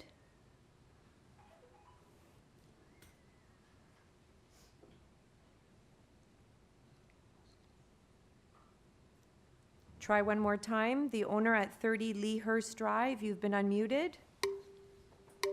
Arsalan, are you there? Hello. Hi there. Hi. Hi there. Can you hear me? Yes. Oh, perfect. Okay. So I'm not going to go into a whole spiel, and I can obviously respect the time that the committee has taken now. There are a few points that I now want to just address, because I do think that it raises quite a few of the concerns that the objection letters have sent out, and obviously with the people that have spoken in opposition today. One of them is the scope and scale of the proposed building. So a lot of the objections that I'm hearing, it contends that the proposed building size exceeds the permitted lot coverage and would then significantly deviate from the existing structure. But I think it's important to note that the Ontario Planning Act actually grants municipalities the authority to grant minor variances. And again, that is something that you would need to consider as to whether or not you believe these are minor variances under Section 45 of the Planning Act. And again, they do permit minor variances from provisions of zoning bylaws, which where such variances are desirable for the appropriate development or the use of the land. Again, we have case laws such as Adoba and Toronto, which emphasizes the need for flexibility in interpreting zoning bylaws to accommodate reasonable development proposals. Yes, and again, in this case, the members are aware of the planning test. Thanks. Sure. Okay. It's just for those that perhaps may not know. So in this case, you also understand that the proposed variances are essential to facilitate the construction of a modern and functional building that meets the needs of the community while respecting zoning objectives. Another objection that I've seen is the location of the place of worship. So this concerns the place of worship's compliance with zoning requirements, which are relating to the lot size, frontage, and the adjacent to the major streets. Again, it's essential to understand that under Section 45, this allows municipalities to grant variances when they are consistent with the general intent and purpose of the official plan and zoning bylaws. Again, I don't need to reference case law, which I'm sure that you do understand. Again, quite a few of it underscores the importance of balancing zoning objectives with the need to accommodate diverse land uses. Again, these are including places of worship. And I believe that the proposed variances are justified as they enable the provision of essential community services without unduly restricting the property owner's rights. Another common concern that I am seeing is traffic and parking concerns. I have been coming to this mosque for over 20 years, and I can confidently say that the way that we commute to the mosque, we really heavily rely on carpooling. Not everybody in our community has a car, nor can they drive. So we tend to usually have, for big events, 5 to 6 people or 5 to 6 cars that will go out and pick up 4 to 5 people. There are a lot of people that live nearby. So, we tend to have during major events, 5 to 6 cars, maybe 7, 8 cars max in the area. And so I don't believe that, although I can respect and accept that there may be concerns with the residents, I don't believe for the past 20 years it's been that major of an issue. Again, there could be a lot of emotional things that I can say about how important the mosque is for me, and that is something that you have taken into consideration by all of the other members that have been in support. So I will just end it off there, and I do hope that perhaps you can unduly look into this and consider our application. Right, thank you. Thank you. Through you, Mr. Chair, at this time, we will hear from our last speaker, David Newkirk. Oh, no? Okay, you just observing? Okay, perfect. Okay, through you, Mr. Chair, that is all the speakers for this afternoon. I think we're going back to I'm the not sure agent, if the planner. committee members just want to take a quick 5-minute break. I think 10 minutes might be great. That's perfect. Okay, let's take a 10-minute break. So can we turn off our videos, turn off our microphones? Okay.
All right, we're just moving back into session, and we're giving the floor and the mic back to Mr. Theodore as agent and planning spokesperson for the mosque, and you have at least 5 minutes. You have at least 5 minutes, sir, to set out your position and to reply.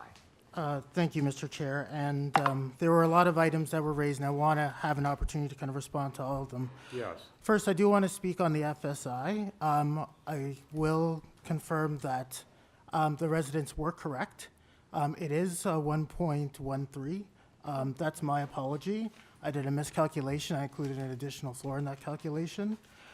So I want to ensure the committee has the best information, and it is 1.13. So at 2.24, yes, the proposal is doubling. It doesn't change my opinion with respect to the proposal. This continues to be a unique site, and it continues to be, in my view, a building that is looking at ways to sensitively increase the density on the site to serve the congregation, but at the same time recognizing the neighborhood. Part of that increase is predominantly due to the fact that the dining hall component has been separated. That's in the basement of the building right now. And the third floor is primarily for the clergy residence, which is an important component to have on site, which is currently not in existence today. So if you go back to my slide 11, you can see when we're talking about the changes that relates to FSI, it's really about the third floor and a bit of the bump out at the back. And in my view, when it comes to the massing, it's less about the FSI and more about how the building responds to the context. And when you consider that, the building's westerly facade has ensured that there are no windows to ensure that there's no overlook and loss of privacy. Sorry, slide 11. And then with respect to the easterly facade, we've ensured that the building has frosted windows, and those are noted on the elevations that those are frosted. So when there's concerns about overlook, you can't look out of frosted windows. Concerns were raised about noise, and I believe my colleague to my left here indicated that the building will be built to new modern construction materials. So as a result, using IPF construction, there's an assurance that whatever happens internally, if there is any noise, will be controlled in comparison to the existing building today. There was concerns raised as it relates to the belief that this will result in more people. And again, I can confirm as it relates to the operation, this is about improving the building, not about seeking greater capacity to serve. And this is actually similar to other places of worship that I've done applications in the city of Toronto, one in Scarborough, where it was simply about increasing the what is available to those who attend, bringing it into modern day practices, and providing those services where you couldn't within the existing size and footprint that you're working with, while still having a static congregation. Concerns as it relates to parking, I'll say off the top, there are no concerns raised from a city perspective with respect to transportation. There are no transportation comments. I've noted earlier in my presentation that that there is no parking variance being sought here. This effectively is, from a parking perspective, zoning compliant. You've heard from the congregation that there is a concerted effort and an ongoing effort to commute, and that's just part of the practice. And any concerns as it relates to parking within the neighborhood is really a bylaw enforcement matter, and that those matters are not directly tied to this application. Concerns were raised about trees and potential tree removals. You'll note that there are urban forestry comments, and there are 2 boxes checked off with respect to trees. This application will have to undertake, seek necessary permits and do the necessary protection, and that's all under the city's regulations. So, and if any consent is required, the owners will seek that at that time. Concern about overlook and privacy, I think I noted that previously. All windows are frosted along the east and no windows along the west facade, but also in the outdoor patios on the 3rd floor, there is frosted screens So again, that potential for overlook and loss of privacy has been significantly mitigated as it relates to this design. And with respect, there was a comment about lights and that the proposal would bring on new lights. And I can confirm in discussing with my client that this place of worship is not intended to be lit. It is not intended to have lights. That is just normal practice. Concerns were raised, again, about the building's height and the potential for shadows. I'll note again, the variance as it relates to the height proper is a foot. So when thinking about shadows and thinking about other properties, anyone else within this neighborhood can seek a building height up to 8 meters. And they had the potential of the same level of shadow impact on adjacent neighbors. We're only seeking an additional foot. And to be reminded, the minaret and the dome are exempt from the height. So they may pose a shadow, but that shadow is permitted under the bylaw.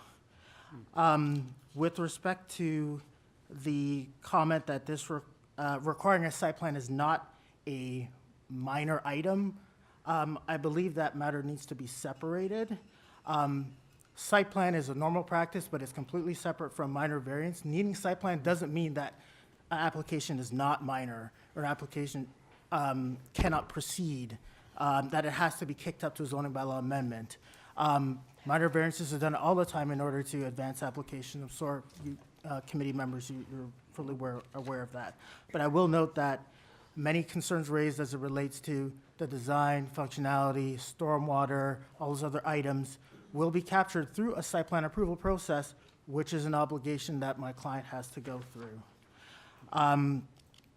There was concerns about this site not being an illegal non-conforming use. I want to clarify that at no point did I say this site was legal non-conforming.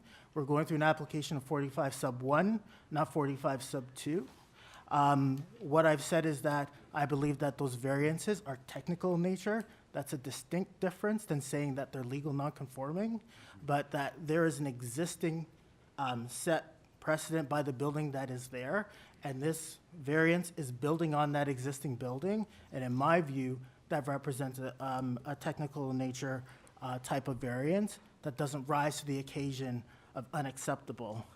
And the last item I just want to note is that it was noted that the number of variances that are proposed would make this application not minor. And I would just contend that the number of variances is not an automatic confirmation that an application is not minor or an application cannot meet the 4 tests. It's a question of the content of those variances. So that's my response to what I've heard. I'm happy to respond to anything that the committee thinks that I've missed, and I'm happy to elaborate on any of the other points that the committee wishes to hear. Perhaps just ask about capacity. Just expressing sort of a general view, but it seems that, most faiths are finding congregations shrinking and not expanding now. And I take it, I hear your representation that's saying you're not really expecting more people in terms of the congregation that will use this building when it's revised. That was shared by my client. I think it was shared in your deputation. But that is correct. That is the understanding, and that's the premise going forward as it relates to this this proposed reinvestment. Thank you. That's all I had, members. Yes. I'm sure I'll come up with more, but the first question is, a lot of the surrounding neighbors are concerned about a number of things, but massing being one of them. And just as you pointed out, your and forestry has given us some conditions that would apply in the event that trees were affected. But do you or your client know what your intentions are for removing some of that greenery around the it looks like there's a fair amount there now. Is it your expectation that attempts would be made to preserve those trees? Or is it your intention that, because it's almost lot line to lot line, would they be an obstruction to new construction? I'm going to turn it over to my client to speak. Okay. Yeah. So do we have your name and address? Yeah, Naeem Faruqi, I live nearby. This is my local mosque. Out of Okay. all the mosques that I've gotten approved in this country, this is the one closest to me. So in terms of tree preservation, everything will be done, and we'll be following urban forestry's guidelines. No, And I and get we've that. we've had that meeting with the city planning department, and we've discussed that once these are done, these variances, we would then have more meaningful conversations. We have a requirement to have an arborist report and to create tree protection zones, look at tree planting. So if you look at the current front of our building, I don't know if it's in one of the slides, you'll see it's a hardscape step in. So we're actually removing that hardscape, and we're putting in 2 trees as well as a walkway. So I don't know if you, I don't know what slide was the one. Yeah, this one. So you'll see that pad there with 2 steps. I think I remember it was essentially saying, are you expecting to remove trees? No, we're planting 2 trees in the front. I get that. The front's not my concern. It's the sides and the back, Yeah. right? So we have no plans of removing trees. So you have no plans, or your intention is to Yeah. try Work to ar- preserve the greenery Yep. around your Yeah. what currently exists and with new construction. Yep. Did I see? Is there a variance for front yard landscaping? Yes. Sorry, someone point me. Through you, Mr. Chair, yes, there is a variance for front yard landscaping, soft And landscaping. I'm sorry. Do you know what number it is? Thank you. Okay. So you're saying no, you're asking for a variance for no soft light. What you just said implies that you're redoing your front and you're introducing soft landscaping. That step is, I think, on the city right of way that we're doing it on. Oh, so your property line is very close to your front? Yeah. Okay, so your intention is to try and replace the city boulevard with either trees or some sort of soft materials? Yes. Okay. And we have modified the front, that it's not a straight wall anymore. It's like doors, and it goes in. Yeah, it kind of looks like from the front facade, it's an overhang, and you Yeah, go underneath, yeah, and there's a deck above that, is that? Yeah. Is that deck for active use? So what's it for? It's for the clergy to. The front and the back? Yes, yeah. So they're both for the clergy. They're on the 3rd floor. The 3rd floor is all clergy residential. Okay.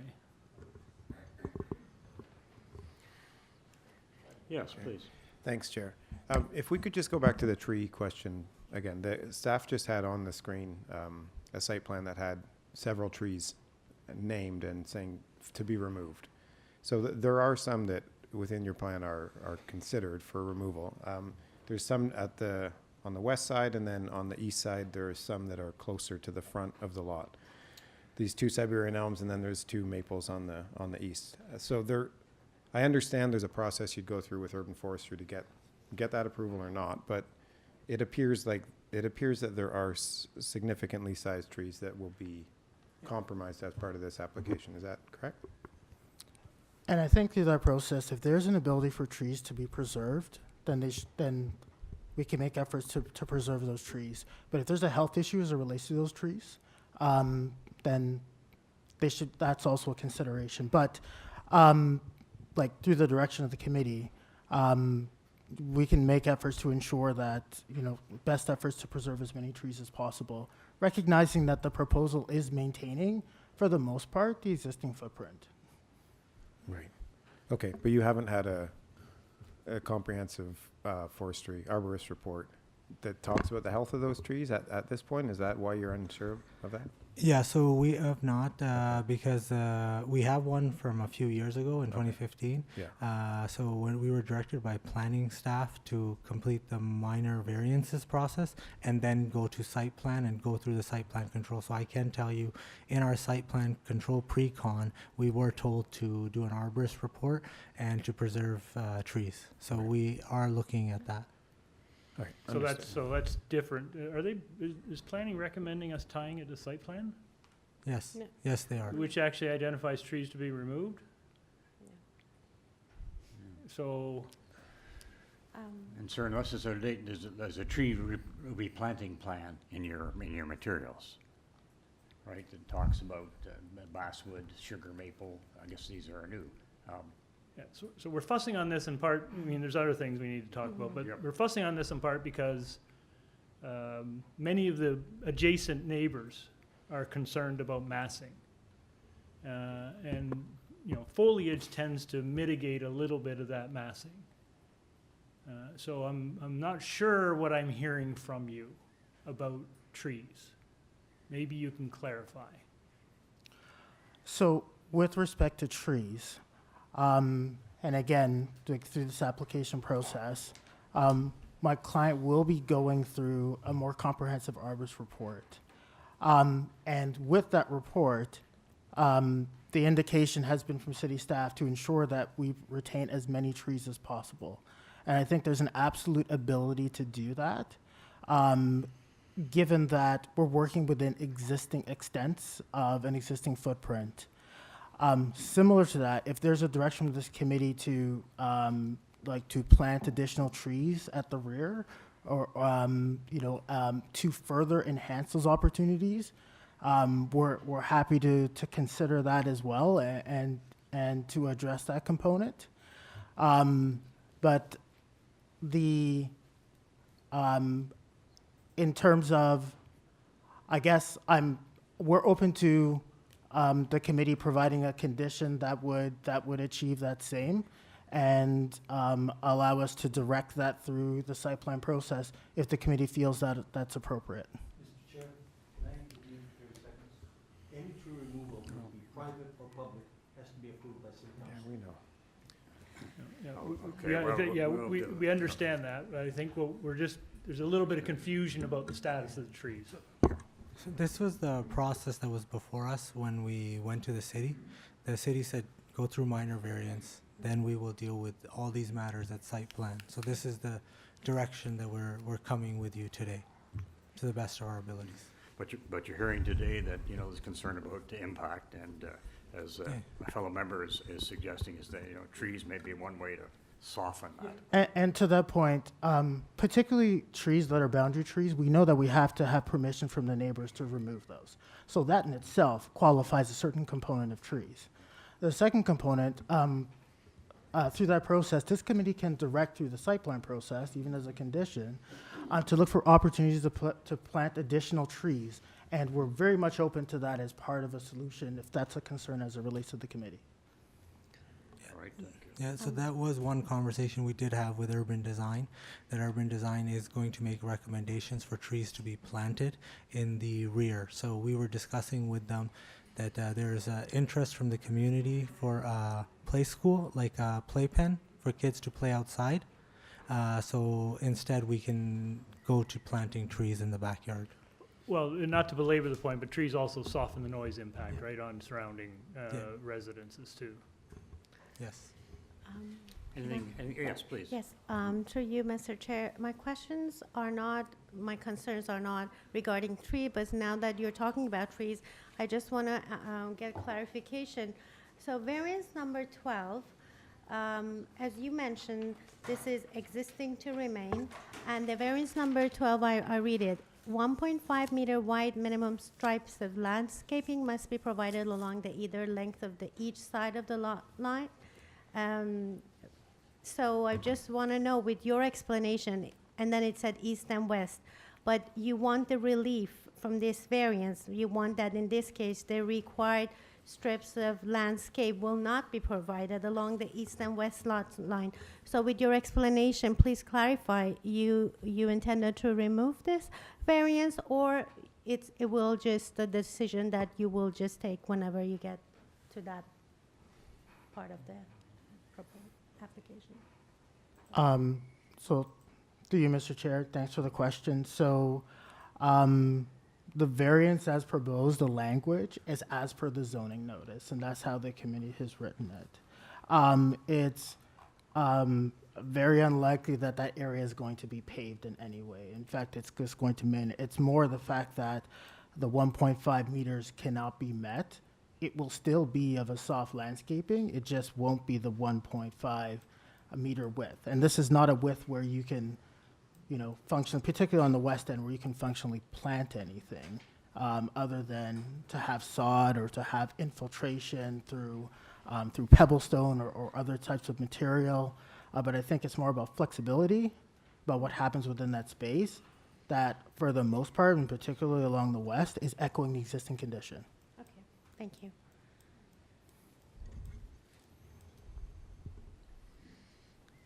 Sorry, question, any other questions, Can members? I ask more questions? I'm sorry? Can I ask more questions? Certainly, you certainly can. Yes, through you, Mr. Chair. We've spent a little time on this. You're entitled to, yes. Yes. Please go. Correct me if I'm wrong, I've heard that you mentioned that the most concern is improving the building, not seeking more capacity. That's what you mentioned. And then you said that earlier you mentioned that there are 200 people that attend this mosque periodically. So if you are just want to improve the existing building, which I've heard from even from neighbors that it's really need to improve the building because of the structural problems and everything, why you seek more, for example, FSI? Thanks for the question. I think I had responded to that earlier. And just on the condition of the building, like right now, it is mentioned by many of the patrons. It's not really operating, but it is being functionally used by the imam who's maintaining it and going there and then doing prayer. So it still is maintaining the function of a place of worship.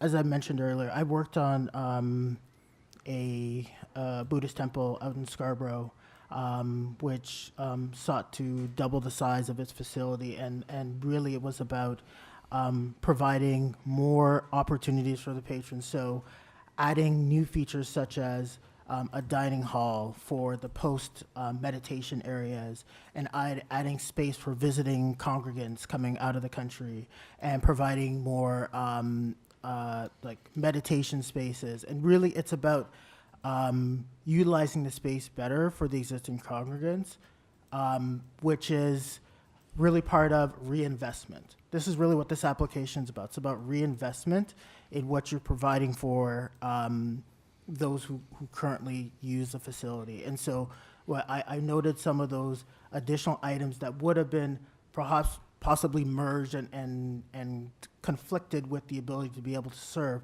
are now being separated. So you now see a dining hall opportunity to take up space. You now see a proper size for a prayer area. You now see an actual space where the clergy can actually be on site and be accessible to its members. So all of these produce that additional increase in FSI that is producing the request for the committee. My concern is not regarding the new things you add to the design, like for example, like the area for like a kitchen or those things. I think that's a great part you add to the site. But just the FSI from existing, it's almost 2 times more. And I'm just looking at it to think if it's minor or not. Like the actual required is 0.75. So from the one you proposed, it's actually 3 times more than what is permitted. Yes. That's why I asked that question. I'm not questioning the design aspect or the area you put, which I think that's a very good idea to incorporate the things that you need for the person who stay there or for the dining area that people can iftar for during Ramadan. I'm not questioning that. My question was just directed to FSI. And then the comparison you put to Buddhist temple, we don't have the site in front of us, so we can't just compare. We don't know which site is that, which location, is it the lot area, lot frontage? We don't have, so I can't compare. I mean, I appreciate you give us those information. I understand that maybe you explain it because you want to say they have a yoga room. In here, we have a prayers room. So I think that's why you bring that explanation. Sure, and through you, Mr. Chair, I gave the comparison only as an example of the place of worship that I've served and the pattern that I've seen, which is about improving congregation, and improving the services. And that was just one example. I don't expect you to research it, I guess, at this point, but really it was just to reflect on that. Recognizing the 0.75 FSI is not met today with the existing building, nor would one expect it to be for a place of worship. It's unrealistic for that.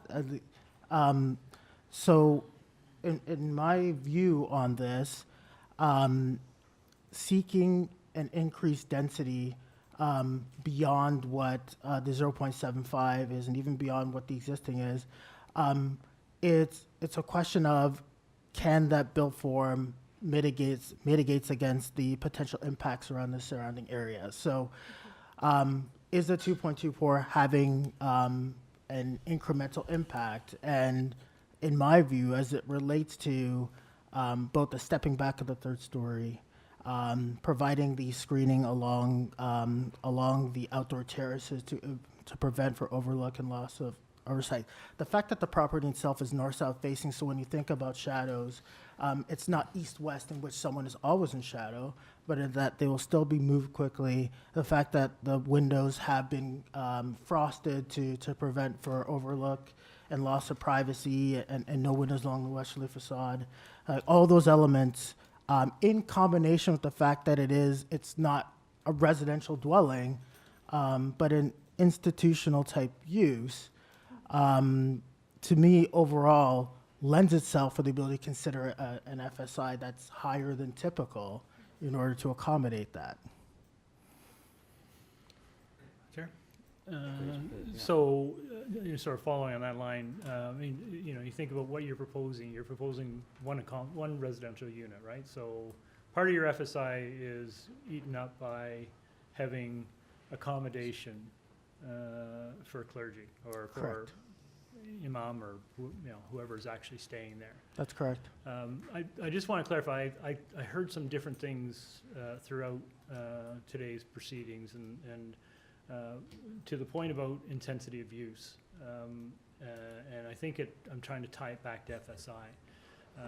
What I think I heard initially was that this was going to be used principally for prayers on Friday and then prayers throughout the day, throughout the rest of the week. But when we heard all the very good input from the community, I heard many references to educational programs, senior programs, children's programs, and a bunch of other things. So I just want to clarify. I'll say this quite frankly. I think if it was just a prayer facility, you might need a certain amount of FSI. But if you're animating the site to do more for the community, it speaks to what your FSI needs are going to be. So are there programs for the community? Are there things for seniors? Are there educational kinds of things as well as the more core prayer activity? Yeah, so I don't know if I'm being clear or not. Yeah, no, I understand your question. It's a valid question. So when we hold prayer, well, we don't hold prayer and then just disappear, right? So you're going to have 10, 15 minutes of socializing. Sure. There's going to be elders who want to share their wisdom of how they immigrated to this country. That's what the members of the community are speaking to, is that sense of what happens before prayer and after prayer. Of course. And then I had mentioned Ramadan is a time when we do spend a lot more time in our mosque. That is something, and that is why the dining hall is there, because when this was fully operating for the congregation, there was a lot of spills on carpets. It was unsanitary. So we've done this, that we're trying to give a clear space for people to properly sit, have their meal, and then continue their prayers, because people will sit in the mosque for the last 10 days of Ramadan. 24. And I don't mean to interrupt you, but I think I'm trying to help you. But if you have programming per se in terms of specific things, like on Wednesday morning, we have a program for seniors to come in. That seems to me to justify the need for additional space to deal with the programming. Yeah. So it's hard for me to give you an exact answer on, you know, what our programming of this space is.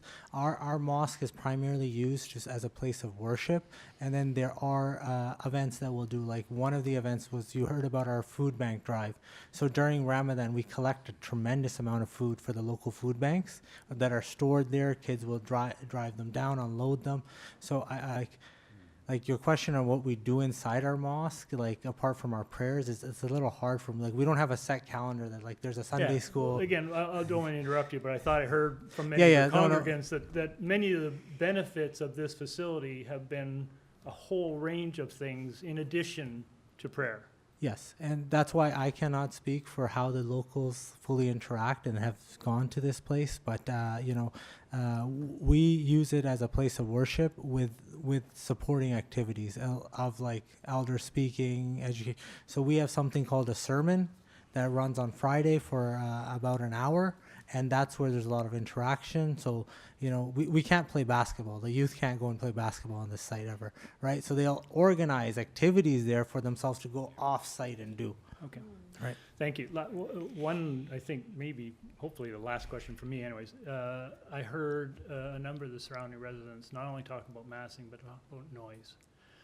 I think I heard you say in your opening remarks, or someone said it in the remarks, about using materials, particular materials, which were designed to soften or reduce, or in fact, hopefully eliminate a lot of the noise that you anticipate from coming. So could you just revisit that for us and remind us what your plans are there?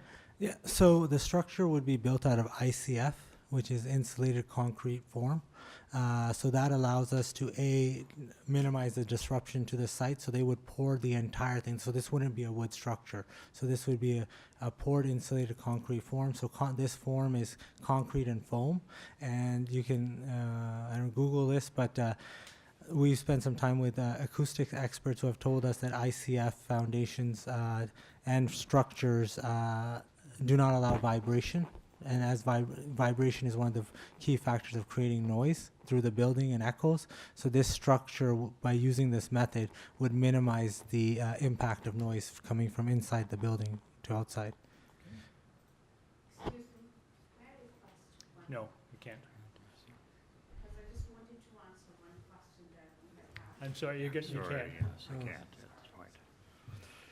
All right, anything further than Mr. Theodore? Question? Doug? I have questions. Please. Just question regarding variance number 3, 4, and 5, which is existing to remain. First of all, I know the city staff, as you mentioned, city staff mentioned that it's best that you don't do renovation or addition. You better do a new construction due to the basement or the structural damage or all those things, which I understand. But like, for example, this variance, for example, variance number 3, 4, and 5, all of them have been triggered by bylaw 569/2013. Although this building, this place of a worship were there, but as of 2013, they have some rules and regulation that, for example, let's check the variance number 4. The lot area for any place of worship permitted should be 2,000 square meter, and this proposed is 311.81 square meter, which is something like 0.15% of the requirement. Or the other one, the lot frontage, which is variance number 5. The minimum required lot frontage of a place of worship is permitted is 30 meter, but this one is 7.62 meters. So how do you, and then all of them have been triggered by bylaw 569, which is in 2013. How do you explain those things? So Through you, Mr. Chair. And rightfully noted, planning staff have supported the application, and they've looked at this the same way I've looked at it, is that if you were to build this today under the current bylaw, the existing building, you couldn't. But it is established, it's an existing building, it has set a footprint on this property, and it should be acknowledged. And by way of this variance, it's acknowledging an existing condition. This application can't create frontage. It can't create new lot area. Those are existing conditions to which the building in itself would never be able to meet it. Similar to the church to the east, the place of worship to the east, its lot area wouldn't equate to 2,000 square meters either. So there has to be recognition of existing situations and how you work with this. And why I feel that those are technical in nature is that they are existing established situations within the neighborhood, and so long as the proposal works within that boundary, and it, for the most part, it does within that footprint, these can continue to be considered desirable and appropriate and minor in nature and meet the 4 test. Right. And then the church, the Greek Orthodox Church that you're referring to, yes, it's a very close by, but the size of that, the size and massing of that church is way less than what we propose here. I understand that this size, well, you mentioned that this site is there since 1998. It was It's actually been there since the 1940s. okay, 1940s. Yes, you said since 40s, but then 1998 you mentioned this building Took ownership. took ownership. Okay, I write the notes for that. I understand that this place was always a place of worship, but when you compare it to the Orthodox Greek Church, the massing and the size of whatever they have, it's different than what we propose here. Correct. And the Greek Orthodox Church, that place of worship, does not have an application for the committee today. If they did have an application for the committee today, they'd be looking at probably some similar variances if they were looking to increase their density on the site. So they would be in a similar situation to us. The point I'm really making is that it's an existing situation with an existing place of worship, and accommodation should be made to recognize that existing use. Okay, then what about variance number 8, through you, Mr. Chair? The All right. front yard setback proposed is 0. The requirement is 6.38 meters. So I understand that you also mentioned that this is also something that, no, you didn't mention that it's the existing. It is an existing, It is an existing? yes. Because in your chart, I think that wasn't mentioned. I but believe it was, in fact, correct me if I'm wrong. I did. But Jen, would you please explain how do you justify the 0% requested front yard setback is minor when the requirement is 6.38 meters? Through you, Mr. Chair, for the same reason, we're continuing the existing footprint of the existing place of worship, and just carrying that forward. So it's acceptable as existing condition. We are proposing the same existing condition as part of the new development. So in my opinion, it doesn't result in new impacts to maintain that existing condition. It might have an impact because it's actually, the existing is shorter. I mean, it's have less, the building does not have this much massing. But when you have like 2-3 story, I know the height is almost comply, but then that it might have an impact. Through you, Mr. Chair. So as we showed in the elevation comparison, the proposal maintains that 2-story relationship with that 0-meter setback at the front, similar to the existing place of worship, and then steps back before it starts the 3rd story. So there is a like relationship as it relates to that. It's sensitive to that relationship. And then my last question for now is variance number 10. side yard setback on the east is 0 when the requirement is 1.8 meters. And to you, Mr. Chair, as explained in kind of the presentation, that's only in relation to that small triangular bump out that has no windows. So it's almost like a blank wall condition. And it's only as it relates to that one point. The secondary bump out is 1.24 meters, and then the balance of the frontage of that setback, the balance effectively is 1.2 to 1.4 meters along that edge. So those are and that's only as it relates to the second story.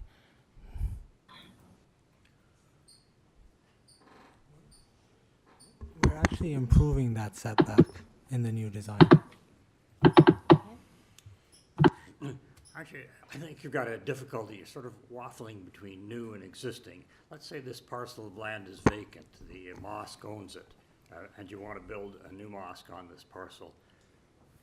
Aren't you dead by variance 4, which tells you the place of worship is, it has to be located on a lot with an area of 2,000 square meters, and you've only got 300 and change? I think your response to me is say, but there's an existing building, there's an existing footprint, so that's different. But for a brand new, clearly you would be caught, right? If we were the neighbor to the west, which was a residential dwelling, and we were seeking to do a place of worship, I think in fairness it would be different. We can't ignore the fact that a place of worship does exist today, and it helps to inform this application. This is about improving an existing place of worship on an existing property. It's not a blank slate.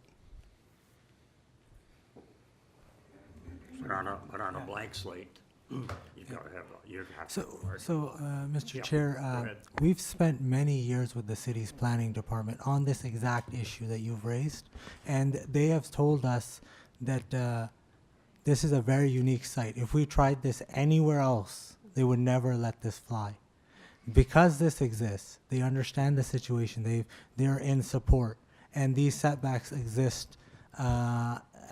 We could reinforce these walls and then just continue, right? And we wouldn't come for any of these variances. And it was at the city planner's recommendation, the manager, the director, that we go down this path. So we come before you with that, and that's why their documents support this application. Sorry, I just want to check that. But yes, I'm glad that there is a community planning report. We often don't get those, as minor variance applications. I know they're sort of saying tie to plans here. Sorry, just trying to put my cursor on it if I can find it. Here, Gary. You got it? Page Okay, 164. great, thanks, okay. So planning staff respectfully recommend that, and this is what they always say. They recommend that should the Committee of Adjustment approve the application, the following conditions be imposed. Through you, And Mr. Chair, if you could essentially, read further, they actually say that they support the application later on in the Are letter. any comments? Okay, well, we'll just take a look. Somebody said plan control.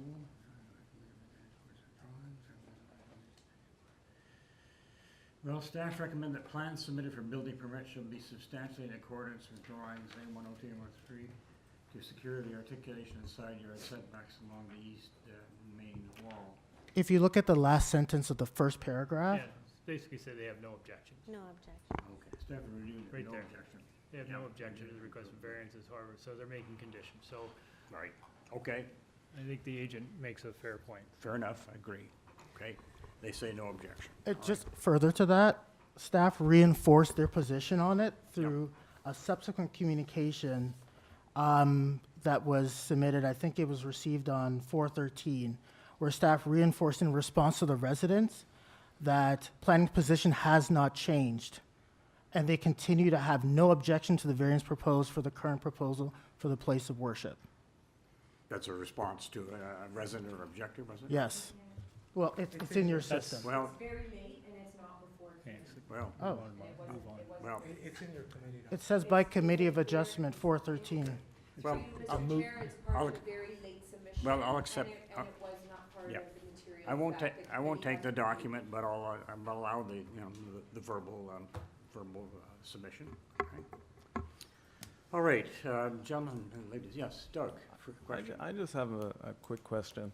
I think it's fair to say you were acknowledging if we're building the project today from on one of the neighbors next door, it wouldn't be permitted. And I wonder if that brings it back to the point that Mr. English, for one of the participants, had raised about does this bring up questions about whether the building can be expanded, because if there was an interruption in the use of the church, or sorry, the mosque, I apologize. If there was a interruption in the use of the mosque, is that something that we're permitted to allow the expansion of in this application? To you, Mr. Chair. Mr. English was incorrect in that assertion. His view was that patrons have indicated that yes, the mosque is not operating for the main congregation, but the imam continues to use that mosque both in a maintenance and spiritual function. So that use did continue on the site. Okay. And we have made that clear to the planning department of the City of Toronto. That resolves that question in my mind. Thank you.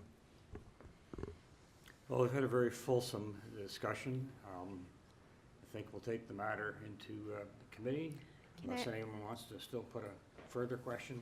Yeah, well, just through you, Mr. Chair, I just want to, going back to city staff report, Yes?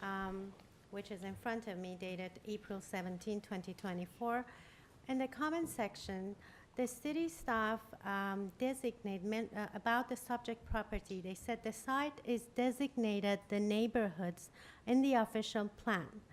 So we know that the City of Toronto have some selected neighborhood that they would like to keep the prevailing characteristic of that area. That's why they just designate it as a neighborhood.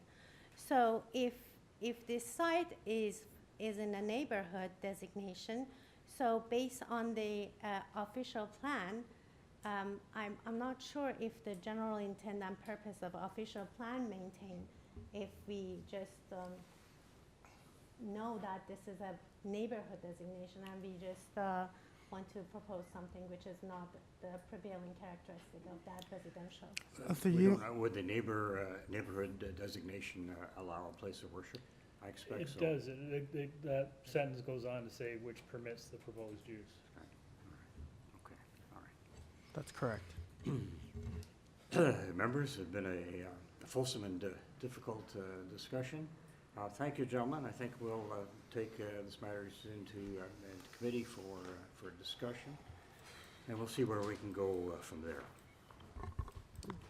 Is there any member that wants to lead off?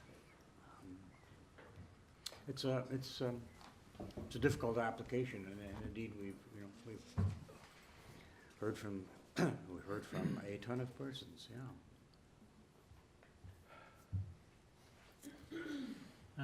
I'll start. Thank you, Larry. Okay. Chair. In the absence, I'm expecting my colleagues will weigh in. First of all, on behalf of all of us, thank you all for coming in and participating in this process. I can tell you from my experience, I have never seen a crowd of this size, both for and against, for an application. So clearly this has engaged many people, and everybody's presentation was excellent, and we really appreciate it, and we heard everything that everyone said, and we have read everything that was submitted on this application. This is, in fact, as the chair said, this is a very tough one in the sense that it's complicated. It's a use that is going to have some impact on the surrounding neighborhood. If you go through, first of all, I think the fact that community planning has weighed in on this one, I think, is significant. In these kinds of situations where there is, a dramatic impact over and above what the OP or zoning stipulates, that planning staff typically weigh in and help us decide, but often point out areas where there's an incongruency with respect to the official plan. In this case, planning staff, and I take it from the applicant that there have been substantial and significant discussions with planning staff over some considerable time to try and shape this application in a way that works for as many as it can. It is a very emotional thing, but I start walking through the variances, and the illustration and the chart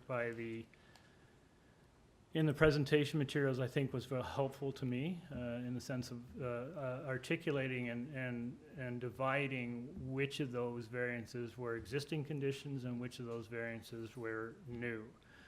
So focusing in on some of the new ones, the FSI is a big one, and I think we've had a good discussion about the FSI. I was looking at the height, and the height of this, I mean, we talked about massing and height. I think you're asking for only a modest amount over the 8-meter requirement, and I think I accept that the minaret and the dome really both are kind of minimal, and the dome is kind of set back into the middle of the structure, so I don't think it presents necessarily as any additional or incremental massing or shading. The depth, there's no depth, there's no length variance.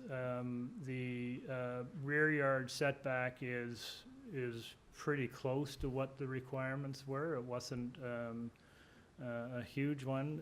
The side yard setbacks, for the most part, are largely existing conditions.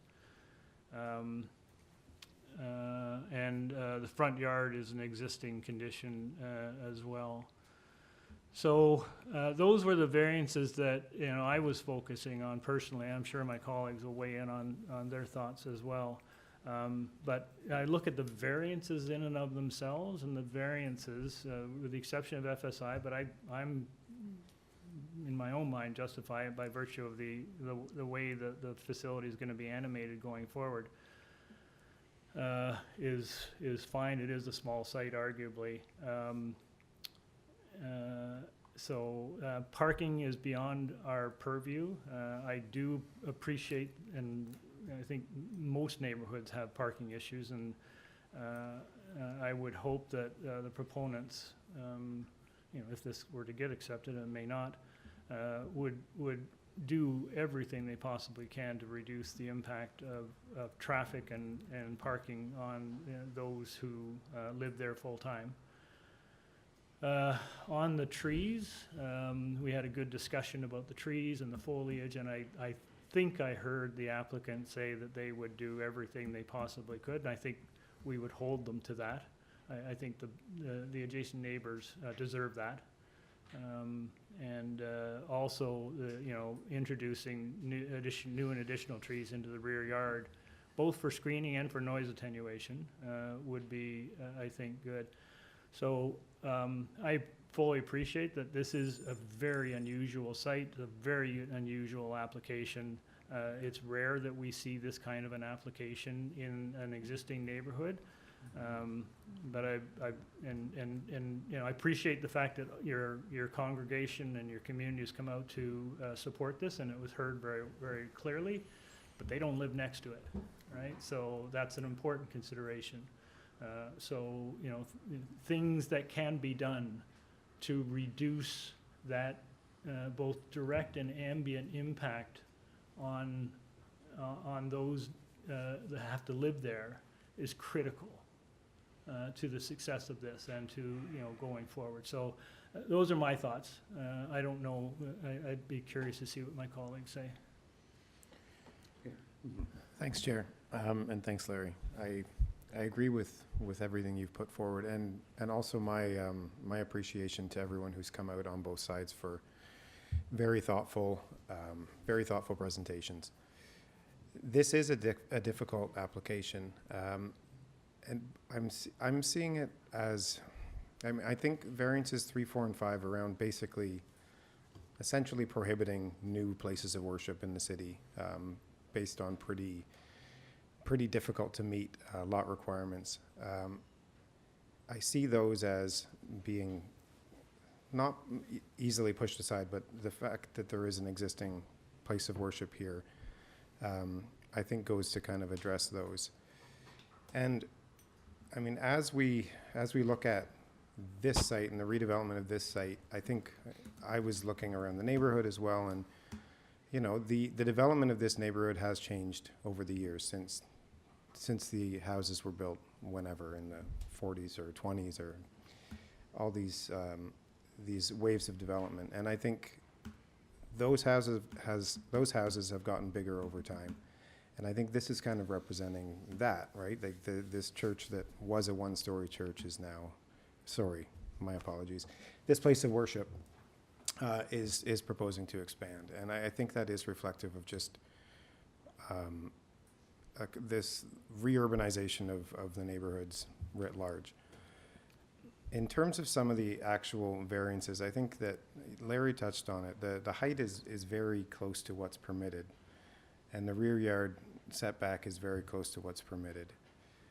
And I think the stepping of the third floor in at the front and the back goes to minimize some of the impacts. And I appreciate the fact that the windows will be glazed or frosted, and so I think that the kind of overlook part is addressed. I sympathize with the immediate neighbors, because there will be, I think there will be a definite impact, but I try to picture it as not necessarily the impact of what's being proposed versus what's there, right? Because what's there is a 1.5 story building, but what is permitted, and what is permitted to be built is not that far away from what is being proposed. What is being proposed is bigger than permitted. That's why we're here. But I think that what is being proposed is not that far. So I'm going to support the application. All right. And Doug, yes? yes, through you, Mr. Chair. Yeah. I was carefully listening to every single presentation, and I thank you for all the presentation. I'm really moved by the amount of support that your community will have for each other. And I was just amazed that this design had been done by a woman, and the fundraising for it is also done by one woman. And some of the moving parts that I've even notes that they want to have a welcoming space, inclusive space, compassion place. This mosque is heart and soul of community. So I listened to all those, and I totally understand that this is very important. That's why all of you are coming here and then spend your valuable time. Just do presentation and show your point of view on this. As I mentioned before, my concern was the lot coverage, or is lot coverage, and FSI at this stage, and also the variance 345 location, lot area, and lot frontage that you mentioned, that this place where the place for worship before, and that's why you believe that this is a good development. But I believe that it's a great idea to have the same place for worship day, but maybe another proposal that have like a little bit like fit with the characteristic of the neighborhood, fit with the street, and be desirable for that neighborhood. Like most of your neighbors that they came, and the one who were opposing. So all of them, when I listening to them, all of them say that the place of worship is not the question. The scale was the question. Or another person said, we're welcoming this, but we're welcoming the smaller proposal. Or they just said, we're welcoming this sanctuary place. but we would like to get something that have less impact on our neighborhood. So therefore, I believe that it's a great idea to have a mosque there, but I appreciate a design which is have less massing in the side than the neighbors, all the neighbors who came and they have a concern. They don't have any problem with the mosque or this proposal, but they all have a concern about scaling. That's where I'm standing. All right, thank you. Doug, do you want to make any comment, or do you want to bring a motion? No, I'll just make a few comments. I sort of agree with bits and pieces that I'm hearing from everyone. I tend to think that the idea of this project is consistent with the official plan I'm seeing in the neighborhoods. In Chapter 4 and Policy 1, it talks about low-scale local institutions, like places of worship, are meant to be part of neighborhoods, and I think that's it. I think that's what this project is. But I guess when I read the word low scale in the official plan, it makes me think of, okay, what's the general intent and purpose of the bylaw here? And that's a little bit where I struggle with aspects of it, is the massing. And I have a little bit of trouble accepting that because there's some existing conditions, when we're taking an existing condition and then building it up bigger with more massing, I struggle a bit with that, and so I'm still going to take a few more moments to keep thinking about it. While our chair, he may have some comments as well, but I mean, overall, I think the project is a great project, and I'm personally struggling with the massing. Yes, I think my own thoughts are more with Nazilis in thinking about a minor variance. We have to think about impact, and that's the concern or problem that I have, impact on close by residential neighbors. Like yourself, I guess I'd prefer to see a smaller project.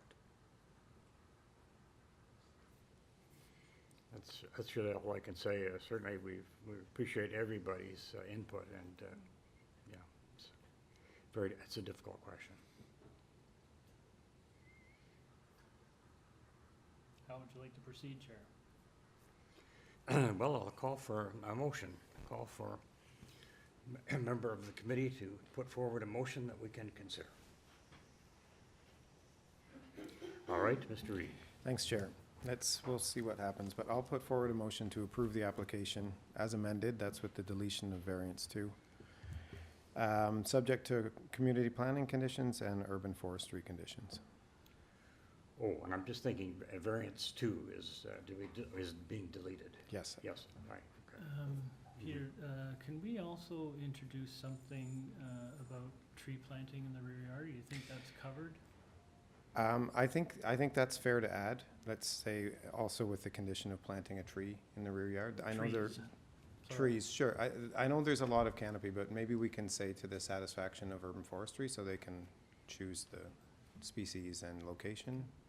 Is that okay? Okay. I will, I'll second that. I was just looking to see if there's anything else we wanted to add. I'll second that, Chair. All right, thank you. All right, all in favor of that motion, please raise your hands. Vote. Okay. All right, that motion fails, I see. All right.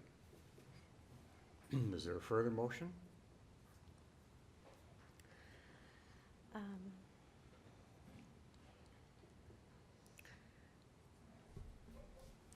Yes, Mrs. To you, Mr. Chair. As everyone mentioned, this is a very difficult application to decide, and after listening to all the people who are passionate, and I understand that there is a great need of having this type of church in this part of the neighborhood, and also carefully listen to all the neighbors that they were opposing because they thought that this scale and massing of this proposal, it will affect their property, enjoyment of their property. So when I look at these 14 variants, I think altogether I have to try to do 4 tests to see if the general intent and purpose of official plan is maintained, if the general intent and purpose of zoning bylaw maintained, if this variance are desirable and appropriate development of the land, and is this variance minor. When I look at all of them, I believe that some of the variances are not minor, and they also, this is not a desirable development for that site in terms of the scale and massing, not in terms of the building a mosque there. I understand that this is a very important proposal. I'm not opposing that, but just I'm opposing the scale and massing. Therefore, my motion will be, and I understand that city staff, I read the report, but one of the reasons that they have a committee of adjustment is that they ask us to come and then review and listen to everyone, review whatever material the staff, all urban forestry, transportation they give, we just get recommendation from them, but they specifically ask us for our decision to be unbiased, and then we just have a decision based on these 4 tests. Therefore, I believe that at this stage, this proposal is not desirable for development of this location. Therefore, my motion will be to refuse this application.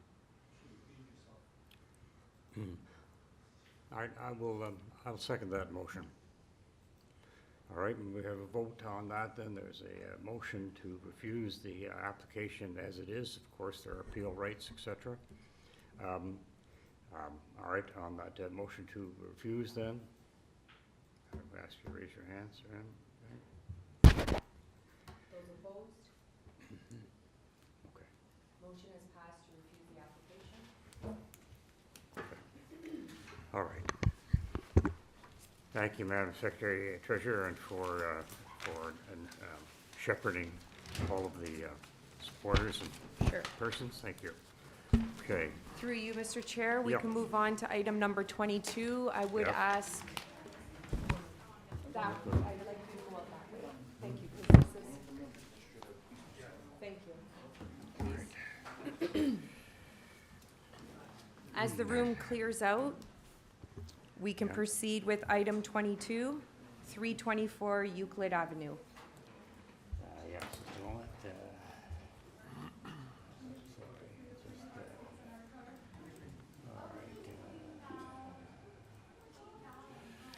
I just ask that everybody leaving the room, I know, we need,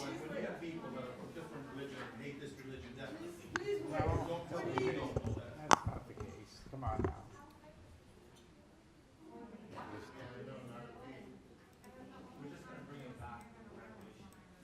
There's a process, so they can deal with it. All right. 22. 22, okay. 22. All right, so we're moving on to number 22, Euclid, and I'm sorry, I'm just going to check the materials, and I'll indicate what the application is. Okay. 23 Euclid, the purpose of the application is to alter the existing 2 1/2 story detached dwelling by constructing a 1-story south side addition, complete 2nd and 3rd story additions with a front 3rd story balcony and a rear 2nd and 3rd story Juliet balconies, and a rear ground floor deck. The existing ancillary building and attached garage in the rear abutting the laneway will be maintained and unaltered. So I don't see a lane suite here. All right, committee has the following: a copy of a plan of survey, site plan, floor plans, and elevations. We have 4 photographs of trees on the subject property. We have presentation materials from Nikki Vazar as agent. And we have 2 form letters in support signed by nearby owners, 320 Euclid and 326 Euclid. I see no opposition there. Through you, Mr. Chair, yes, we do have the agent online. No registered speakers for this item. We'll unmute the agent at this time. I see there are just two variants. My name is Nicole Weisser. My address is 236 Emerson Avenue, and I'm the agent and designer for the renovation at 324 Euclid. Would you like a presentation, or would you like to I'm happy to answer any questions, but in consideration of the committee's time, I'd be happy to forego a presentation if there's any questions. I think we'll just go to questions. Do you want to address just the floor space indexes should be 0.6 and it's going to 1.23 times. Why is that minor in your submissions? In the 1 kilometer distance, there are a multitude of decisions up and above what we are asking for. Just at 367 Euclid, just up the street, they got approval for 1.81 times the lot area. So as we are only building above the existing main floor footprint, to add additional rooms for this growing family, I believe this is minor in nature. What's the major intersection? I'm just trying to think of Euclid. Is it running north of College, or is this much further north, this Euclid? It's just south, I believe, College. South of College? Yeah. Okay. Other members? Yeah, any questions? All right. Happy to entertain a motion then if one's put forward. Yes, Peter.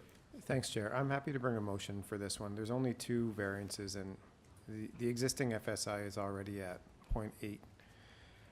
And I think the fact that this is remaining within the existing footprint and going up, it's a common type of redevelopment in this neighborhood, and I think the impacts are limited in relation to that FSI, and the depth is just 2 meters. So I think this meets the 4 tests, and so I move approval without condition.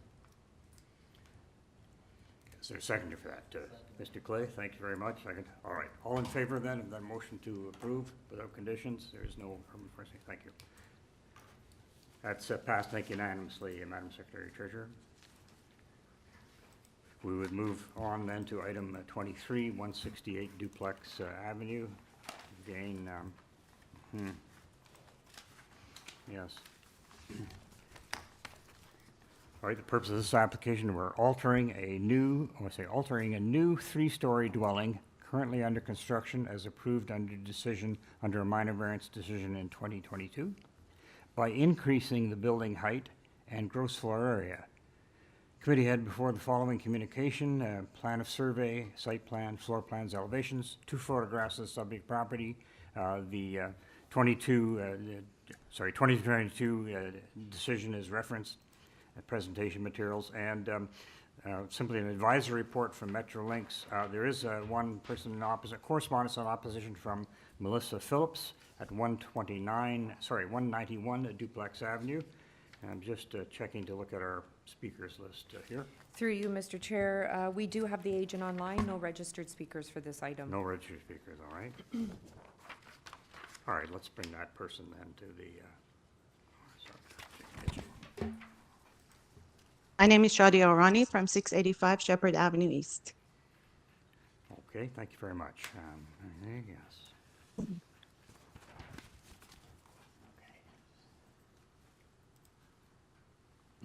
Well, perhaps I just, without sort of checking my notes, just sort of very quickly, so variances were given, and then, but you're requiring, you're moving up from there, then, right? You've got your building depth's gone out a little more, has it? And then also floor space index has gone up. What's the story there? It's not depth, it's height. Is it height? Yeah. I'm sorry, maybe Yes, it's high. I'm on Euclid. That's all right. Thank you. Thank you. Okay. So I won't take too much of your time. I'll just give you a quick, a brief presentation. So the house, as you mentioned, is currently under construction, and I believe you have a copy of previously approved Committee of Adjustment. And originally, the house was intended to have a roof truss, but due to low depth of the roof, because we wanted to keep the height low, the engineer proposed stick frame design. So at the time that the framer started framing the attic, and they completed actually the third floor attic, the roofing on the top was done and the roughing were done. The owner realized that the framing was done incorrectly, and there was an additional 21 centimeters in height to what was approved through approved permit drawings. And also the FSI was high by 1%. The FSI does not mean that the footprint of the building was larger or the envelope of the building was larger. So if you refer to exactly the second floor of the presentation material, the green wall is basically where the proposed wall was according to our permit drawing, and by mistake the framer had moved that by 5.5 inches out. So, and that's what caused the extra FSI. So when we discussed that with the owner, they basically had two choices. One was to demolish the entire third floor attic, roof, and all the roughings, or go and get a permit revision. I just want to mention that there is no order to comply, or there was no stop work order. This was completely the decision that the owner made, just to make sure that they are doing things according to the law, basically. So like I mentioned, the requested FSI is only 1%. It's actually less than 1% more in addition to what was approved previously. And with regards to objection letter that we received from the neighbor who did not even receive a public hearing notice because they live in the condominium across the street, I must say I was a bit surprised with their concern, because their concern was mainly about the height of the building. But considering that they live in a 3-story townhouse with a flat roof, with a height higher than this house, and that townhouse is also part of a condominium that is 18 stories across the street. So I honestly don't think, if anything, the neighbors on this side of the street have to be concerned about the height of an 18-story condominium. The height increase is very minimal. I guess that's it. So I would be happy to answer any questions. No questions? Okay. Chair, Let's I'm move happy this. to Yep. move. Yep. This is a very minor application. It's just fixing an understandable error, no impact. I move approval, no conditions. All right, all in favor for that approval, and we have, all right, we have unanimous. Fine, you have your approval for that minor variance. Thank you very much. Through you, Mr. Yeah, Chair. I see that. Item 24, 977 Dufferin Street. I am going to step out of the Right. room as Deputy Secretary Treasurer because I've declared a conflict. Yeah. We do have Nicole Ivanoff, who's the acting Deputy Secretary Treasurer. She will be attending virtually. Oh, she's attending virtually. She is on WebEx. Just wanted to ask that, okay. Yeah, so Yeah. any questions will get directed to her. Thank you. Thank you. I'll just wait then till you leave the room, and I'll find that.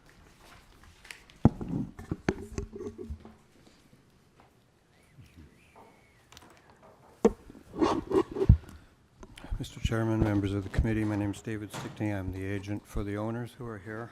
Yes, just a second. I'll just indicate the purpose of the application, just the materials, and we'll hear from you right away, sir. So at 977 Dufferin, it's to alter the existing 2.5-story detached dwelling by constructing a rear 3-story addition, a rear basement walkout, and a rear ground floor deck. Also to construct a new 2-story detached ancillary building containing an integral garage and 1 laneway suite on the cantilevered 2nd story in the rear yard abutting the laneway. There'll be a total of 6 residential units on this lot, 5 dwelling units within the main house, and 1 dwelling unit laneway suite within the ancillary building. Very briefly, again, committee has floor plans and surveys. We have 2 photographs of subject property, a covering letter from the agent, perhaps the gentleman, and also I see a 2023 minor variance decision that affects the property. 2024. On mine it says 23, but sorry, decision number. It was heard on February 21st, 2024. Okay. Sounds like all right. Didn't quite get that. Commenting agencies, simply urban forestry. Let's just see, yes, I see urban forestry's got a condition. In terms of interest, it was correspondence just of interest from Ms. Mungle at 977A Dufferin, and opposition in terms of letters received from Carmi Drum at 963 Dufferin Street, and also correspondence on behalf of 963 Dufferin Street. Okay, that's fine. All right, sir, I'm Through sorry. the chair, hi, through the chair, I will note for the record there are no registered speakers for this item, so you may refer to the agent. Thanks very much. Okay, sir, I'm sorry. Can you just give your name and address, and we'll get on with the application? My name is David Stickney, the agent for the owner. I live at 6773 1213 Side Road in Clearview, Ontario. Okay. All right, I'll just get to your, all right, let me get to your agenda here. Yes, that's me. Okay, so we've got two minor variances then. One is the height of exterior main walls, all right, and depth. If you want to make a short presentation, perhaps you just address the reason for the depth variation that's sought here. Sure. Just very briefly, we're across the street from the redevelopment of the Kent School site, and there is a 13-story building directly across the street from our site. The photo that's on the screen right now is the rear yard, showing the building to the north extending well beyond the back of our existing building, and a roofed deck that's behind that, which I'll come back to after. Our proposal is to do what seems to be going up the street. We're taking advantage, I suppose, of the recent amendments to the bylaw for a number of units, for laneway suites, provincial policy for, we're 200 meters to the cash box of the TTC subway station at Dufferin. And so we're proposing to build an addition on the rear. My clients occupy the ground and basement floors with unit number 1. There are overall 1 3-bedroom, 2 1-bedroom, and 3 2-bedroom units. Or sorry, there's 2 2-bedrooms, 2 1-bedrooms, 1 3-bedroom, and then the laneway suite is a bachelor. So there's a complete mix of housing styles. The so there are 5 units sort of in the main building, and then one in the laneway suite at the back. Okay. Now, these lots are extremely deep. I see. They're 148 feet, I think, in Imperial, and the kind of development that's been going on. There are some laneway suites to the north, which this is actually very similar to. The committee approved both 997 and 995, and on page 6 of my submission, I went to measure the depth on the lot from the sidewalk of all the buildings on the street. And what generally you're seeing is that the previously approved were 23 meters and 25 meters from the sidewalk, and all the way down the street, the depths range from 17 up to 25.6, I believe, is that the depth of our unit is not great. It goes right essentially to the end, plus a few inches beyond the roofed deck of the building to the north. And if you go back to that original photograph of page 1, Yes, right. there's no windows or doors on the extension of the building to the north, so that the impact of building a wall with no openings is simply rooftop and blank wall. So what we're doing is exactly what the committee has approved previously up at 997 and 995, is building a lot of units. There are 5 in 997, there are 4 in 995, and the laneway suite behind both of them. So all within 200 meters of the subway station. So the depth itself is not unlike things on the street, and it is exactly like what the committee has been approving up at 997, 995. So the modifications that we made, we were at the committee previously. Yes. The planning department said they had no objections to it, and they wanted one condition because we were deficient in landscape in that proposal, that a tree be planted. We went back to planning with the revised proposal where we comply with all landscaping now, and we shortened the upper floor of the building, front and back, so that we have only 2 variances at this point, and planning said that they have no objections, that the previous submission that they made was fine. I think we've approached all the neighbors. The 2 houses to the south, the 3-story immediately and the 2-story south of that are 2 parts of the same family. They're in agreement with the proposal, and we have letters from them that they did not submit, but we have them here. I don't know about the policy of submission on the day of the hearing, but they are in approval to what we're doing. And I think I can just leave it open for questions and hear from. And you're content with the urban forestry condition number 2 that's added? Yes, sir. We've already had forestry review for the trees on the site, and the forester has given us all the conditions. We've even designed the laneway suite to accommodate the route pattern for the. Members, any questions? No. All right. Okay. Thank you very much, sir. I think we can take this into ourselves. There's a speaker. Oh, excuse me. Yes. Sorry. You go. Oh, sorry.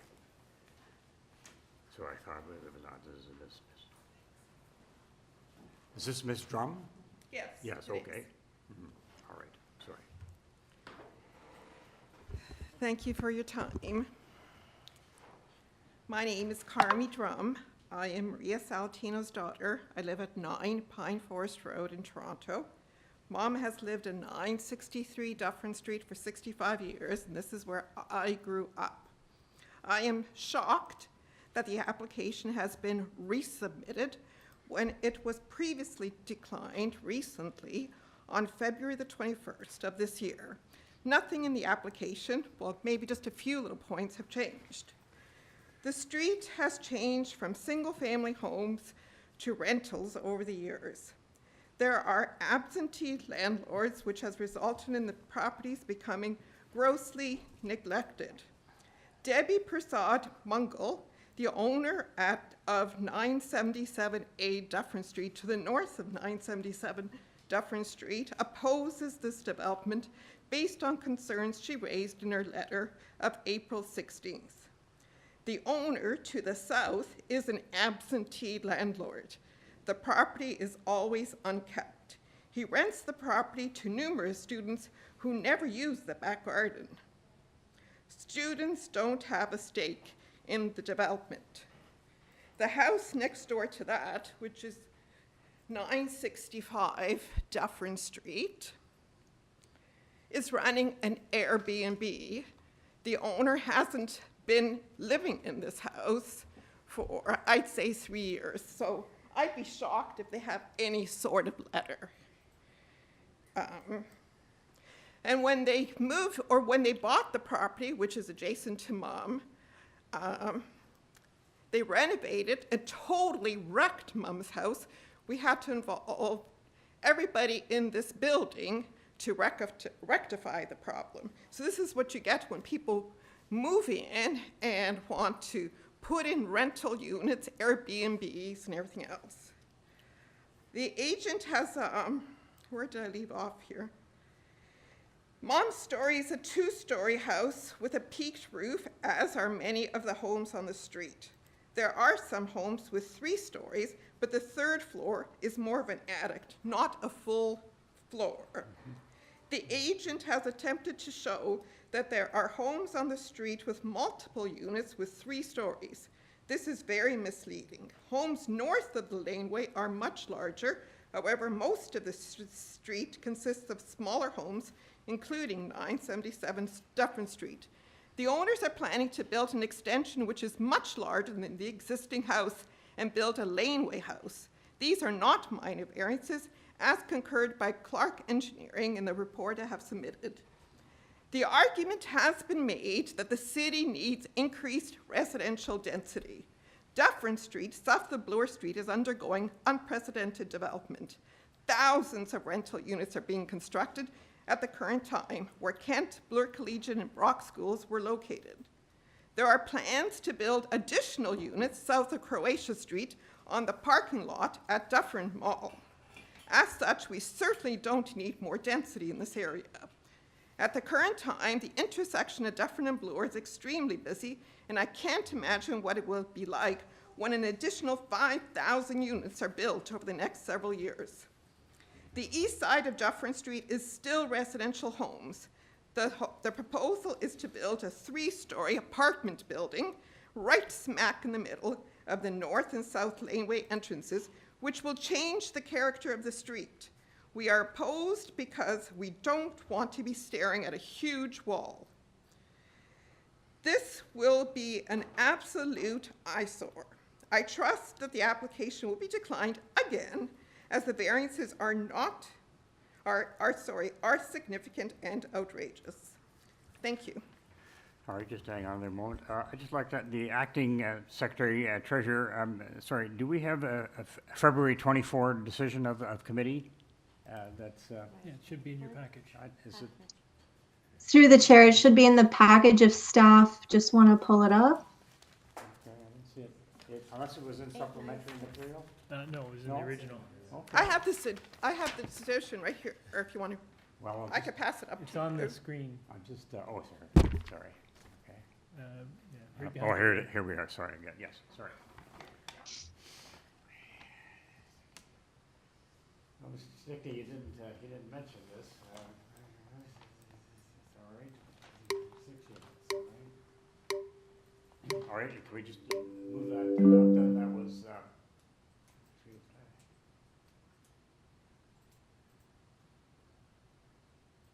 yeah, all right. I think the agent indicated that they had removed the landscaping variance from the previous application. That's the only change, is it?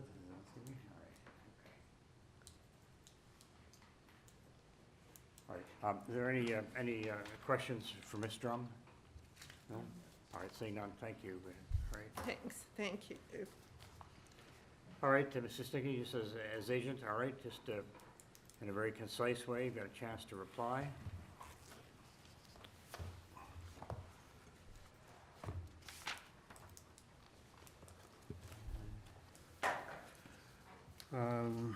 Mr. Chairman, members of the committee, I think the submission that I made, which indicates that there are several multi-family units on the side of the street, just in terms of facts, the 965 person actually lives in the house, and we've met with them, and it's not absentee, and what I did was I went. First of all, I lived in this neighborhood for 9 years. My son went to Ursula Franklin on Croatia Street. The zonings back then, in the early 90s, were in fact residential on the school sites. And when the TDSB remaindered them, they became commercial. So they're building 13 stories immediately across the street and whatever.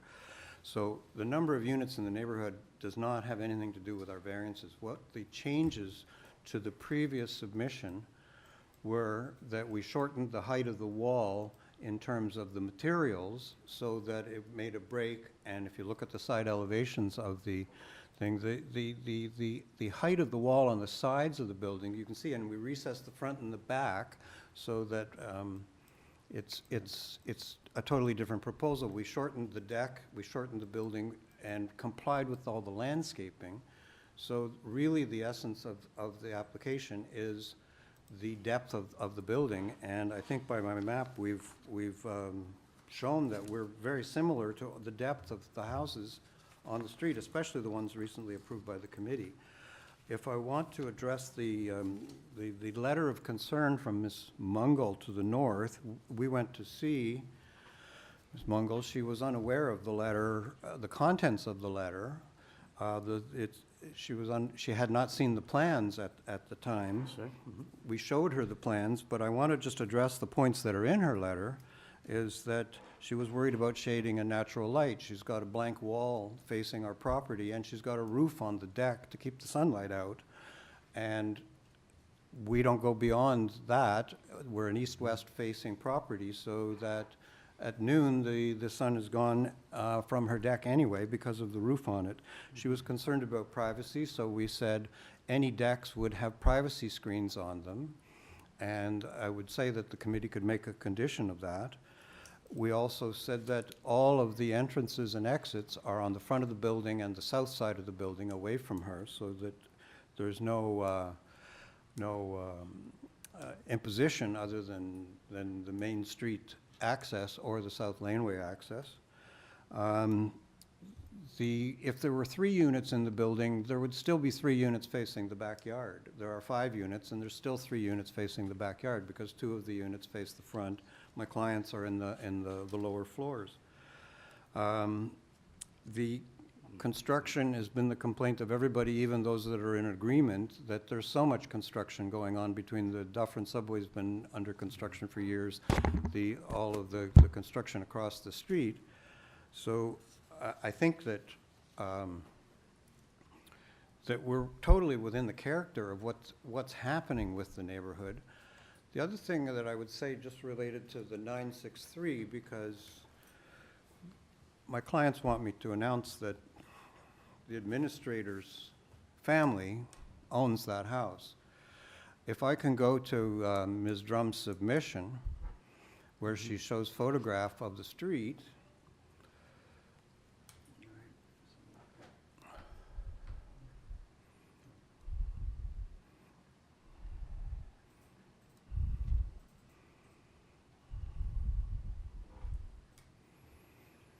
essentially what you'll see is that all the houses, with the exception, there we are.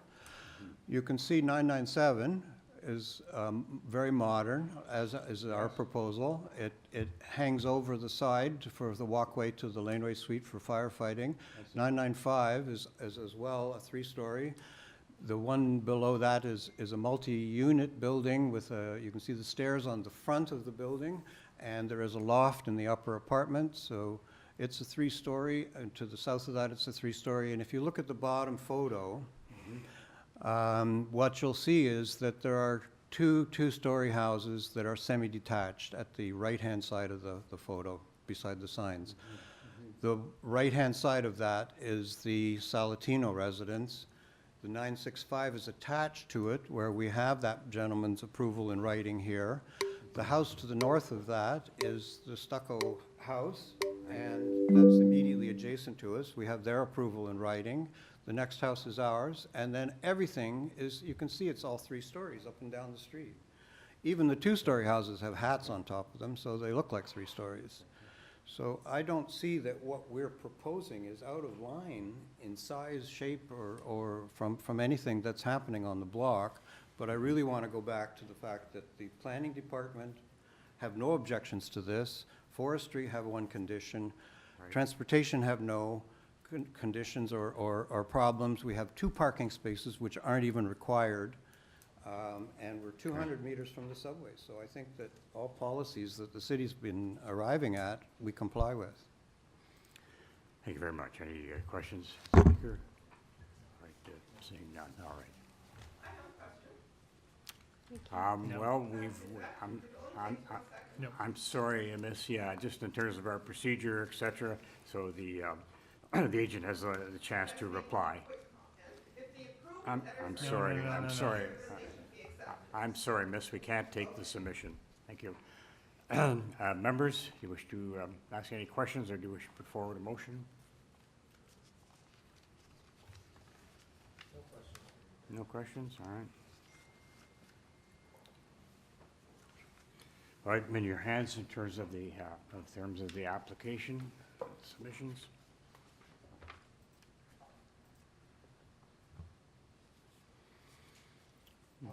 Okay, all right. I'll go ahead, Chair. I think this is a reasonable application. I know there have been similar ones up Dufferin that the agent has spoken of. And these are incredibly deep lots here, and to the concerned neighbor's point, I think a lot of these houses have been carved up into apartments and rental units. But I think what's being proposed here is very good. You've got people who are the owners living on site, and a pretty comprehensive redevelopment plan for the entire lot with a range of unit sizes. And this part of Dufferin is I think it's hard to get your head around in a kind of planning way, because yeah, there's a massive redevelopment across the street. And then you've got basically single family homes on the other side. So I see this as being a good kind of compromise within that context.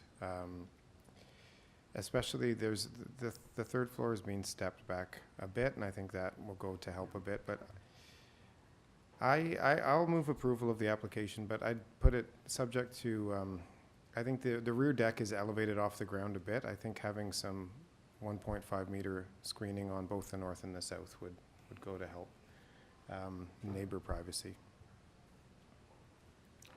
All right. Oh, sorry, and urban forestry condition 2. Is there a seconder for that motion then? We're introducing screening in addition to the urban forestry condition.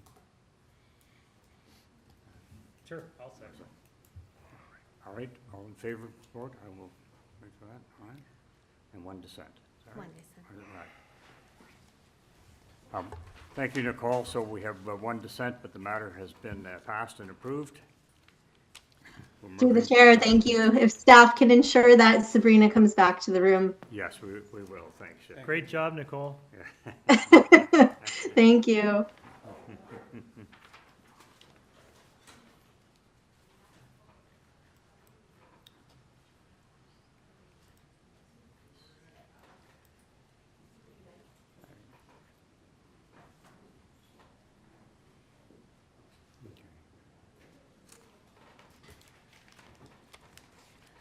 Hi, Sabrina. I'll just say, so we're moving toward item 25, which is the last of that particular grouping. I wonder if we could have just a quick discussion or guidance then with the last section. Through you, Mr. Chair, we're going to continue to finish the items on this hearing for today. So we'll just continue with a further break. I'm looking at the other items. There's not too many registered speakers left. Item 28 is going to be requesting a deferral. Deferral, yes, right. And then it's just item 29 that there are some registered speakers. So I think we can proceed. So we don't go 25 now? No, we'll hear item 25, right? Because you just finished item 24. Yes. So we can finish item 25 if the committee needs like a 10-minute break. That's perfect. And then we can proceed with the last applications. Yeah. Thanks very much. And turning to item 25, the address is 128 Manor Road East. The purpose of the application is to alter the existing one-story ancillary building, a detached garage in the rear yard, abutting Redpath Avenue, by constructing a two-story addition on the south side and a second-story addition above the existing garage for one garden suite and one parking space. Also, a portion of the existing ground floor deck will be demolished and additional steps will be constructed to the remaining deck.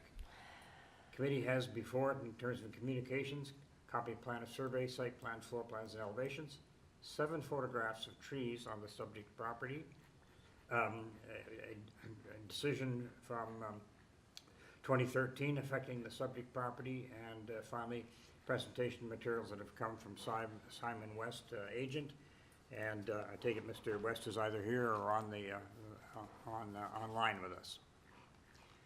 All right. Yeah, so through you, Mr. Chair, that's correct. Simon West is here, is online, and we don't have any registered speakers for this item. All right, and just to get your... So 3 variances sought. All right. Members, do you feel you have questions that you want to put to to Mr. West? Or shall we go right to discussion? I have no questions.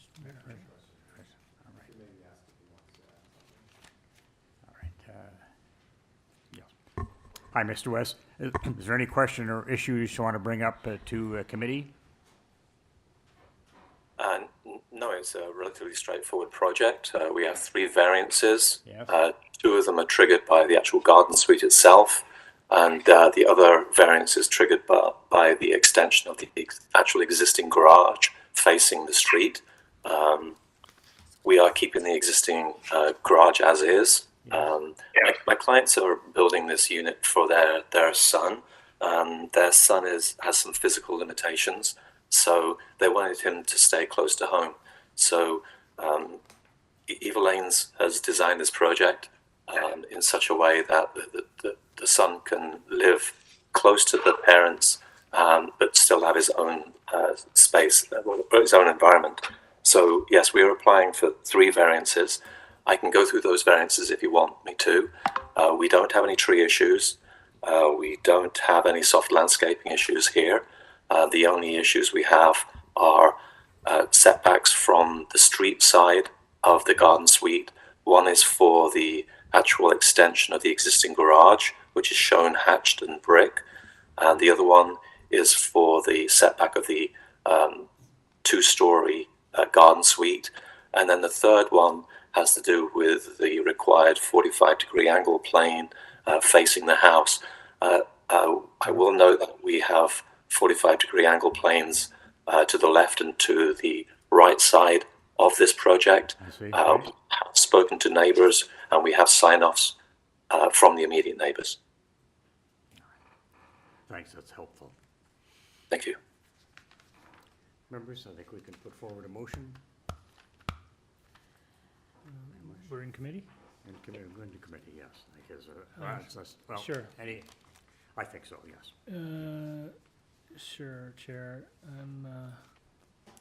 I'm happy to take this one on. This is again a corner lot, and even though it's called a garden suite, it sort of plays like a laneway suite because it has access to the roadway.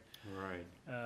The only real issue, I think, is there's no height, there's no coverage, there's no width variance. The only real issue is the proximity to the main dwelling, and quite frankly, it looks to me like there's lots of room there. It's all mostly, I think, soft landscape. So I don't see this as having any negative impact on the neighbors of the surrounding community. I think it's a positive application. So I'll move approval, no conditions.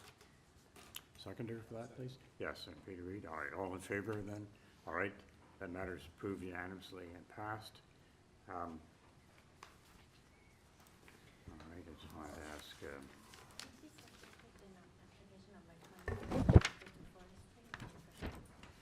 Ms. Illis and any others, do you want a 10-minute break at this point, or do you want to continue? Would you like a Sure, break? let's take a 10-minute 10-minute break, and All then right, 10-minute we'll break, come deal back. with the remaining items. Thanks very much. Thank you. Okay.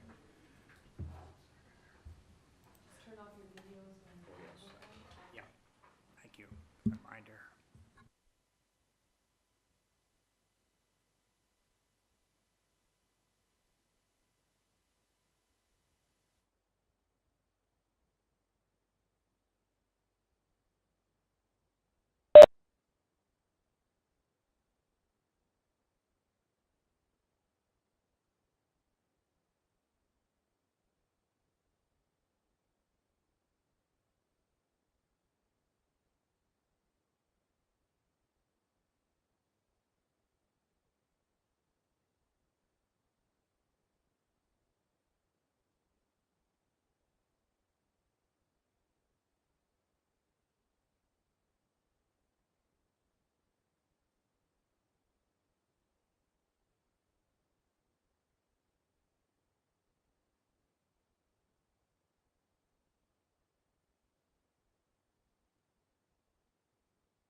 Sorry, just get my WebEx back here.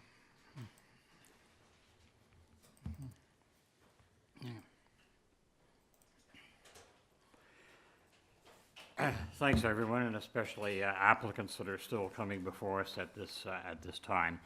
We're moving to item 26, and the property address is 121 Dunvegan Road. The purpose of which is to construct a new two-story detached dwelling with a front covered porch, a front integral garage, a rear covered terrace with a planter above, a second-story green roof area, and a rear in-ground swimming pool. Also to construct a one-story ancillary building, a cabana, in the rear yard. The committee has the following: of course, copy of survey, site plan, floor plans, and elevations. We have a site grading plan and report. We're covering a letter from the agent. We have an arborist to report on tree protection plan prepared by Seven Oaks Tree Care. There's a drainage review by an engineering firm, supporting materials from Mr. Foderick as agent. A tree protection plan as prepared by Seven Oaks Tree Urban Forestry Consultants. As to comments, commenting agencies, etc., we have transportation services, and we have a urban forestry report as well. In support, we see that there are 5 form letters in support, signed by occupants of 119, 120, 123, and 125 Dunvegan Road, but also 122, 124, and 128 Forest Hill Road, all said to be received on March 25th. And all right, I see nothing further. I see no opposition per se. Through you, Mr. Chair, we do have Daniel Angelucci on the phone as agent. No registered speakers for this item, so we will unmute Mr. Yes, thank Angelucci you. at this time. Thank you. Good evening, Chair and Committee. My name is Daniel Angelucci. I'm a lawyer at McCarthy Tatro. I represent the applicant Deanna and Joseph Feldman, who are the owners of 121 Dunvegan Road. My address is 66 Wellington Street West, Suite 5300 in the City of Toronto, M5K 1E6. And we're all in the office this evening. Yes. Okay. Just taking a quick look. 9 variances are being asked for. Why don't you give us a concise summary of your application and how those variances, why they meet the tests? Thank you, Mr. Chair. Given the late hour, I've attempted to shorten my presentation as much as possible, but I do have a few important matters to raise for the committee's consideration. Thank you. The application in front of you today, as you noted, requests relief from 9 performance standards in the zoning bylaw. Importantly, I'd like to raise for the committee that this new home has been designed in consultation with all of the property's immediate neighbors, almost all of whom have submitted letters of support in favor of the application. The image you have in front of you right now on the screen shows the subject property in blue and the neighboring properties in green, who have written to the committee today in support of the application. My client's new home has undergone multiple phases of redesign in order to receive the support of these property owners. For your reference, we've submitted a covering letter alongside this application, which provides more detail regarding the 4 tests, which I will now summarize. Test 1, we submit that the new home meets the general intent and purpose of the neighborhood policies of the official plan. The neighborhood policies state that that new development should respect and reinforce the community's existing physical character. In terms of building height, massing, scale, density, setbacks, the new home continues the predominant built form that contributes to the physical character of the Forest Hill community. This portion of the Forest Hill community is comprised of both older stately homes and modern contemporary homes, and my client's new house has been designed to fit within that character. Test 2, we submit that the general intent and purpose of the zoning bylaw is maintained, as the new home's built form is similar to other contemporary homes in this community. The general intent of the zoning bylaw is also to permit the redevelopment of new residential dwellings with appropriate massing. And as I stated previously, this home was purposely designed with a reduced height after discussions with all neighbors who requested that this application respect the existing 2-story character along Dunvegan Road. As a result, all of the adjacent neighbors agreed to an increase in overall building length and depth, in return for a decrease in height and number of stories, which is why this application today is for a longer 2-story building. Test number 3, we submit that the requested variances would implement desirable and appropriate development for the community. In our opinion, maintaining the old dilapidated house was not a desirable planning outcome. Further, the variances associated with this application are consistent with other variances sought for new houses in the Forest Hill community and along Dunvegan Road.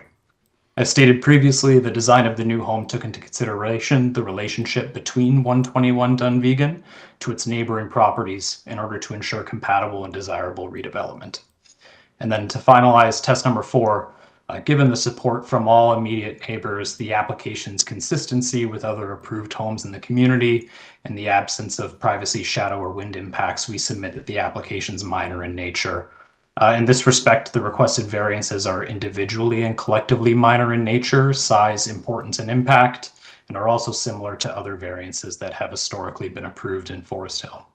I would also like to note for the committee that neither urban planning, urban forestry, or ECS oppose this application, and further that we accept and will follow the recommended conditions from urban forestry to obtain necessary tree permits in accordance with our arborist report. In conclusion, we submit that the relief requested by the application meets the 4 tests under the Planning Act. Again, I'd like to reiterate that we've worked extensively to incorporate neighbor feedback into the design of the new home, and we hope that the committee recognizes that effort. Subject to any questions or chair the committee may have, those are my submissions. Thank you again for your time this evening. Are there any questions for Yes. Speaker? No. Yes? Yeah. One question, sir. Yes, through you, Mr. Chair. I just have a concern regarding variance number 2 and 3, the length and depth of 31.5 meter. I understand that this is a forest, you mentioned that this is a proposal in Forest Hill neighborhood. So if you can just explain more why you think that the depth of 31.5 meter versus 19 meter permitted is minor? Thank you. Through you, Chair. As I mentioned previously, the new home was purposely designed with a reduced height after detailed discussions with neighbors who requested that this new building be 2 stories. Our original intent was to build a 3-story proposal, and given the comments from our neighbors, they requested that we reduce the mass or reduce the height, sort of push the building down and stretch it out. And so as a result, all of the adjacent neighbors have agreed and they support the increase in overall building length and depth in return for our decrease in height. Again, the only reason why those variances are in front of you today is because maintaining that 2-story character was very important to our neighbors. In terms of considering building length and depth, I think it's also important to consider the primary impact when improving a building that is deeper than the bylaw permits is to ensure that shadow, privacy, and wind impacts are mitigated. I think it's also important to note that the properties that would be most impacted by a deeper building are the immediate neighbors to the north, south, and east, all of which, as I mentioned previously, have provided their support for this application. I'd also like to note for the chair committee that the city's planning department has no concerns with the application and that similar applications with comparable lengths and depths have been approved in this neighborhood. Thank you very much. Yes, thank you. Any further questions? All right. I think we'll take this into committee then. I think a good explanation for the depth, et cetera, and the neighbors' concern related to height. The application's been modified in that regard to create something that's more amenable, I guess, in the neighborhood. Would a member like to put forward a motion on this? Any member? Thank you, Mr. Reed. Thanks. I think what strikes me most about this is it's very rare that you see a new construction proposal that has, especially in this neighborhood, that has no objections from the neighbors. So I think it's very clear that the applicant has gone to great lengths to minimize the impacts of these variances that are being requested. The depth is extremely large, but there's no length. So I think that goes to the large setback at the front of the house. And I do note that there are other deep houses in the surrounding area. And I think that the fact that it is limited to the north side goes to temper some of those impacts. So I'll move approval of the application subject to urban forestry conditions. Is there a seconder for that motion? Yes, Doug, all right. All right, members, all in favor then of approval, subject to that urban forestry condition, and all right, you see 3 and 1 dissenting vote, all right, Mr. Nikas, all right. Sir, the majority has approved that. You have your variances. You have approval. Okay. All right, we'll move on then further to Fallis Avenue, number 27, Fallis Avenue. I'm going to state its purpose, and we'll just see if someone's online. Purpose of the application to alter the existing 2-story semi-detached dwelling by constructing a rear second-story addition. Committee had before it the following, again, plan of survey, site plans, floor plans, and elevations. 5 photographs of trees on the subject property. We're also referred to a 2014 committee decision affecting the property. We're advised that there are 6 form letters in support signed by owners or occupants of the following addresses of Fallis: 27, 33, 35, and 48, as well as 792 Markham Street and 755 Palmerston Avenue. All right. Through you, Mr. Chair, at this time, we'll unmute Nick Allen. He's the agent, and we don't have any registered speakers for this item. Okay, and I'm just going to call up the, Speaking on behalf of the owners from Replacement Design, 911 Davenport. all right, 911. Okay, thank you. So I'm just calling up your application, just taking a look at so there are 3 variances. Members, do you require a presentation here? Is there anyone thinking presentation? No, none of us. All right. Okay, sir, I don't know if you have any questions for me or committee. Otherwise, we'll discuss this and make a decision. No, I don't think I have anything to add. I think the plans speak for themselves. The materials submitted speak for themselves. So unless there are any questions, which I'm happy to answer, I don't have anything more I'd like to add at this time. Building depth is quite small, yes, all right. All right, 69. And some floor space index increase, but yeah, all right. Yes, I'm please. happy to make a motion to approve. I don't think there's any conditions that need to be imposed. I think quantitatively, most of the variances are small and together. I don't get the sense that there'd be any great impact, so I move to approve. Yes, I see no urban forestry conditions. All right, we have a motion to approve, seconded by Mr. Reed. All right, all in favor? Sir, you've got an unanimous approval. Your application is approved. You're through. Through you, Mr. Chair, item number 28, the Yes. agent will be requesting a deferral. Yes, all right.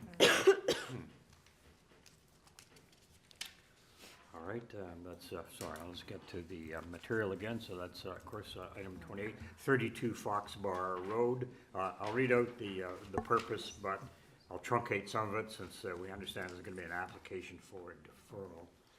To construct a 3-story detached dwelling with a front covered porch, a front integral garage, and a rear patio. We have the usual materials, the support, but there's also a number of persons in opposition. All right, do we have that gentleman then online? Just taking a look, Mr. Yes. This is Mr. Raff? Raff, I'm the architect and the agent for the applicant. Yes, all right. So I'm just really truncating this, but I see that there are a number of letters in opposition. We understand that yours is asking for a deferral. You want to tell us about that? Yes, we're disappointed to be asking for a deferral. The owners reached out proactively broadly to all the neighbors weeks ago, and many of these letters showed up at the last minute. without any specific complaints, but seem to be consistent in form. I think someone's been fanning flames and going door to door and motivating people.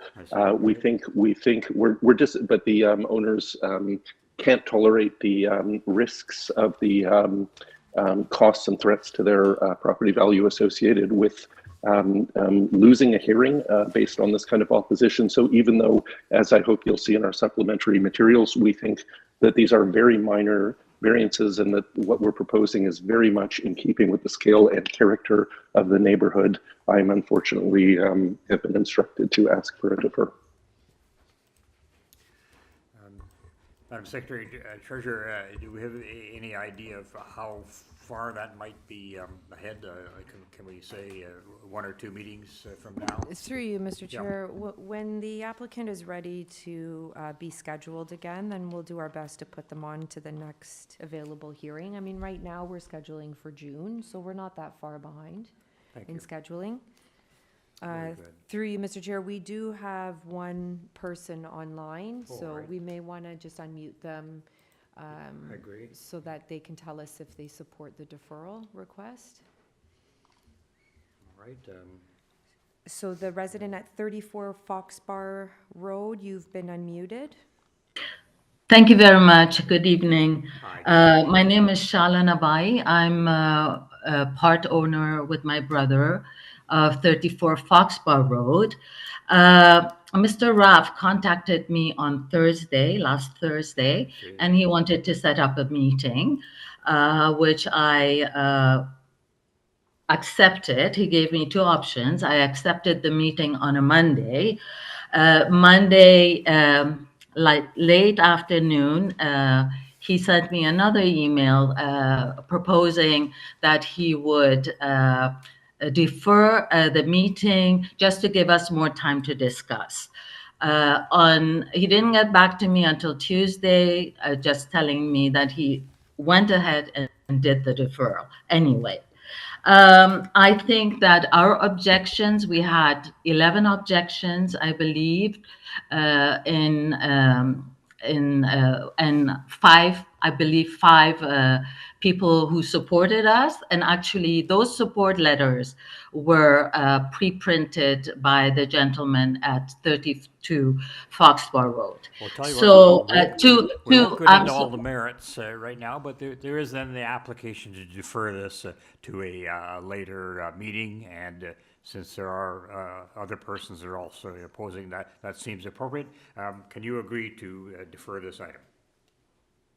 Yes, but I just want to make sure why it's being deferred, not because we wanted it, but because I think that the gentleman or the owners of 34 wanted to re-strategize. Yes, I mean, I don't have an option other than to defer. All right, thank you very much. Thank you. Thank you. All right, the members, we have a motion then to defer this item. Yes, Ms. Reid, thank you. Chair, member to defer the item. Motion to defer the item, excuse me. Seconded by Doug. Thank you. All right, all in favor? Thank you to the applicant and Ms. Devine. Fine, it is deferred. All right, going to number 29, appears to be the last one on committee's agenda, 167 Queen Street East. And just give me a moment here.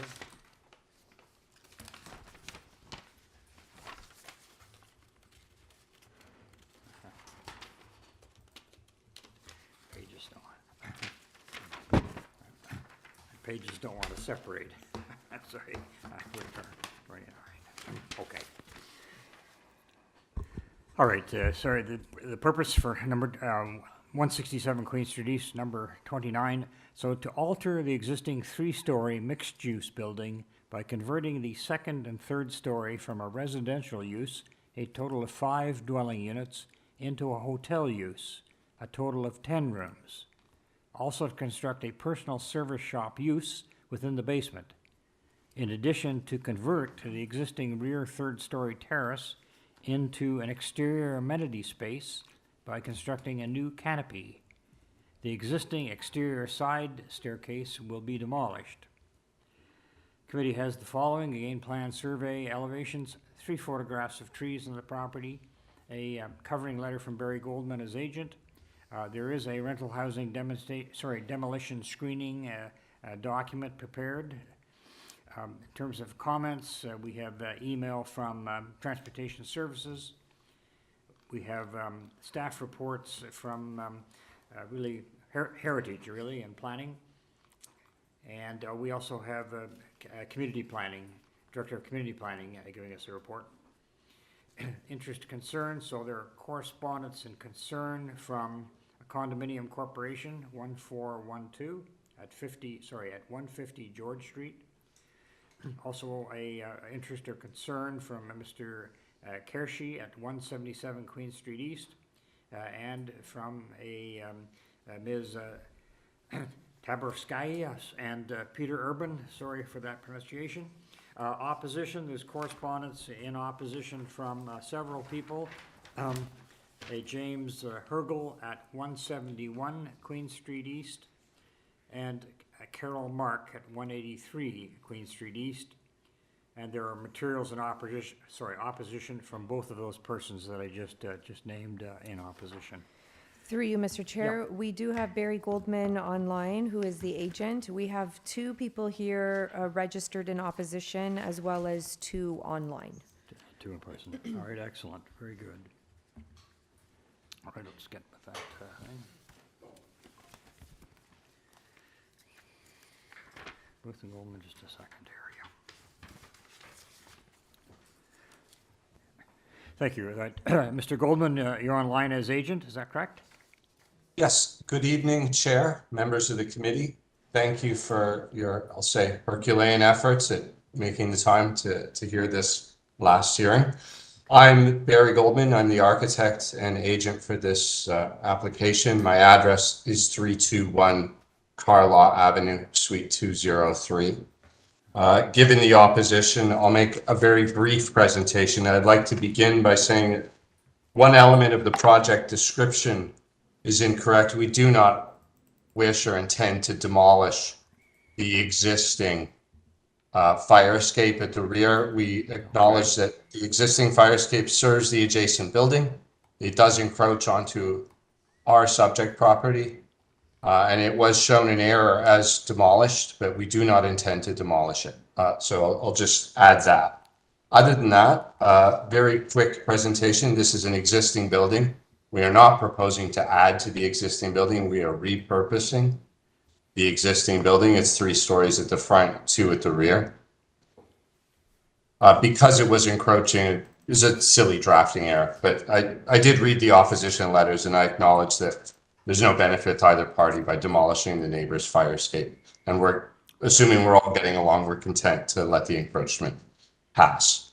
So moving on, I will also add that the proposed hotel use is permitted as of right. We are seeking 2 variances. One is FSI, one is bicycle parking. The FSI variance is largely driven by finishing the existing unfinished basement.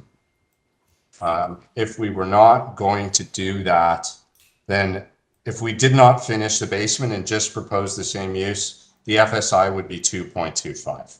I acknowledge that's not the FSI we're seeking, but the FSI we're seeking is driven largely by finishing an unfinished basement and adding that to the area. We are proposing to demolish 5 rental housing units and put 10 hotel units in this, I'll say, beautiful heritage building that I'm really looking forward to improving and restoring. And I'll suggest that because the neighborhood is changing, this is an appropriate and desirable use for a building on Queen Street that will improve the character of Queen and the flanking street. And it is desirable for the neighborhood. The variances we're seeking, I'll suggest, are largely technical in that we are working entirely within the existing building. There is no addition proposed. And again, I'll just reiterate, the hotel use itself is permitted as of right. The variance we're seeking is FSI, and that's largely driven by finishing the basement, which again, I'll suggest is good and desirable for the neighborhood. I think, given the time of day, I'll stop, hand it over to the others, and then speak again. Any questions for Mr. Goldman, or we hear from others? All right. All right, then, if we could move to other speakers then. Madam Secretary and Treasurer, who is available next?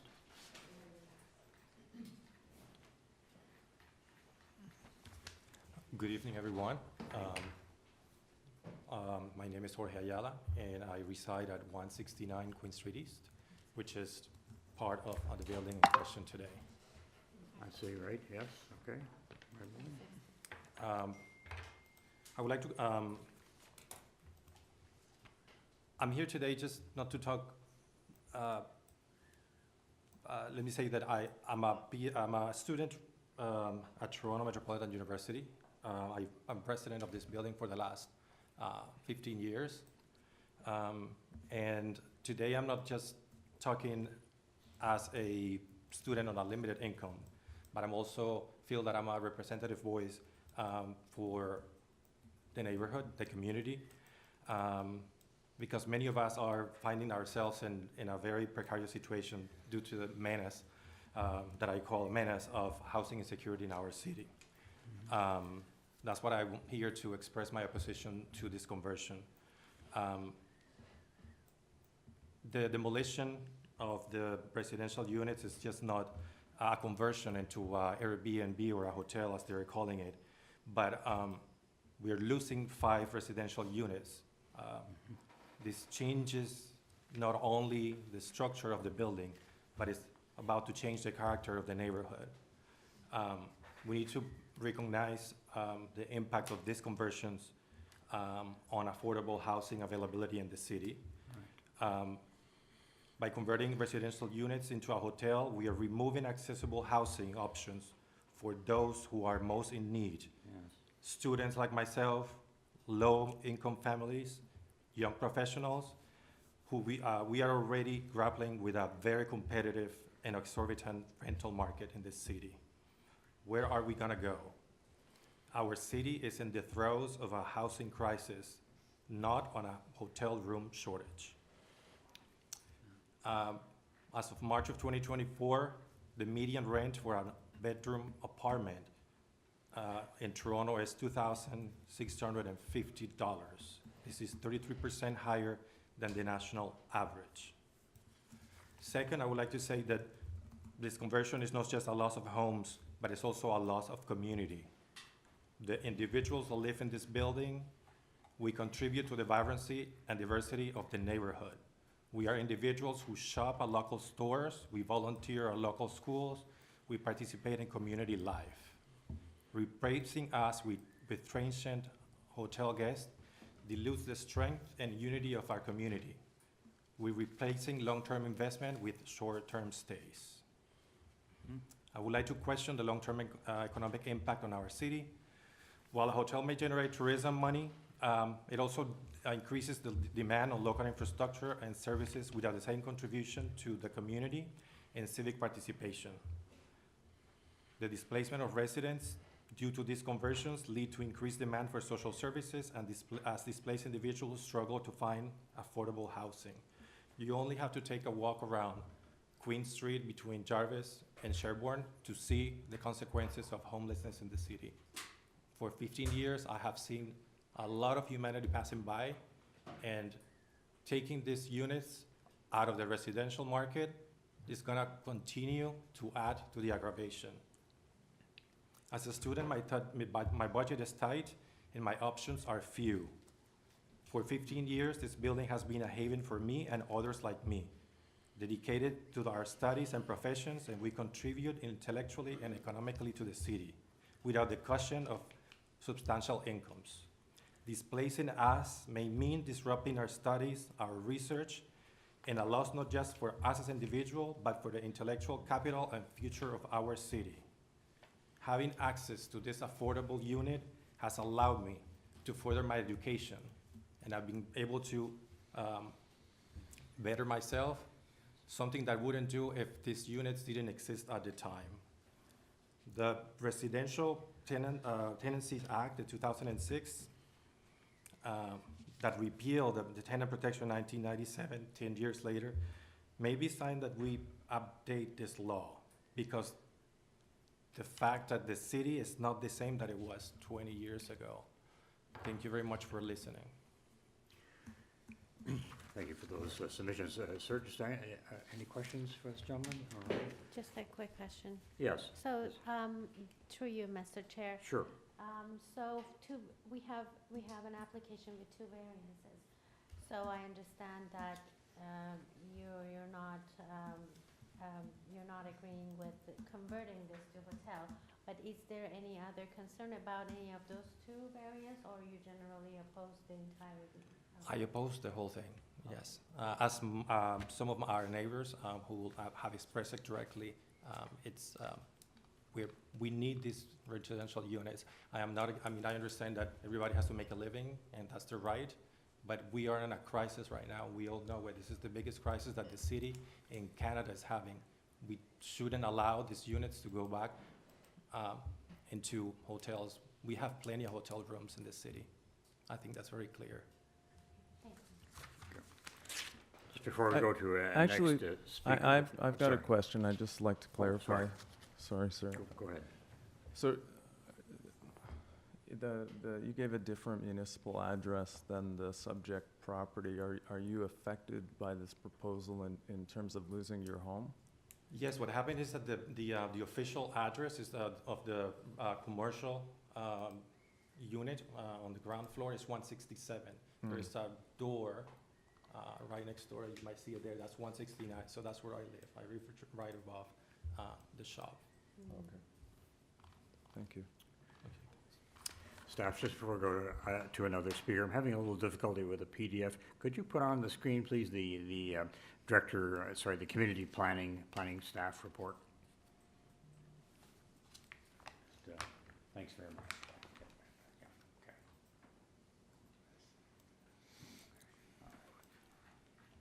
Yes, thanks. All right, fine. We could proceed then for the speaker? Yes, sir. Okay.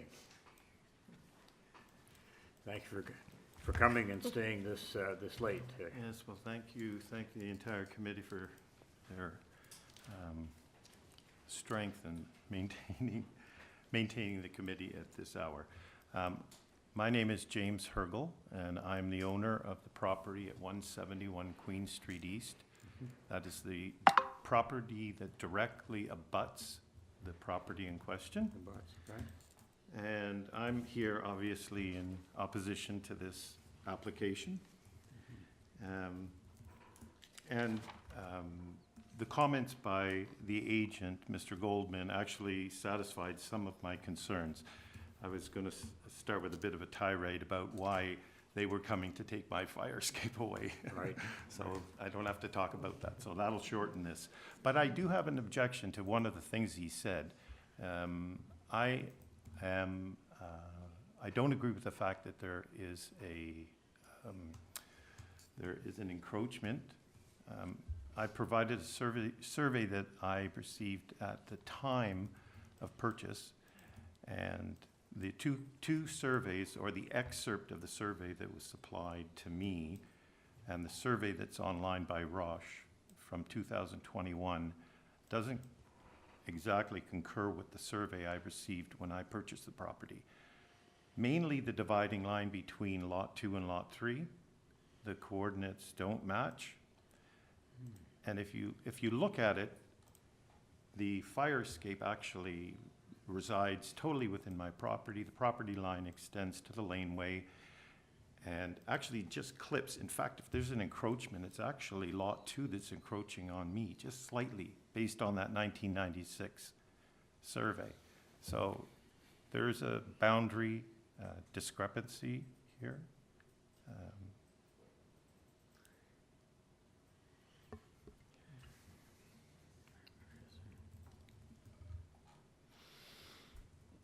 I received this notice on April 9th.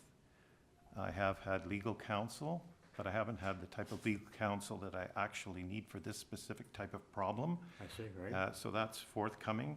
I haven't been able to engage a land surveyor to confirm this information. So I would respectfully request that if it's determined that there is some discrepancy in the surveys, that I don't want the decision to be set aside, but I would like a condition on the resolution of any boundary disputes to be resolved before this application goes forward. Can I ask a question? Certainly. Through you, Mr. Chair. Would you please say which lot is your? My lot is Lot 3 Lot in 3. Plan 772. Thank you. The line in question, the boundary line, is that drawn between Lot 2 and Lot 3? The coordinates don't match. The coordinates on that line on my survey do not match the survey, which I believe was the excerpt survey that was supplied based on the Rouse survey that the vendor of the property supplied in 2021. Just a quick question. Your address is 161 or 171? 171. 171. Thank you very much. So Lot 1 and 2 are the applicants. I'm right next door, number 3. So I assume your disagreement with the line is Yes. in your favor, I presume. Well, I'm just not agreeing. I'm presenting that there is a discrepancy there's a- based on the two surveys. So Okay. I don't know whether both are wrong or one is right. Right. I haven't had sufficient counsel from a surveyor to make a determination. So Okay. in light of that fact, that I feel some consideration should be made for ongoing site plans, and all of the plans that follow from here have to be based on the proper line. So, anyway, that was one of my points. The other point is that line represents the separation. The actual wall between our buildings is a party wall. Okay. And there is no existing party wall agreement between us. And I have specific concerns about a hotel being built next door. Actually, not next door. It's going to be adjoining me, right up against me. So that wall, when I was renovating my kitchen in the late 1990s, when I took out the old cupboards, I could almost see into the neighbors' rooms. All there is old plaster wall and a separation and another sheetrock or plywood wall. So there's not much between us. So I think because of what is being proposed, demolition, underpinning, and drastically changing the interior of lots 1, the building on lot 1 and 2, that some consideration should be made for insulating that wall or building a barrier of some sort for noise and fire. I mean, I can't speak for any of the committee members, but I'm sure if somebody came along and wanted to attach a 10-unit hotel to your house, you wouldn't like it. You'd want some protection from it. And this is not consistent with the area.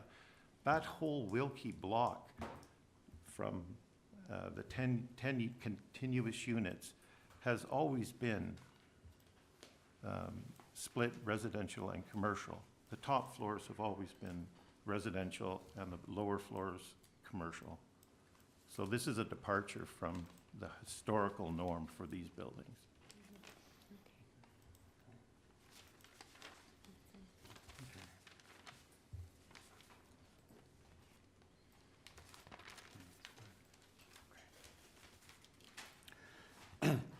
Any questions? Well, I haven't finished my comments. I wanted to, I just thought you had questions about what I had just I was presented. just checking something. 5 minutes is up, but it's been a long day. Please proceed. Okay, Maybe a I'll couple try to be minutes. as brief as possible. Just I brief. would like to concur with my friend here. Yep. That currently the city of Toronto is in a housing crisis. Living in the Jarvis and Queen Street area, one gets a front row daily reminder of just how dire the situation is for people that are experiencing homelessness. Yes. Hotels instead of housing is counterintuitive It removes long-term rental space from the market. And in my opinion, the application for a fast turnover micro-unit hotel represents a significant departure from local community values, expectations, and standards. Removing long-term living space in a community that is at the very highest need, Moss Park, is not consistent with the prevailing character of the City of Toronto and its long-term housing policy. The community and the City of Toronto should steadfastly maintain existing rental housing and encourage the creation of long-term dwelling units. Therefore, I vehemently oppose allowing the non-residential floor space to exceed 2 times the area of the property's lot size for the proposed use as a micro-unit hotel.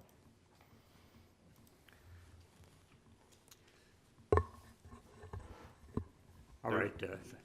There were other concerns about garbage and how garbage from the hotel is going to be handled. We have existing problems with bins that are left on the street. Private company collection happens during the middle of the morning. It's very noisy, so some provision. There's so little known about the actual plan of what the developer wants to do with this property. We have no idea what type of hotel it's going to be. We know it's going to be small units, but we don't know if it's going to have self-check-in or whether it's going to be Airbnb or Vrbo, or they're going to do their own booking, whether it has a front desk, whether it has an elevator, whether it's accessible or not. We don't know. It may not be the purview of this committee, but these are questions that the locals have about the proposed hotel. All right, Mr. Hergel. I think that, all right. I just wanted, if I could, if you could indulge me. Okay. All right. And I'll make it my last point. We are right across from the construction of the Ontario line. And I have some concerns about simultaneous construction, the fact that I would be put into, because I'm the adjoining neighbor, that I would be in a legal quagmire if there was any damage. Assigning liability would be very difficult. It would give both parties plausible deniability if there were damage. If my walls were cracking and my ceiling was falling in, is it the pile driving coming from the Ontario line across the street, or is it the demolition next door? So I feel this is unnecessary jeopardy for me. It would put me in a very difficult position legally, and I think as far as a party wall agreement, maybe something could be rolled into that regarding any damage that took place. All right, thank you very much, sir. We're going to see if we can move to other speakers. Madam Deputy Secretary Treasurer, what? Do we have someone behind? Yes, Oh. Carol Mark. Carol Mark. Sorry, we were here earlier. I won't keep you too long because I think we were here at 2:30. Yeah, and then. You did here longer. Yeah, sorry. And I don't want to keep you because I know you've had a long day, but I couldn't get in the door. I was banging on it. I ran up the flight of stairs, so I'm going to be a little bit slow for a few minutes. So Sure, my apologies. sure. Thought I was going to have a heart attack racing up. Then I couldn't find the room number. Anyways, good evening, ladies and gentlemen. My name is Carol Mark, and I live at 183 Queen Street East. I've been in the neighborhood for 20 years. Originally, it was my storefront. Was an art gallery. We raised money for humanitarian aid work. Opened the first girls' library in Afghanistan and facilitated the first humanitarian airlift there on our own, and just was at Wounded Knee about a year and a bit ago for the return of the items that were taken off the bodies at Wounded Knee after 132 years. So now I live on the street on top of the store. And I'm sorry that we may not have had enough time to build on it. I just got the notice a few days ago and I contacted James. So I wanted to let you know I'm very familiar with historical district areas. As a student, I lived on Draper Street in the 70s and was quite involved in the neighborhood, and then moved to Riverdale, which I was involved in a number of committees. Locally, I just sat through the St. Lawrence Market, the advisory for the New South Market. One of the things that James mentioned is important is the traffic. I don't know whether you're aware of it or not. We have a number of condo builds along with what's happening with the Ontario line, with now trucks coming in. There's a special lane. You need to check that out. But with the market, it's opening this summer. Unfortunately, when I sat on the committee, I didn't understand, and it was brought up, that the on and offloading will be on Jarvis. There's no other place for it. So think about it. Already you have congestion, and now they're going to be on and offloading off of the main farmers market. And it's quite large because now it's also parking courts, and it's got all sorts of activities. The other issue is behind us on Britton Street, Montauk, the furniture store, which is a international designer furniture, is right behind our laneway, and they're renovating. So we're surrounded by builds, and as James said, it's very difficult to figure out who's responsible for what. My building had a fire in 1983. I think that was before I was there, about 37 years ago. So I'm quite aware that we're all connected. So whatever's to be done, I think we have to be cognizant. And I don't know, I spoke to the building department here and says, only at a certain time were they registering at that age. But your building could be older, but because of the time marks, that's what it is. So I don't know how we're all tied in. So I think structurally it should be looked at. I had a forensic engineer look at my building for another reason. And to look at the fact is that we have to have a firewall. We're all connected. And that I think there should be more consultation. I think it's great that they're restoring it. I'm really happy. I think Toronto needs more heritage buildings kept. Because when you look downtown, all you see are large buildings. But I think you've got to realize this is a unique community. I think a lot of you are old enough to remember Mirvish Village. I grew up in Gerrard Street Village, Yorkville in the 70s, and those places don't exist anymore. But those are what stories and myths and what the history of Toronto is about. I remember Sam the Record Man. I remember going down Yonge Street. I remember seeing the circuses practicing behind on Alexandra Street because I attended Church Street Public School. I reconnected with Marilyn Brooks, who was founder of the Unicorn at my gallery. Av Isaacs, who's well known as a gallerist, and he died a few years ago. But these are all icons in neighborhoods, and we have to celebrate that. So if they do this build, I think they need to do consultation with the neighbors. I'm a little bit concerned about the hotel aspect, only in terms of fire. If you have a deck on the back, and I lived at a condo, the Vue condo, and we had a 900-foot terrace. One day somebody decided they were sick, they had a lot of beer or something, and they puked 19 floors down, covered 3 terraces. But I was smart enough, and through the security, I figured it out what unit it was, and I went up to confront them. But a lot of butts and things thrown over, so if they build something, there has to be enough separation, because all the roofs are asphalt. You're going to have a fire from one end to the other, and it'll be gone. What is this? Okay. Oh, soundproofing is very important. I hope that they will have people on site at the hotel. I think it's important. I also check the hotels. There's a number of them in the area. They're charging anywhere around $299 a night. There's one in Jarvis, I think $135. I don't think it's a minor variance. It may be a minor variance on paper, but it does affect a neighborhood. And I don't know if you've been down there lately. People come down off of the airplane. They're visiting Kim's Convenience. They're at the Acadia Bookstore. They're at the gallery. There's a lot of local restaurants. You want to have a community there. So if they want to be part of it, they need to connect with us as well. Thank you. Have a good night. And I'll end it. I know we're not supposed to bring anything, but this was done by one of the artists. And it shows you the building in 1886 as rendered. So we did it, and I had a huge poster on a wall on Britton Street, but I thought I'm going to bring it down.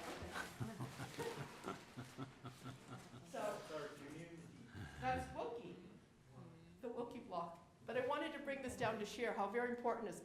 And when Ed Murgish was dying, one of the artists who was doing busts of him and Anne, they came in and I said, I want to thank Ed, and I've written him a number of years, for bringing art and community to our neighborhood because I've been able to pass it on. I shopped at Honest Ed's. I took a whole bunch of supplies to a community in the Yucatan where I was volunteering as a medical nurse. So I think as a giving, like community, I think communities are important. That's all I have to say. Come Thank you. down and visit us. All right, thanks very much. Thank you. Do we have an additional speaker? Yes, through you, Mr. Chair. One more speaker. Resides at 177 Queen Street East. Good evening. My name is Ruhi Qureshi. I own the building at 177 Queen Street East, and I lived here, and I also own the shop at the ground level. I've been here for over 10 years, and I do welcome the efforts to revitalize and reanimate this property, but I do have a few concerns.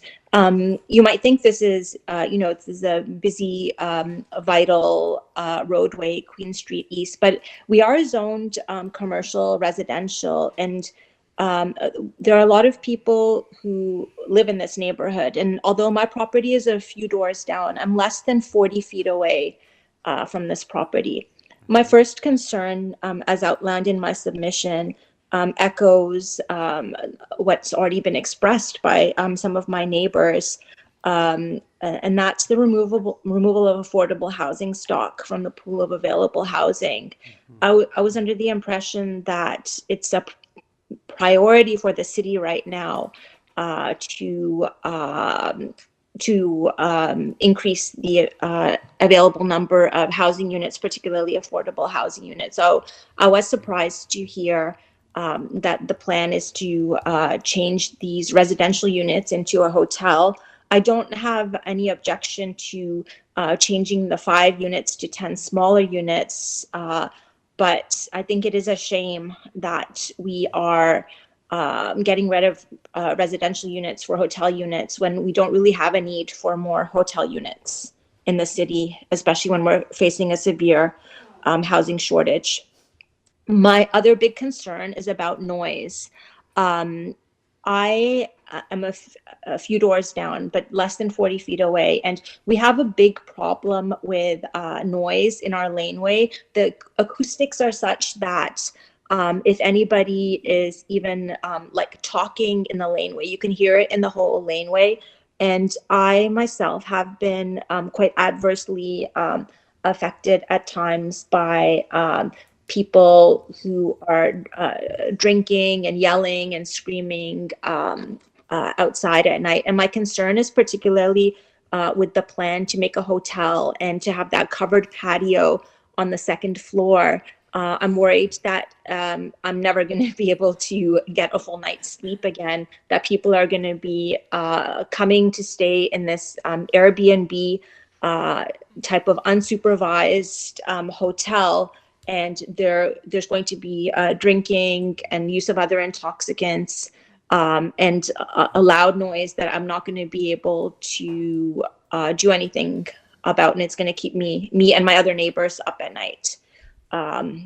Every night. I wasn't really clear from the material submitted about what the plans are for the increased square footage in the basement that's being redone. Like what is a personal service area?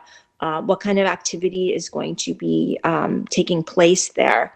You can see that the existing building takes up almost the whole lot. So I really don't understand how they will manage things like garbage, storing the garbage, if they have a hotel with 10 units on it. So I have a lot of questions and I have concerns mainly about the removal of residential housing stock and about potential noise. Thank you. Thank you very much. Questions for the speaker? No. Oh, okay. All right, next we're back to Mr. Goldland. Thank you.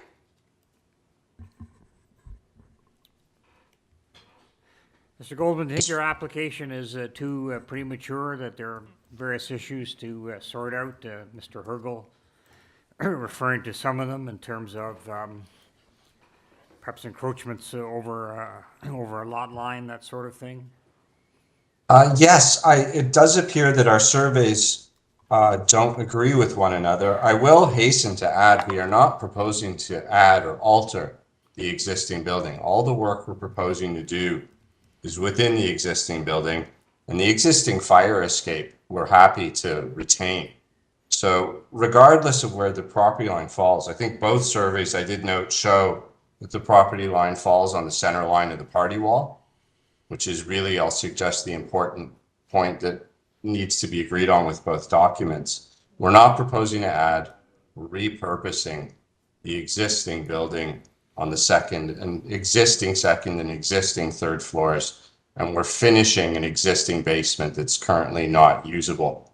So I do acknowledge that our surveys don't agree with one another, especially since we're happy to let the fire escape remain at the rear. I'll suggest it doesn't matter. If the committee decides to turn down this application, the existing building will still be there exactly as it is now. The two variances we're seeking, bicycle parking obviously is not possible. The existing building covers the lot. And the FSI is largely created by finishing the existing building. The existing basement.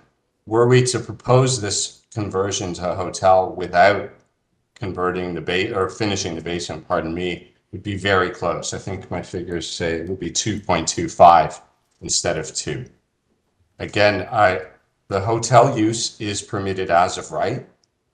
The owner is happy to follow the city process for tenant protection, and they've agreed to enter into the normal protections that tenants are afforded.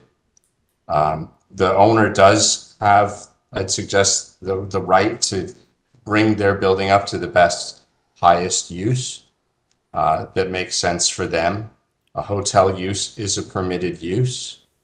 And I'd suggest that by allowing this, we'll be creating a budget in order that the existing heritage building can be restored, which will be beneficial to the street and the neighborhood. Thank you. All right, pardon me, sorry. Additionally, Mr. Hurdle, let's connect following this meeting. We're happy to incorporate noise protection. We'd be doing that in any case as a matter of course, but I'd be very happy to show you how we will be adding and enhancing to the existing noise and fire protection of that party wall and so on. We can discuss that after this hearing is I just wanted completed. to put a question, but I'll try to be very succinct. In terms of opposition comments, there's a concern here about the loss of affordable units, residential units, and surely that is a major problem for the city. Do you want to just respond to that briefly? Yes, there are a total of 5 units. Currently, one of them is occupied, the other 4 are vacant. These are not designated as low-income housing units. They're just market rental units. And again, the owner is happy to afford the tenant all the protections that are required under the law. Planning staff does not have an issue with this. I do acknowledge that there is a housing shortage in the city, but I'd suggest that a good way of addressing the housing shortage is not to force owners to improve their buildings so they can afford to restore them. I don't think that's an appropriate tool for creating more housing. I'm often before this committee, and it's ironic because typically when I'm proposing more housing, the neighbors will object to that as well. All right, thank you. Sorry, other members, questions for Mr. Goldman? Yes. I have just a quick question, Mr. Goldman. When you were saying about how the variance number 1 is driven by the changes to the basement, is it not also the case that converting the residential units to a commercial hotel is what drives the non-residential floor space index to increase? Yes, we are permitted a total of 2 times lot area as non-residential. And if I subtract the basement from the calculations, and just convert the remaining, the ground floor is already commercial, and this convert the second and third floor to commercial, I'd have a floor space index of 2.25, which I'd suggest is minor. If I'm permitted to, when I arrive at 2.25, that would be the FSI that I'd be seeking here, were we not proposing to also just lower the headroom in the basement from 6 to 8 feet and finish the wall so that it can be used as well. Okay, thank you.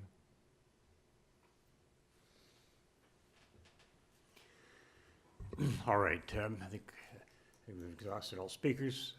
Let's take this into committee and for discussion. We have the Heritage Staff Report, which I'm sure you've seen. Someone wish to take a lead?